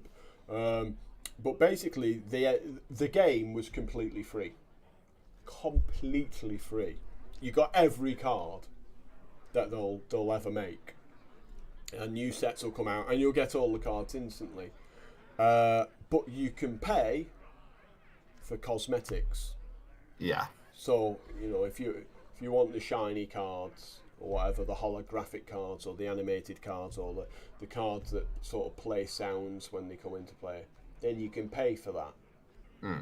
So the whole aesthetic, visual and audio of the game can be improved, and that's the monetized area. Exactly. And I think that's a really interesting model, because that's pretty much Fortnite's model. And that's where a lot of people were on the idea where Battlefront went wrong, didn't they? Like Star Wars Battlefront went wrong, because you had to pay to get to a certain point in the game. You literally couldn't otherwise. That was you had to pay to unlock characters. You couldn't. Yeah. You didn't get to play as like Darth Vader until you played the game for about 800 hours to unlock enough gold to be able to get him as a character. Yeah, or you paid whatever you had paid to unlock him. Or you paid 90 quid and you got him straight away. Yeah, so that's one of the areas where I think that the one thing that a lot of free-to-play players will always say is they don't object to paying for cosmetics, because it's the idea of trying to avoid the quote-unquote pay-to-win scenario, which, to be honest, I feel a lot of people poorly define anyway what pay-to-win means, because in a way you could argue that almost no card game is pay-to-win because there's a skill element involved. You can't just win at Magic because you put $1 million into it. You could buy every card in existence and therefore you win. It's like you can't, you will get to a point where your collection is at a point where adding to it won't give you any further advantage in the game. But you will still have an advantage from the initial investment. These games, I think, as pay to play rather than pay to win. Yeah, with Magic the Gathering, it doesn't matter how much money you spend. If you're terrible at the game, you're always going to be terrible. Yeah, pay to play sort of always, pay to play basically signifies that there is a barrier to entry. That's basically what pay to play tends to be. You could use, pay to compete. Is that another? There's so many different trends, and I think a lot of them are so poorly defined, and they just get thrown out constantly by people. It's like anything where you can buy progress in a game is pay to win. Not necessarily. You might win in the short term because, if you turn up with a Pro Tour winning deck to a Friday Night Magic and you're half competent, if your skill's the same as everyone else, you're probably going to do better than the average person is. Still doesn't guarantee you're going to win because you can be terrible at the game. So, just before we quit, obviously, Hearthstone for a number of years has had a competitive scene, and it's something that Wizard, of course, want to do with Magic Arena as well. And they've admitted that in all likelihood there will be at some point online Pro Tour qualifiers through the Magic Arena client, which will be interesting. Given what happened on the Modo ones, for sure. Right, yeah. but this will be a route for people to get onto the Pro Tour without having to do what they're doing next weekend at Grand Prix Liverpool, which is just down the road, and the three of us will be turning up to that, not to play. And the reason not to play is it's actually a team event, so you need a team of 3 people. Which could be three of us, but the entry fee for a team of 3 people is £180. $240 somewhere in that. $250. Yeah. So we could It's just ridiculous for a day's entertainment. And we're spending that on food and drink instead. So we're going to spend that on food and drink instead. Probably not, in fact, that much. Well, I don't know. We probably that Magic Plus. food and drink on top Of petrol and hotel on and top of the 180. The thing is, we're lucky that we live locally. Yeah. So there are people who are flying in from France.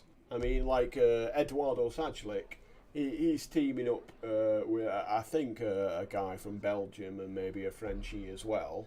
So, they're spending a couple of £100 flying over. They're staying over at a hotel in Liverpool. And let me tell you, all those hotels are really expensive this week for some reason. who'd have thunk?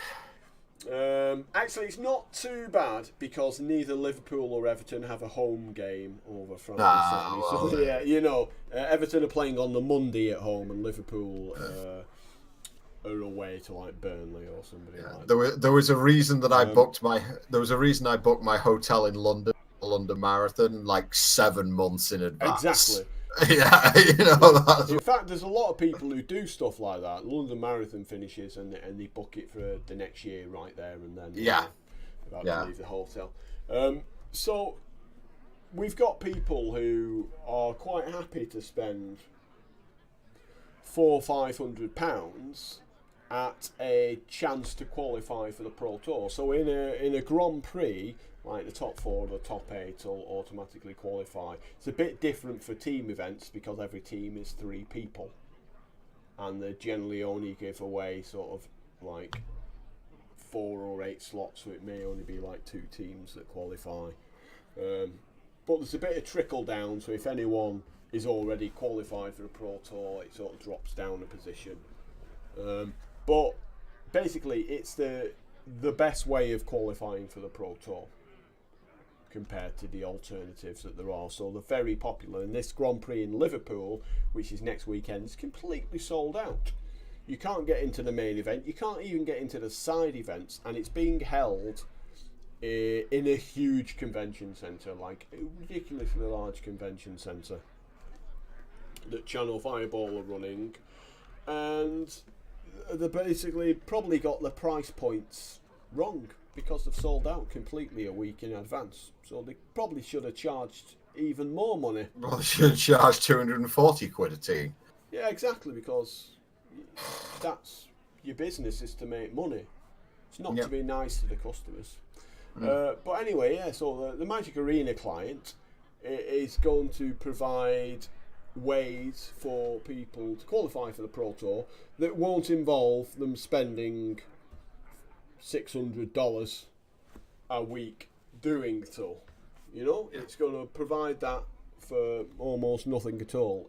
And yes, those events that you will be playing in will probably have like 10,000 people. Yeah. Why will it have 10,000 people? It's free.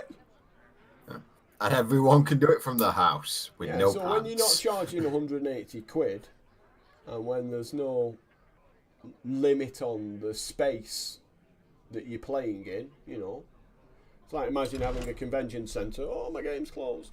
That can sort of fit 1 million people. Also, there's also one other thing that Magic Arena does, which is very good, and it's another reason why I also think we might be seeing like Pro Tour top 8s played on it soon as well. You can't cheat. I was just about to tell you, there's no sneaky moving the cards around.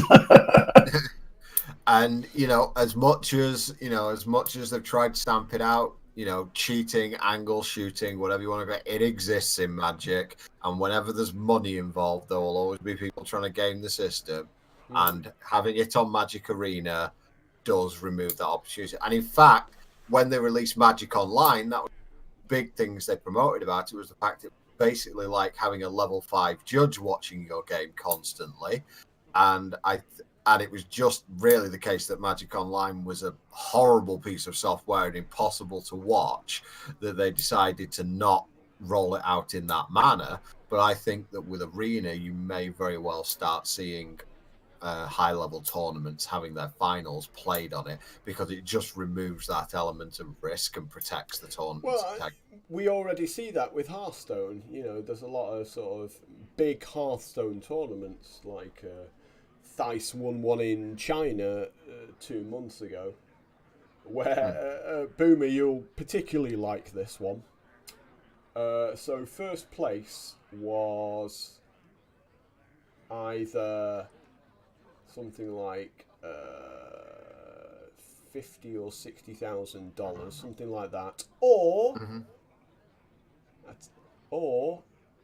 an Aston Martin Vantage. Nice. Yeah, it was something like $80,000 or something first prize, or you could have the car, and of course he took the cash. Yeah. But you might have took the Aston Martin. The Aston Martin's probably worth more than 80. Although you paid your taxes and the moment and driven off, and the moment you start the engine, it loses like 40 grand's worth of value. It's like, by the time you pay you wake up and just go, I've lost 2.5 grand in depreciation, and then you say, what else am I going to do with my day? But I know you love your Aston Martins. Yeah, well, the thing is, you'd buy one, but you'd never use it day to day. That's the thing. It'd be like, what are you going to park it in a normal car park? That's getting keyed. There's a lot of jealous individuals in the UK. We won't call them scrotes. It's not. It's not just in the UK though. Having said that, though, an Aston Martin's less likely to be keyed than a Porsche or a Ferrari. Or even a BMW. Well, definitely a BMW. Because you just assume the people who's driving the BMW are horrible people. Well, it stands for bought mainly by, I'm not going to say the final, but, it's like, that's what BMW stands for. Rules aren't for people who drive BMWs. They don't need or Audis. They don't need to use blinkers. Yeah, definitely Audis as well. Anyway, guys, we are getting on a bit here. So but, again, it's just to prove that point that sort of like the paper Magic is as strong as it's ever been, and the people who are playing the game have got that money to throw at that game. But the online game was struggling for a number of years just because it's a different clientele. Yep. And again, Wizards learnt too slowly. They didn't realise it was a different client. But at least they did learn. Yeah, and they've got that there. And I definitely think you should check out Magic Arena. It's definitely worth checking out in regards to that. But like I said, I've bought 50 packs. I still got 6,500 gold, so I'm going to be doing lots of drafting, and hopefully those of you who sort of start following me regularly on Twitch, I'll probably do a lot of drafts, particularly with Craig. I think it's good to have someone to sort of fire ideas off. Yeah. And I think that the game's a lot more interesting than it was a couple of years ago, which is why I want to get back into it. But as well, though, I'll probably do this quite a bit with you boomers. We'll do a lot of Magic drafts as well, because for the last 2 months I've basically been collecting those golds with the intention of doing online drafts with the new client. Cool. I think they'll be interesting to do.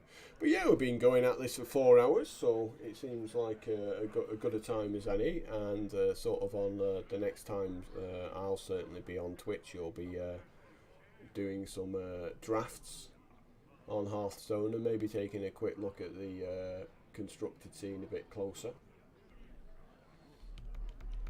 What are you going to be focusing on, Craig? Just getting a bit of arena drafts in? Yeah, I get the mandatory a few grinding decks, so get a couple of decent. Obviously, I have a massive dust, which is one of the nice things again about Hearthstone, isn't it? Yeah. Relatively easy to build those dust and literally pick up a set and go, I will build that deck with no real effort. And that years before Magic's in that same position. Yeah. You know, when you've got everything and then a new set comes out and you can have it all immediately. Well, they're going to... the noise is that they're going to release a new Eternal style format, aren't they? It's going to be like a new modern, which I think is going to... I think that's probably going to be like arena modern. You know, we're going to... that way, it's going to be a new modern for arena, which will probably finally kill Magic Online when that happens. But that's one of the things that they're going to do there. I think that to make it like Hearthstone, they do have to come up with a slightly better dusting format because, you know, working towards wildcards or whatever. I think that part of the economy probably needs stimulating a little more. But from what I'm seeing of it so far, I'm actually pretty impressed by it, which is not something I very often say about about Magic technology. So can't argue with it too much. No problems, but yeah, I'll certainly be on. Well, we're on Wednesday, and obviously we're all off to Liverpool over the Friday and the Saturday and whatnot. But I'll certainly be picking up some Hearthstone tomorrow and maybe Sunday onwards. So really just getting into the swing of things a bit after that. I think it's a fun product at the moment. And then, of course, people, you know, if they want me to play some Magic, they want to learn how to play Magic, we can do that as well. Yeah. You know, I think Magic blows a few people's minds if Hearthstone's all they've ever known. Yeah. But it's definitely worth it. Takes about 5 hours, doesn't it, before things start to click? I think so, yeah. I mean, for you, it took about 4 years, didn't it? Oh, at least like 6 years. With those green decks you always used to play. Yeah. I discovered blue and then green. Everything went well. Well, you know, we're old now when we're saying players transitioning from Hearthstone to Magic and not the other way around. Going, there's another generation now after us. Yeah, shush. So we're Zennials, the best generation. Well, at least I am. No, I just fall into that. Yeah. Just. Yeah. It was the Zennials were people born in 1975 onwards. It's 75 to like 84, is it? Oh, I squeak in by a month. How lucky am I? I feel old. But yeah, you know, like I said, I other people as well. I mean, they're welcome to pop into Discord, and if I'm not doing anything, I can always grab anyone who just wants to come in and chat for half an hour and just sort of pull them into the video channel.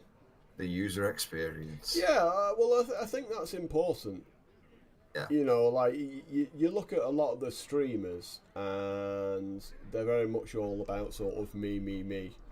You know, and it's surprising, like the number of interesting people there are out there. Mm. You know, and if it's quiet and somebody just wants to have a chat, you just have a chat with them. Something my old man used to say.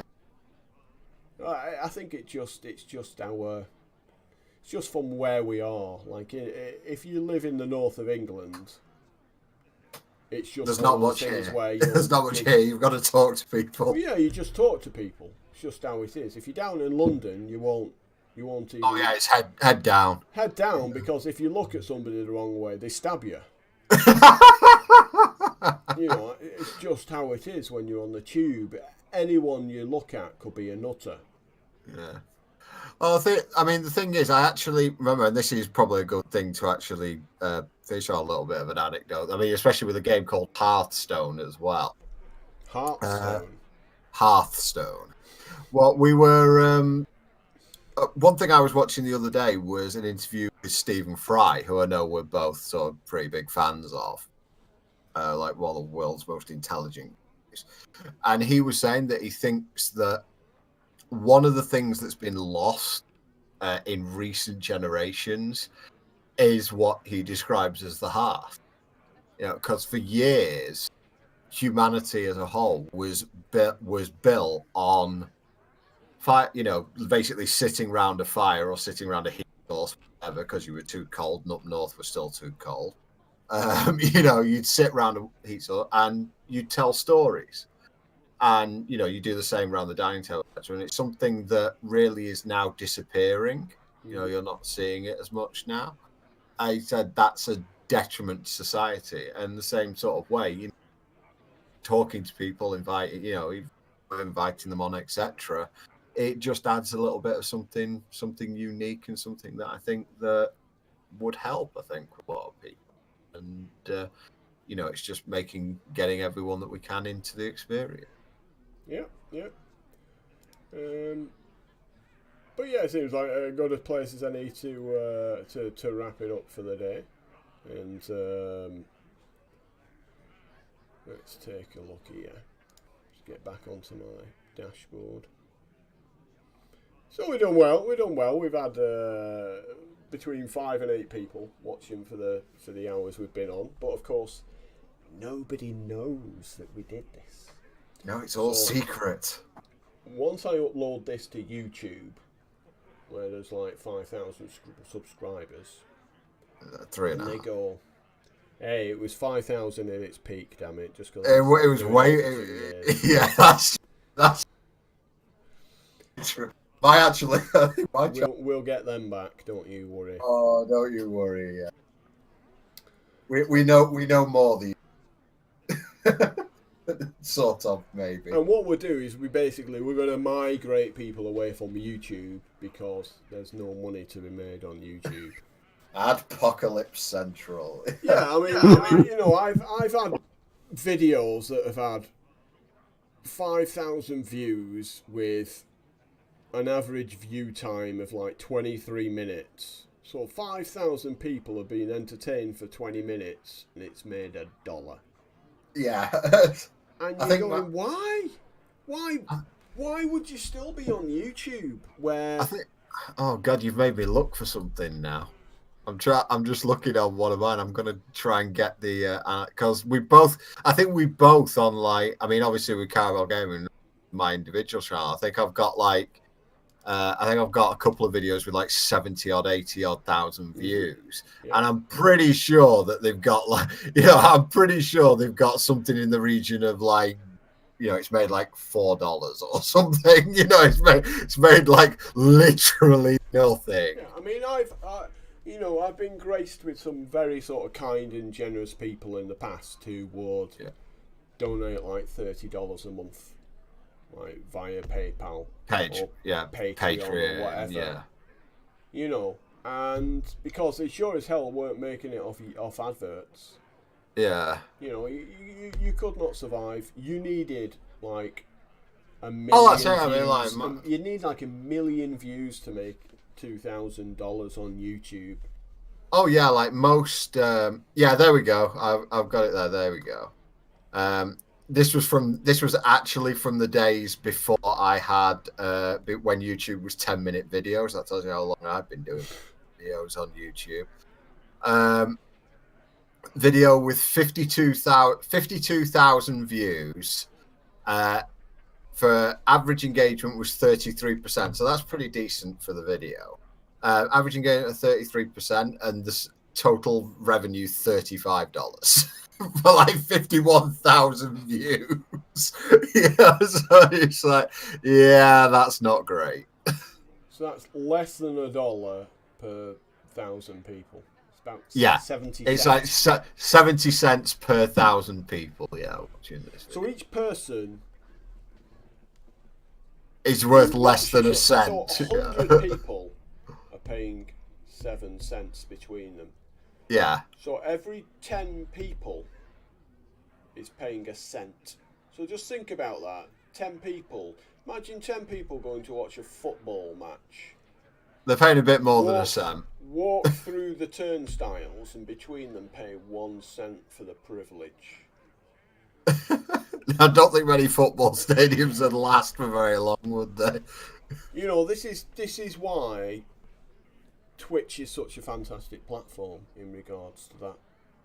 Yeah. You know, because it allows people to engage with the streamers a lot better. Like, you can ask me a question in chat, and so long as I'm not blind, I'll see it within a minute and be able to answer it, and you get an answer. Whereas, you know, if I release a video and you ask a question, so very often I have like 4 or 5 videos all lined up.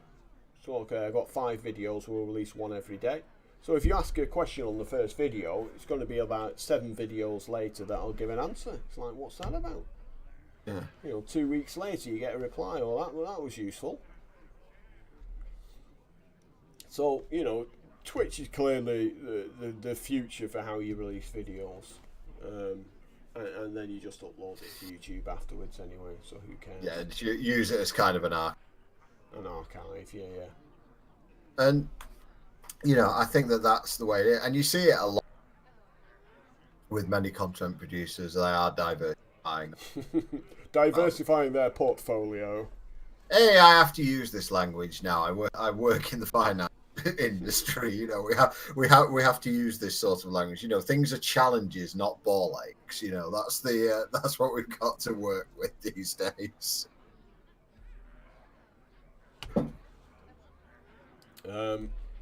But like I said, you know, things will start to pick up, and it's really important that those who do, come onto Twitch, they do sort of just follow and subscribe to the channel, because the only way the channel can grow is by, like, even if you can't afford to watch it, it's just to load it up and have it on in the background and have the stream open. You know, just increase the view count, because like soon as you start to get like 40 viewers, then it starts to explode after that. Other people come along just to see what's going on. Not seen him before, and a few of them will hopefully like it and stick around. Yep. And that's basically it. You know, it's those first few people. Eventually what we'll do is we'll do a few giveaways as well. Like if we sort of get partnered, which doesn't take long really, just that switches on the option for subscribers and stuff, then eventually you just do a few subscriber giveaways as well, and we've got some, you know, nice bits and pieces. Win a foil bob. Mm-hmm. That's just got a lot of people interested. Yeah, if they knew what the hell I was talking about, but yeah, you know. Yeah. Just be careful. Facial hair grooming product placement, yeah. $100 card, you know. Oh, there's got to be that. See getting $1 shave thing like that. You've got to remember, this is pure laziness. Get your shill on. Not because I think this is particularly good. This is just because I'm basically doing the free-to-play Razor Blade experience. You know, and yeah, I'm doing the free-to-play experience for that. So if I find any razor blades, I'll certainly use them. You know, so if one drops for me, I'll have it. Is that you have to, if you walk in and talk to your contact occasionally, a razor every sort of 6 months when you're F2Ping live. Yeah, you never know. You might some advertiser from Gillette or something might come along. Like you said, Dollar Shave Club. Or Yeah. What's that other one? Bobby's. Is it Harry's or Henry's? Harry's, isn't it? Yeah. Yeah. There you go. I'm all up for shilling out $5 free trials and stuff like that. I think if you did that though, I think most people would be like Samson. You know, he's lost the beard of power. You know, that might be. But like I said, so we're going to be taking plenty of photos on this weekend when we're up in Liverpool, and we'll upload all those photos onto our Facebook channel. So if you're on Twitch, you can see all the links at the bottom of the page to Facebook and Twitter and YouTube and everything else. Might be the first time have seen me since I shrunk. Yeah. Oh, Yeah. Got some pictures of you at the old events.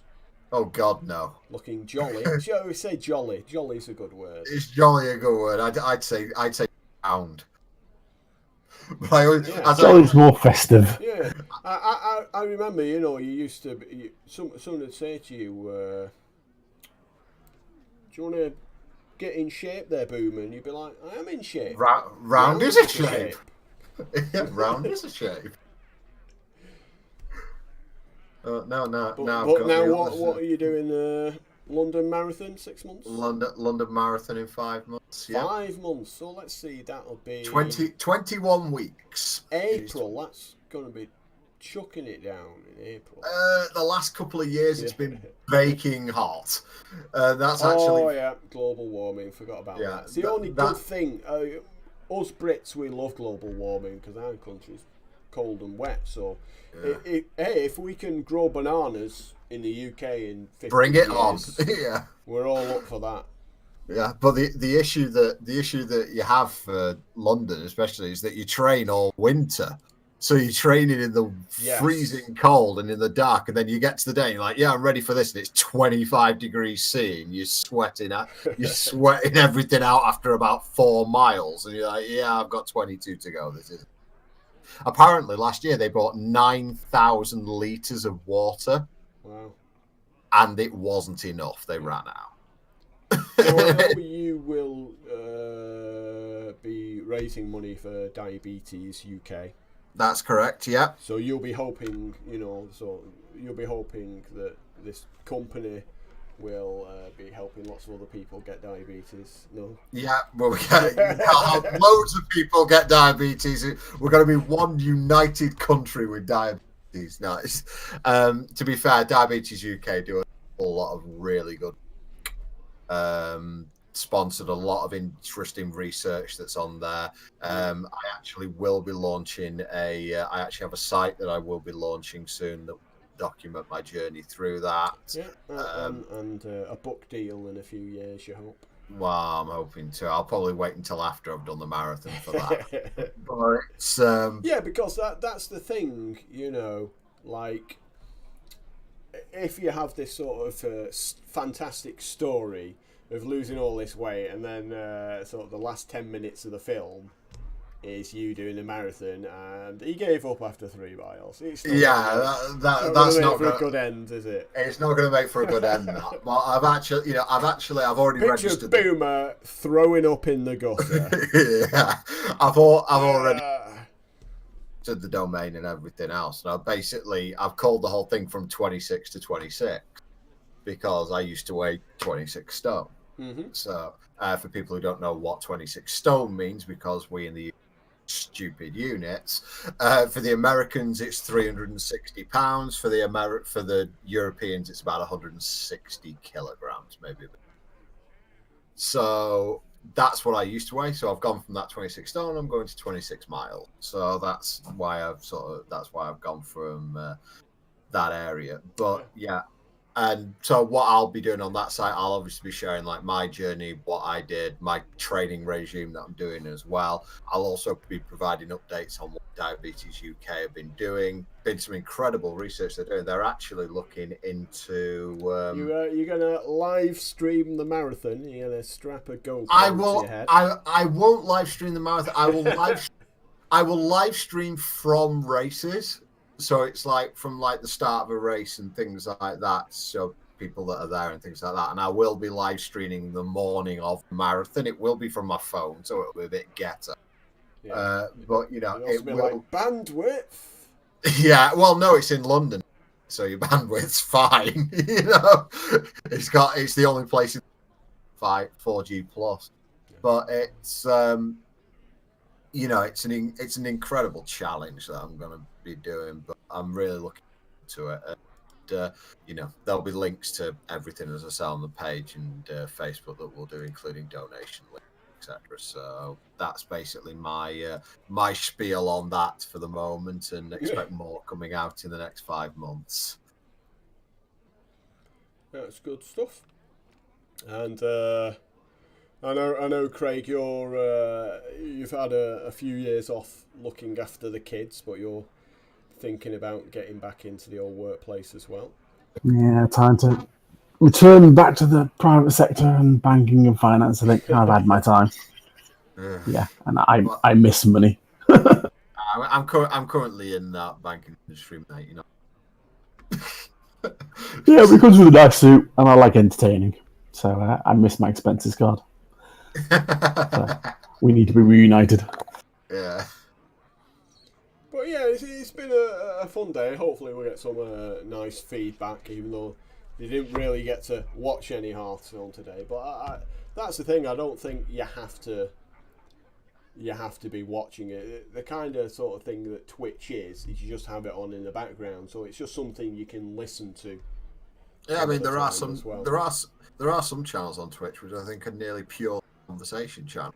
You know, Well, what we could have done is we could have streamed this sort of under the just chatting section of Twitch. That's it. Yeah, there is one. You know, so like I could have changed it from being Hearthstone to just chatting, but because it's fundamentally about card games, you know, we'll just have Hearthstone open in the background. Yeah. To give the pretense that we're actually doing something. Anyway, guys. We're going to... we're going to wrap it up. You know, feel free to follow us on Twitch. And we shall hopefully pick this up again tomorrow at some point. But, you know, if you don't care, then whatever. Whatevs. Whatevs. Right, Craig? Yeah, I'd say good night, but it's good morning from me. It's just gone midnight. So, nice talking to you both. Hopefully we'll see you around again. See you soon. Ta-ta.